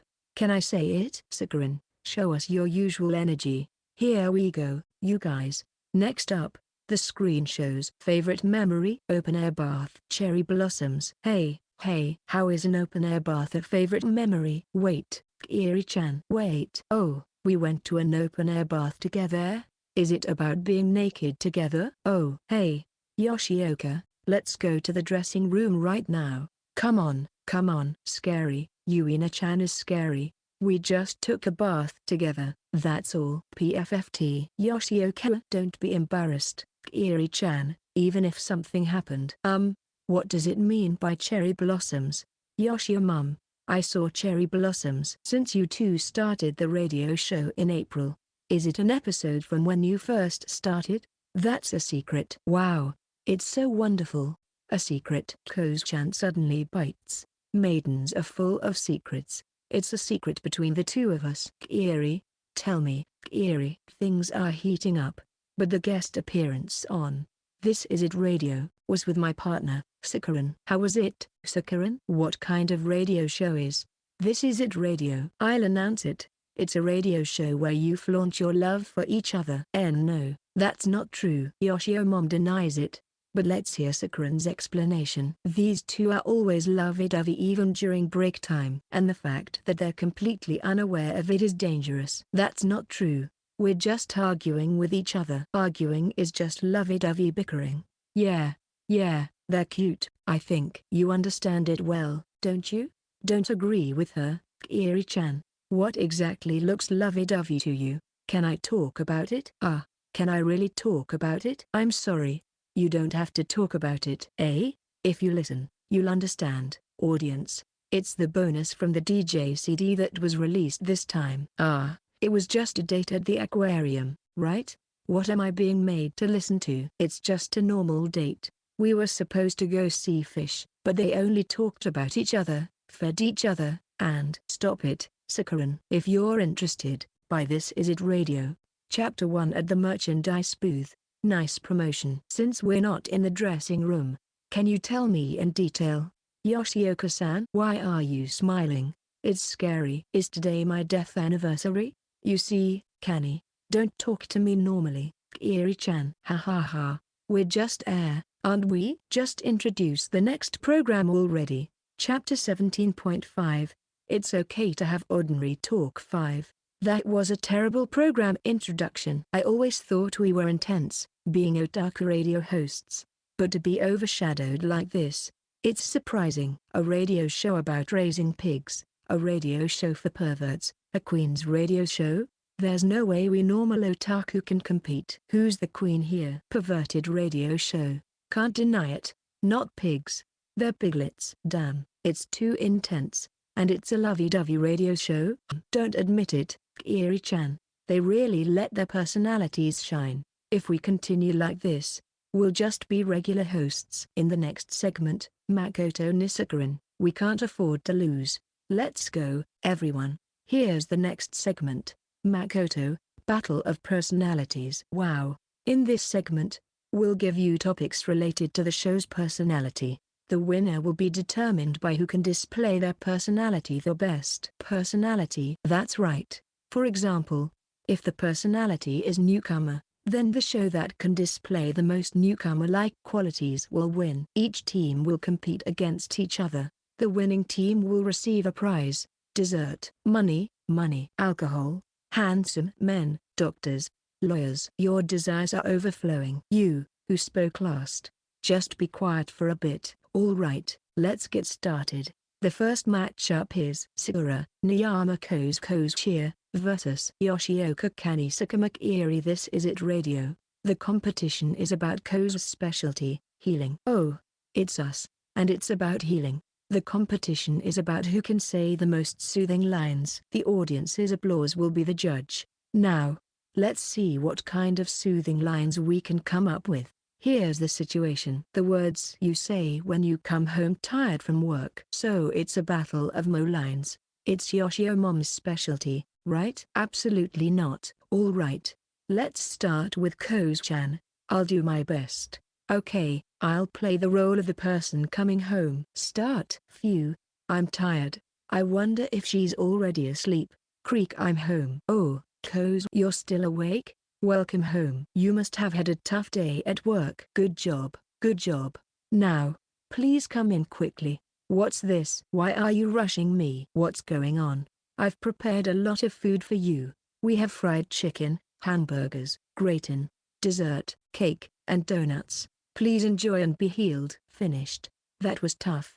At first, I was encouraged and soothed, but in the end, it was just your desires overflowing. Can a tired body handle that much food? Eating food will quickly heal both the body and the soul. Alright, next is the two of you. This time, I won't play the role of the person coming home. You two can take turns. I'll be the one coming home. No. The soothing lines should come from you, Yoshio Mom. No way. Alright. Alright, let's get started. Start. I'm tired. Recording 5 shows at once is insane. Ueshima is a demon. I just want to sleep right now. Creak. Welcome home, Kiri. Oh, you look tired. I'm home, Kanae. I'm completely exhausted. Here. Huh? Welcome back. Hug. Hug. Or, do you feel better? Still not enough. Stop. What is this? It's not soothing. It's lewd. As expected of Yoshio Mom-san. Next matchup is Makoto Nisakaran vs Uina-centric Radio. The competition is about our personalities. Which one of us is more of an otaku? Answer the questions in an otaku-like manner to win. There will be 3 questions in total. Since we'll be answering, the temporary hosts will be the winners of the previous segment. This Is It Radio. Thank you, thank you.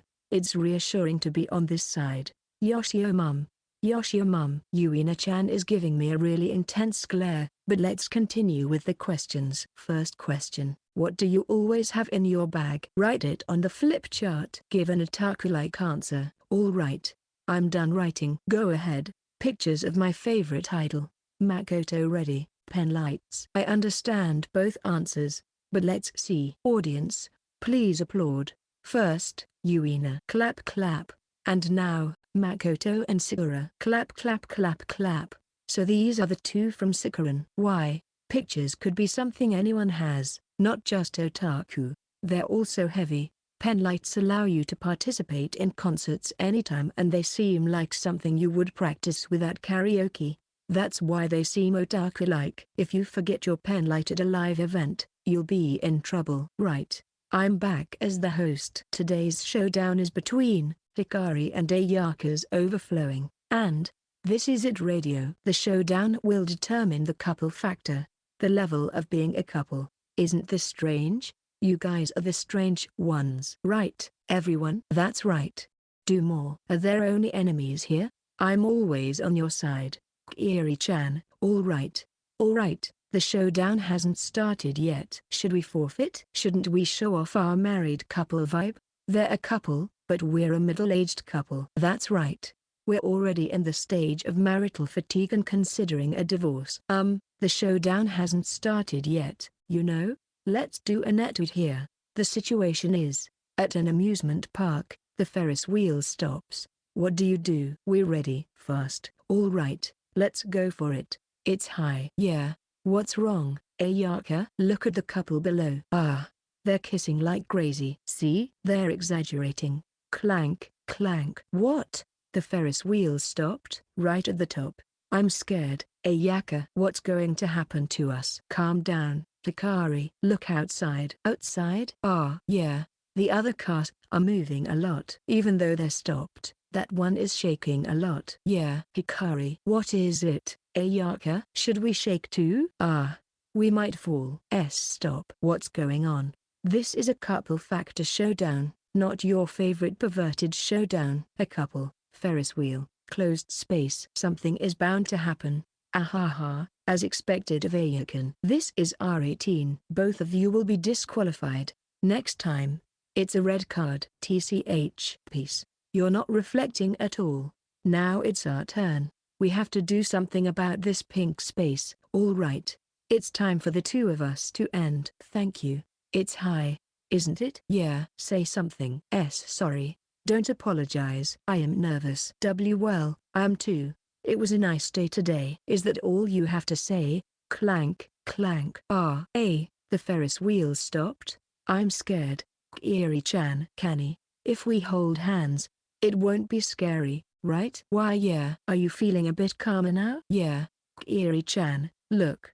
The stars look beautiful. Yes, they do. Beautiful. We could see this view because the Ferris wheel stopped. That's true. It's moving again. I'm glad. Kani. Yeah. What is it? I want us to keep holding hands. Sure. That's fine. Hee ha ha. It's over.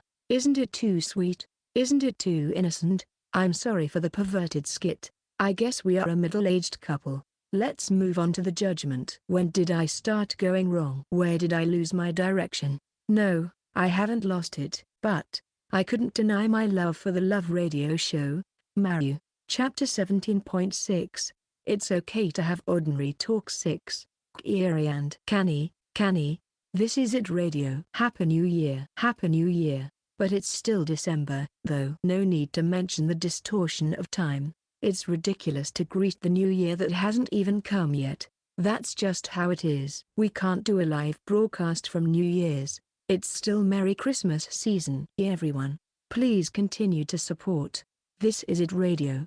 This year too. There's only about one more week left this year, so let's take it easy. I'm already tired. Please continue to support us this year, next year, and the year after that. Yes, please continue to support us. Yoshio Mum. Huh? That sounded heavy? Well then, since it's Christmas season. Yes, right. It's right after the Mountain Broadcasting joint event ended. It was 3 days ago. Even though it's a giveaway of the recording date. Yes, that's right. I'm still exhausted. I think we say that every time the event ends. Yes, I think so too. The previous solo event was all your fault, Kiri-chan. Well, anyway. Yeah, Kiri, the event was terrible. Honestly, we went overboard. And yet, Yoshio-mom was so into it. You know how there's an atmosphere at events, and when the audience reacts well, you can't help but get carried away. So, it can't be helped. Thanks to that, This Is It Radio won first place in the daytime session. We won. The prize for the daytime session is 50,000 yen worth of gift certificates. Yay! We can eat delicious food for Christmas. Wait, are you going to use it today for Christmas? I already made a reservation. Wait, I didn't hear about that. Then, I'll sadly eat alone. I didn't say no one is going. What about you, Eshima-san? Lovey-dovey radio is great. I won't deny it anymore. What's wrong with being lovey-dovey? Hee hee hee. Don't be happy about that. All right, we're close friends. We'll go eat together after this, but the second part of the joint event was terrible. Yeah. Or rather, the evening session had really strict judging. Wasn't it unfair considering we won the daytime session? Being the champion is tough. The winner of the second part was unexpectedly Koz-chan. It ended up with the non-aggressive girl remaining after we all attacked each other. But if it's Koz-chan, I'll allow her to win. She looked so happy. To be able to be so happy with a 50,000 yen meal voucher, that girl is really, because she's a glutton. Yeah, her eating habits will be tough when she becomes an adult. Well then, let's read some letters. From a listener with the radio name Aluminum Can on top of a Ponkin-san. It's Arupon. Our usual Arupon. Since I had no plans before Christmas, I participated in both the first and second parts of the joint event. The presence of the two of you, who should be the newest, was overwhelming as a long-time listener. Normally, it's just the audio, but it's even more interesting to see your interactions and movements. Laughs. Will you consider doing video streaming someday? Of course. I also bought the CD with the recorded broadcasts. I'll save the bonus for New Year's Eve. Thank you for the most enjoyable Christmas and presents. The cold days continue, so please take care of yourselves and don't eat too much during the New Year's. That's so nice. Everything is great. Isn't it too ordinary? Just because it's ordinary doesn't mean we have to break it. I mean, not break it. I won't break it. Huh. Today is no breaking day? What kind of day is it? Somehow, it makes me happy. I'm happy about the letter, but it's a bit different. No matter how much we change, Arupon-san still sends us letters from the very beginning. I'm sure some people quit along the way, and people who started listening halfway through. Of course, I'm grateful to all the listeners, but isn't it nice that they continue to like us as we change and evolve? Yeah, that's right. At first, this radio show was really a hostile and unfriendly one, but gradually, our friendship, well, it was too sudden. Now, we're lovey-dovey, right? Amazingly, they continue to listen and send us letters. I'm filled with gratitude. That's why. It doesn't matter if it's boring. Just the fact that they send us letters makes me happy. Yes, I think it's okay to have ordinary questions. Are you in your idle phase? Wait, is this radio ending? It's not ending. I won't let it end. Even if I run out of money, I'll do my best as a personal sponsor. Personal sponsor? That's. Mom is so happy that this radio show is loved so much. Because, there's a promised day. Can you please forget? What's with you? This is a good part. Don't stop us, staff. Ueshima-san, please stop talking about things that only the two of us know. Wait, this person is the scriptwriter, so let's calm down. Even though the script is completely blank. I've wanted to say that since the first episode, but calm down, Kiri-chan. All right. Let's read the next letter. You suddenly calmed down? You're so noisy. From a listener with the radio name Uappetizer-san. Until when did you believe in Santa Claus?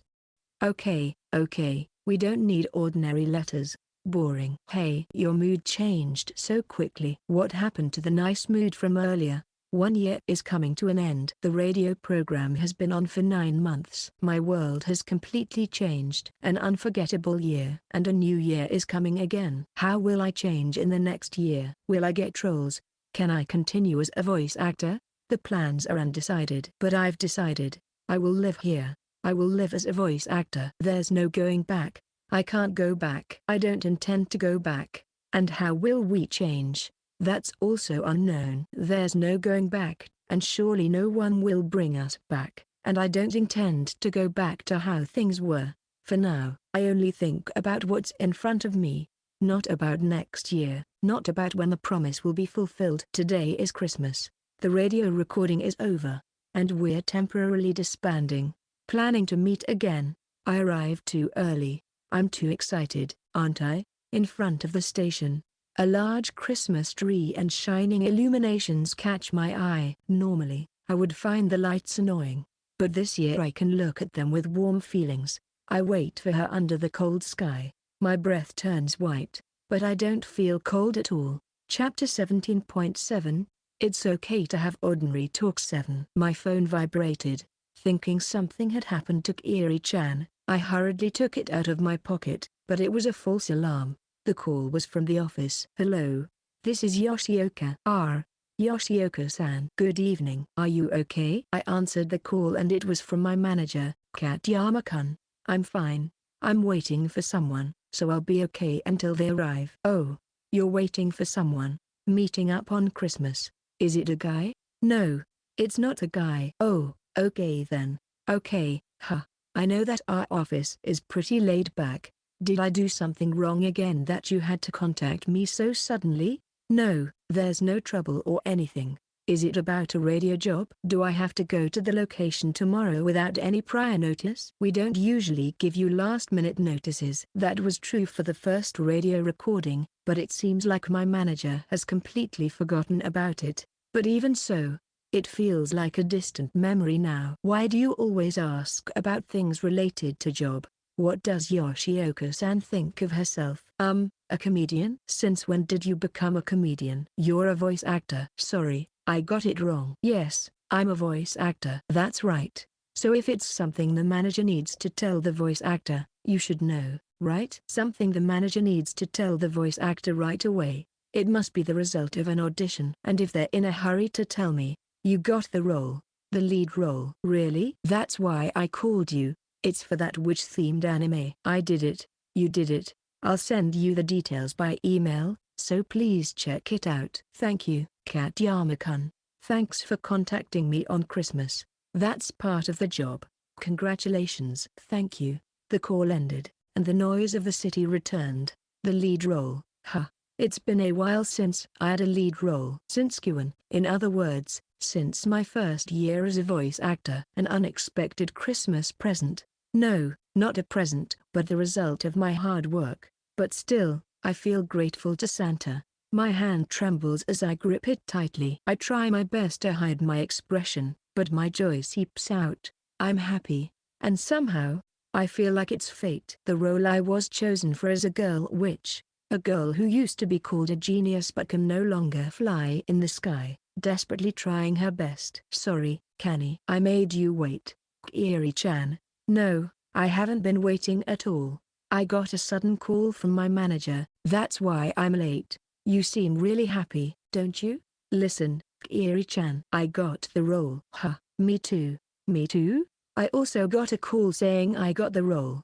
Really? Could it be for the witch role? Yes, that's right. I'll be playing the rival girl. Really? I got the lead role. Co-starring. Not co-starring. We look at each other and laugh. The lead girl and the rival girl. It's our first time co-starring in a main role. I thought the rival girl looked a bit like you, Kiri-chan. I also thought Kanae was perfect for the lead role. Really? Yes. I've been playing Kanae's voice in my head. That's a bit scary. But co-starring, I'm so happy. Yeah, I'm really happy too. Santa did a cool thing, didn't he? A Christmas present, maybe? No, I don't want a Christmas present. I want to work hard for it. I pout and protest. My feelings of love for her grow even stronger with her adorable gesture. All right, my spoiled princess. I'm sorry for being spoiled, but who fell in love with such a spoiled princess? It's me. I reach out my hand. Without hesitation, she takes my hand and smiles gently. Let's eat a lot. What kind of restaurant are you going to take me to? We walk side by side, heading towards the restaurant. I wonder if she'll be happy with the restaurant we're going to and the Christmas present I'll give her. I'm so excited. You're excited about taking me there. Christmas soon comes to an end, and the new year begins. Winter will soon be over, and spring is just around the corner. She will be a third-year high school student, and I will be getting closer to my late 20s. Kiri-chan, let's go cherry blossom viewing in spring. You're so early. It would be interesting to record the cherry blossom viewing for the radio, don't you think? Talking about work, can't we just go together? Well, we can go together, but wouldn't it be difficult to record? I can't believe this radio idiot. Huh? I want to do various things together. I want to go on lots of dates, but Kiri-chan, you'll be taking entrance exams next year, right? It might be better to hold back. I won't hold back. I won't let you be so leisurely until I graduate. Next year is going to be tough too. Huh? That's right, I'll make it tough. We argue, but we laugh together. It's fun. Just talking to her makes me happy and warms my heart. Meeting her, I realized that there was also this side of me. It's the same with the roles I play. Even if my wings are broken, even if I lose sight of the light, even if I can no longer fly in the sky, even if I cry a lot, as long as I keep moving forward, I can meet a new version of myself. Kanae? What's wrong? You're spacing out. It's from a radio listener named Yoshio-san. Yes? They said, it's too much happiness. Spending Christmas with the girl you love is just too happy. What do you think, Yuri-san? What? I'm happy too. That's what they said. I'm glad for you. Yoshio-san, please continue to enjoy your happiness. What is this fuss? It's embarrassing to say it face to face. I love you, Kanae. That's cheating. Being young and full of energy is cheating. It's not easy at all. I'm nervous. That's right. I'm happy. Is that all you have to say? Fine, I get it. Wait a minute. I'll record it on my phone. Wait. Don't record it. And we're in the middle of the street. Isn't it nice to have a realistic feel? All right, I'll say it. Here's an ordinary talk. No, that's not my catchphrase. I love you, Yuri. Wait a second. I haven't started recording yet. Oh no, hurry up and let's go to the store. Wait, but meeting a girl I love this much, it's a once-in-a-lifetime thing. Yes, that's what I think. On another day, Kiri-chan appeared at an event wearing the pinky ring I gave her and said, Yoshio mom gave me this present, causing another uproar. But that's a different story. Extra story. Chapter 17.8, One Day of Recording 3. Today, as always, the radio recording begins. It has begun. Sakuma Kiri, Yoshioka Kanae brings you, Kanae. This is it radio. It's been getting colder lately. There are places in Tokyo where it's snowing. Oh no, I hope it doesn't accumulate. Yeah, it's a problem if the traffic gets paralyzed and work gets postponed. Exactly. It can't be helped, but it's troublesome. Besides, it's hard to get out of bed in the morning when it's cold. I understand how you feel. Kiri-chan, are you the type who can wake up properly in the morning? Of course. I've never been late for school. It's strange how I can wake up easily when I'm a student. There's no need to ask about Yoshio mom, right? Hey, listen to me. You're weak in the morning, aren't you? Well, yes, I am weak in the morning. As expected. That's boring, but it's fine because you have someone who wakes you up, right? Like a childhood friend, a younger sister, or a maid. What anime are you talking about? I don't have a childhood friend or a younger sister to wake me up. But you have a maid. I wake up without relying on anyone. You're amazing, Kiri-chan. Don't treat me like a child. I set an alarm, but for some reason, it always turns off by itself. It must be the work of fairies. Why are we talking about anime? I want a heroine who calls me every morning! Exclamation mark. Which anime are you talking about? That's what it means, right? Nothing. Huh? What? I can't hear you. Speak up. It's nothing. Let's play a romantic song here. That's a sloppy way to change the subject. No.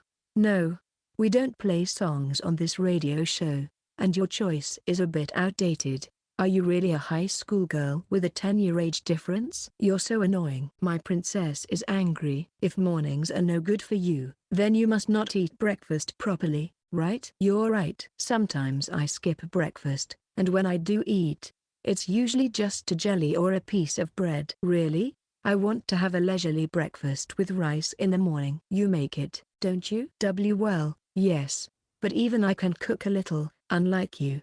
I can't deny that, and it makes me sad. Eating instant food all the time is bad for your health. That's true, but hey, Yoshioka-san. You said your wife makes miso soup for you every day? Huh? Suddenly bragging about your wife. Wait, Yoshioka-san is married? A sudden coming out here. Well, it's not like I was hiding it, but his wife's cooking. I'm envious. I can make miso soup too. You know.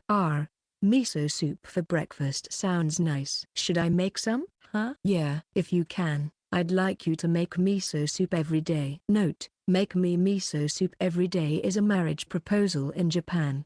However, this is rather outdated and not well received anymore. Exclamation mark. Huh? What's with this atmosphere? Wait. What I just said didn't mean that.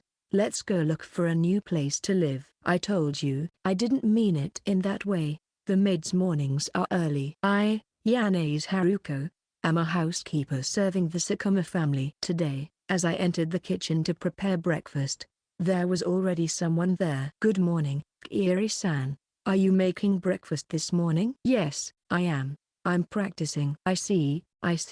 Is it part of your bride training? No, it's not.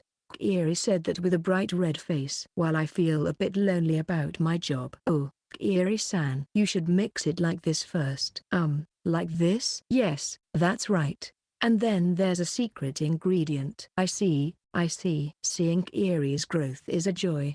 It might not be long before Yoshioka-san gets to taste Yuri's homemade cooking. Chapter 17.9, 1 day of recording 4. Can you read someone's mind? Huh? It's time for the "This is it psychological test" segment. In this segment, we will conduct a literal psychological test to reveal the other person's unknown feelings, hidden nature, and qualities that even they are not aware of. Wait. I've never heard of this segment before. When was it created? Just now? Before the meeting, we were talking about morning horoscopes with the staff, and it got more exciting than expected. Then Yoshioka-san said, "What's all the excitement about?" And here we are. Can you just create a segment like that so easily? You're so annoying. Let's just do it. Psychological tests. Huh? Yoshio-mum, do you believe in blood type horoscopes or zodiac horoscopes? I only believe in them when it's good information, but I don't conveniently believe in them when it's bad. So you pick and choose the good parts? Huh? Don't put it like that. Okay, so we'll both read it, but the answers are on a separate sheet, so we won't know. Listeners, please give it a try too. Got it?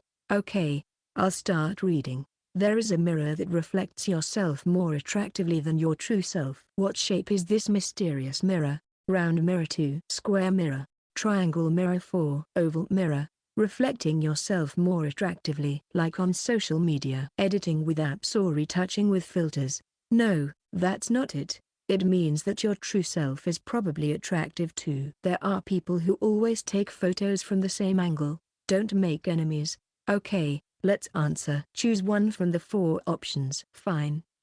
I think I'll go with 4, the oval mirror. I'll go with 1, the round mirror. Okay, I received the answer sheet from the writer. I'm getting nervous. Oh no. According to this psychological test, it reveals your confidence in your appearance. For Kiri-chan's answer, choosing 4, the oval mirror, means you have quite a bit of confidence in your looks. No. Well, Kiri-chan is cute, so I'm happy, but I have no confidence at all. But deep down, you secretly think you're really cute. That's not true. Psychological tests can be mean. So, what about you? Yoshio-mum. Choosing 1, the round mirror, means you're the type to get carried away when praised. Sounds like Yoshio-mum. She's the type to thrive on compliments. What does an unmarried woman in her 30s know? Okay. The other options, 2, the square mirror, indicates confidence in your inner self, and 3, the triangle mirror, means you don't worry too much about your appearance. Alright, let's move on. You and your lover go to an amusement park. Among these, which attraction are you most excited about and absolutely want to ride? Amusement park. 1. Thrilling bungee jump. 2. Exciting go-kart racing. Romantic Ferris wheel with a beautiful view. 4. Screaming roller coaster. This is a tough decision. I want to ride all of them, but just one. I would love to go on the Ferris wheel with my lover, but this scenario is about something I've been looking forward to for a long time. How about option 1, bungee jumping? Alright, then I'll go with option 4, the roller coaster. Has everyone decided? Well, I can't relax while waiting for the answer. Okay, thank you, Yoshioka-san. Wait. What's written there? According to this test, it reveals your type of love. First, for those who didn't choose either. 2. The go-kart racing. It means you interpret the opposite sex's casual words and actions positively and get excited on your own. Ouch. You're not very good at attracting attention and lack the desire to get to know the other person. That's even harsher. I don't want to read the part about my own answer. I'm curious, but scared. Okay. The classic 3, the Ferris wheel, indicates the type that gradually deepens the relationship with the person they're interested in. They're not very good at attracting attention, but they have a strong desire to know everything about the other person. Is this the right answer? Not a bad answer. Which one should we go with? Wait, we haven't heard Kiri-chan's answer for 1 yet. I don't want to. Straightforward. Then I'll read it. My paper got snatched. Let's see. For those who chose 1, the bungee jump, it means you're the type to actively approach the person you're interested in. You're very good at attracting attention and have a strong desire to win over the person no matter what. I'm not the type to fall in love easily, you know. I'm the type who will do anything to acquire what I want, a proactive type. I know it's weird for me to say this. Isn't it a perfect fit? That's not true. Yoshioka-san. Why are you suddenly using polite language? And this answer has a yandere vibe to it. Who's a yandere? I didn't say anything about you, Kiri-chan. I'm not the type to fall in love easily. I only fell for one person. Wait. XXX. Don't cover your mouth. What is she talking about? These psychological tests are scary. Oh, there's one more question. Yoshioka-san, stop laughing. Huff. I didn't know psychological tests would drain so much energy. This question is short. Nice. Bang. Something made a noise and broke. What could it be? Favorite mug? 2. Window glass. Ceramic doll. 4. Glasses. It's my heart. Don't break. But seriously, I got quite damaged from the previous psychological test. Well, it's going to break. It's all about intuition. But it's troubling. It could be the doll or the glasses. Why? If it's 1, it would be shocking. If it's 2, it would be like a horror movie. So, I'll go with the doll or the glasses. Then glasses. Even if they break, I can replace them. For me, if it's going to break, it would be 2.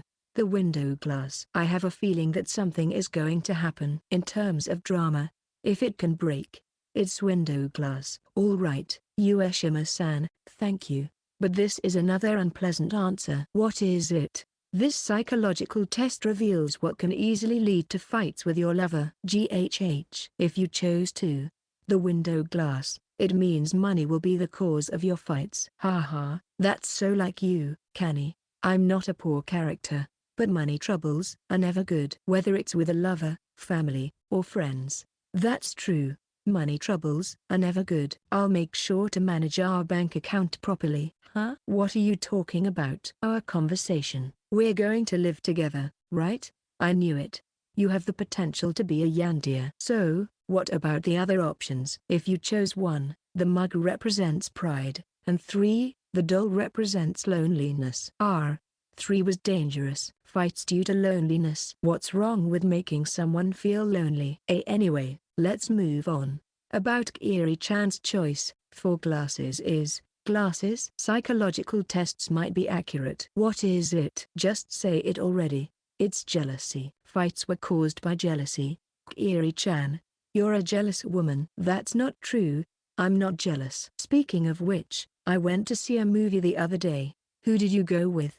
Which woman? No, I went alone. Fortune telling is scary. I'm scared of you, Kiri-chan. Okay, that's all for there. This is its psychological test segment. Yeah, let's make it a one-time thing. Let's just do this for once. Next time, I want a fortune teller as a guest. I want them to do palm reading and compatibility readings. Let's just end this radio show already. When I looked at the Aries section of the horoscope, it said, "You will be manipulated by someone younger." A part of me started to believe in fortune telling. End of Volume 2.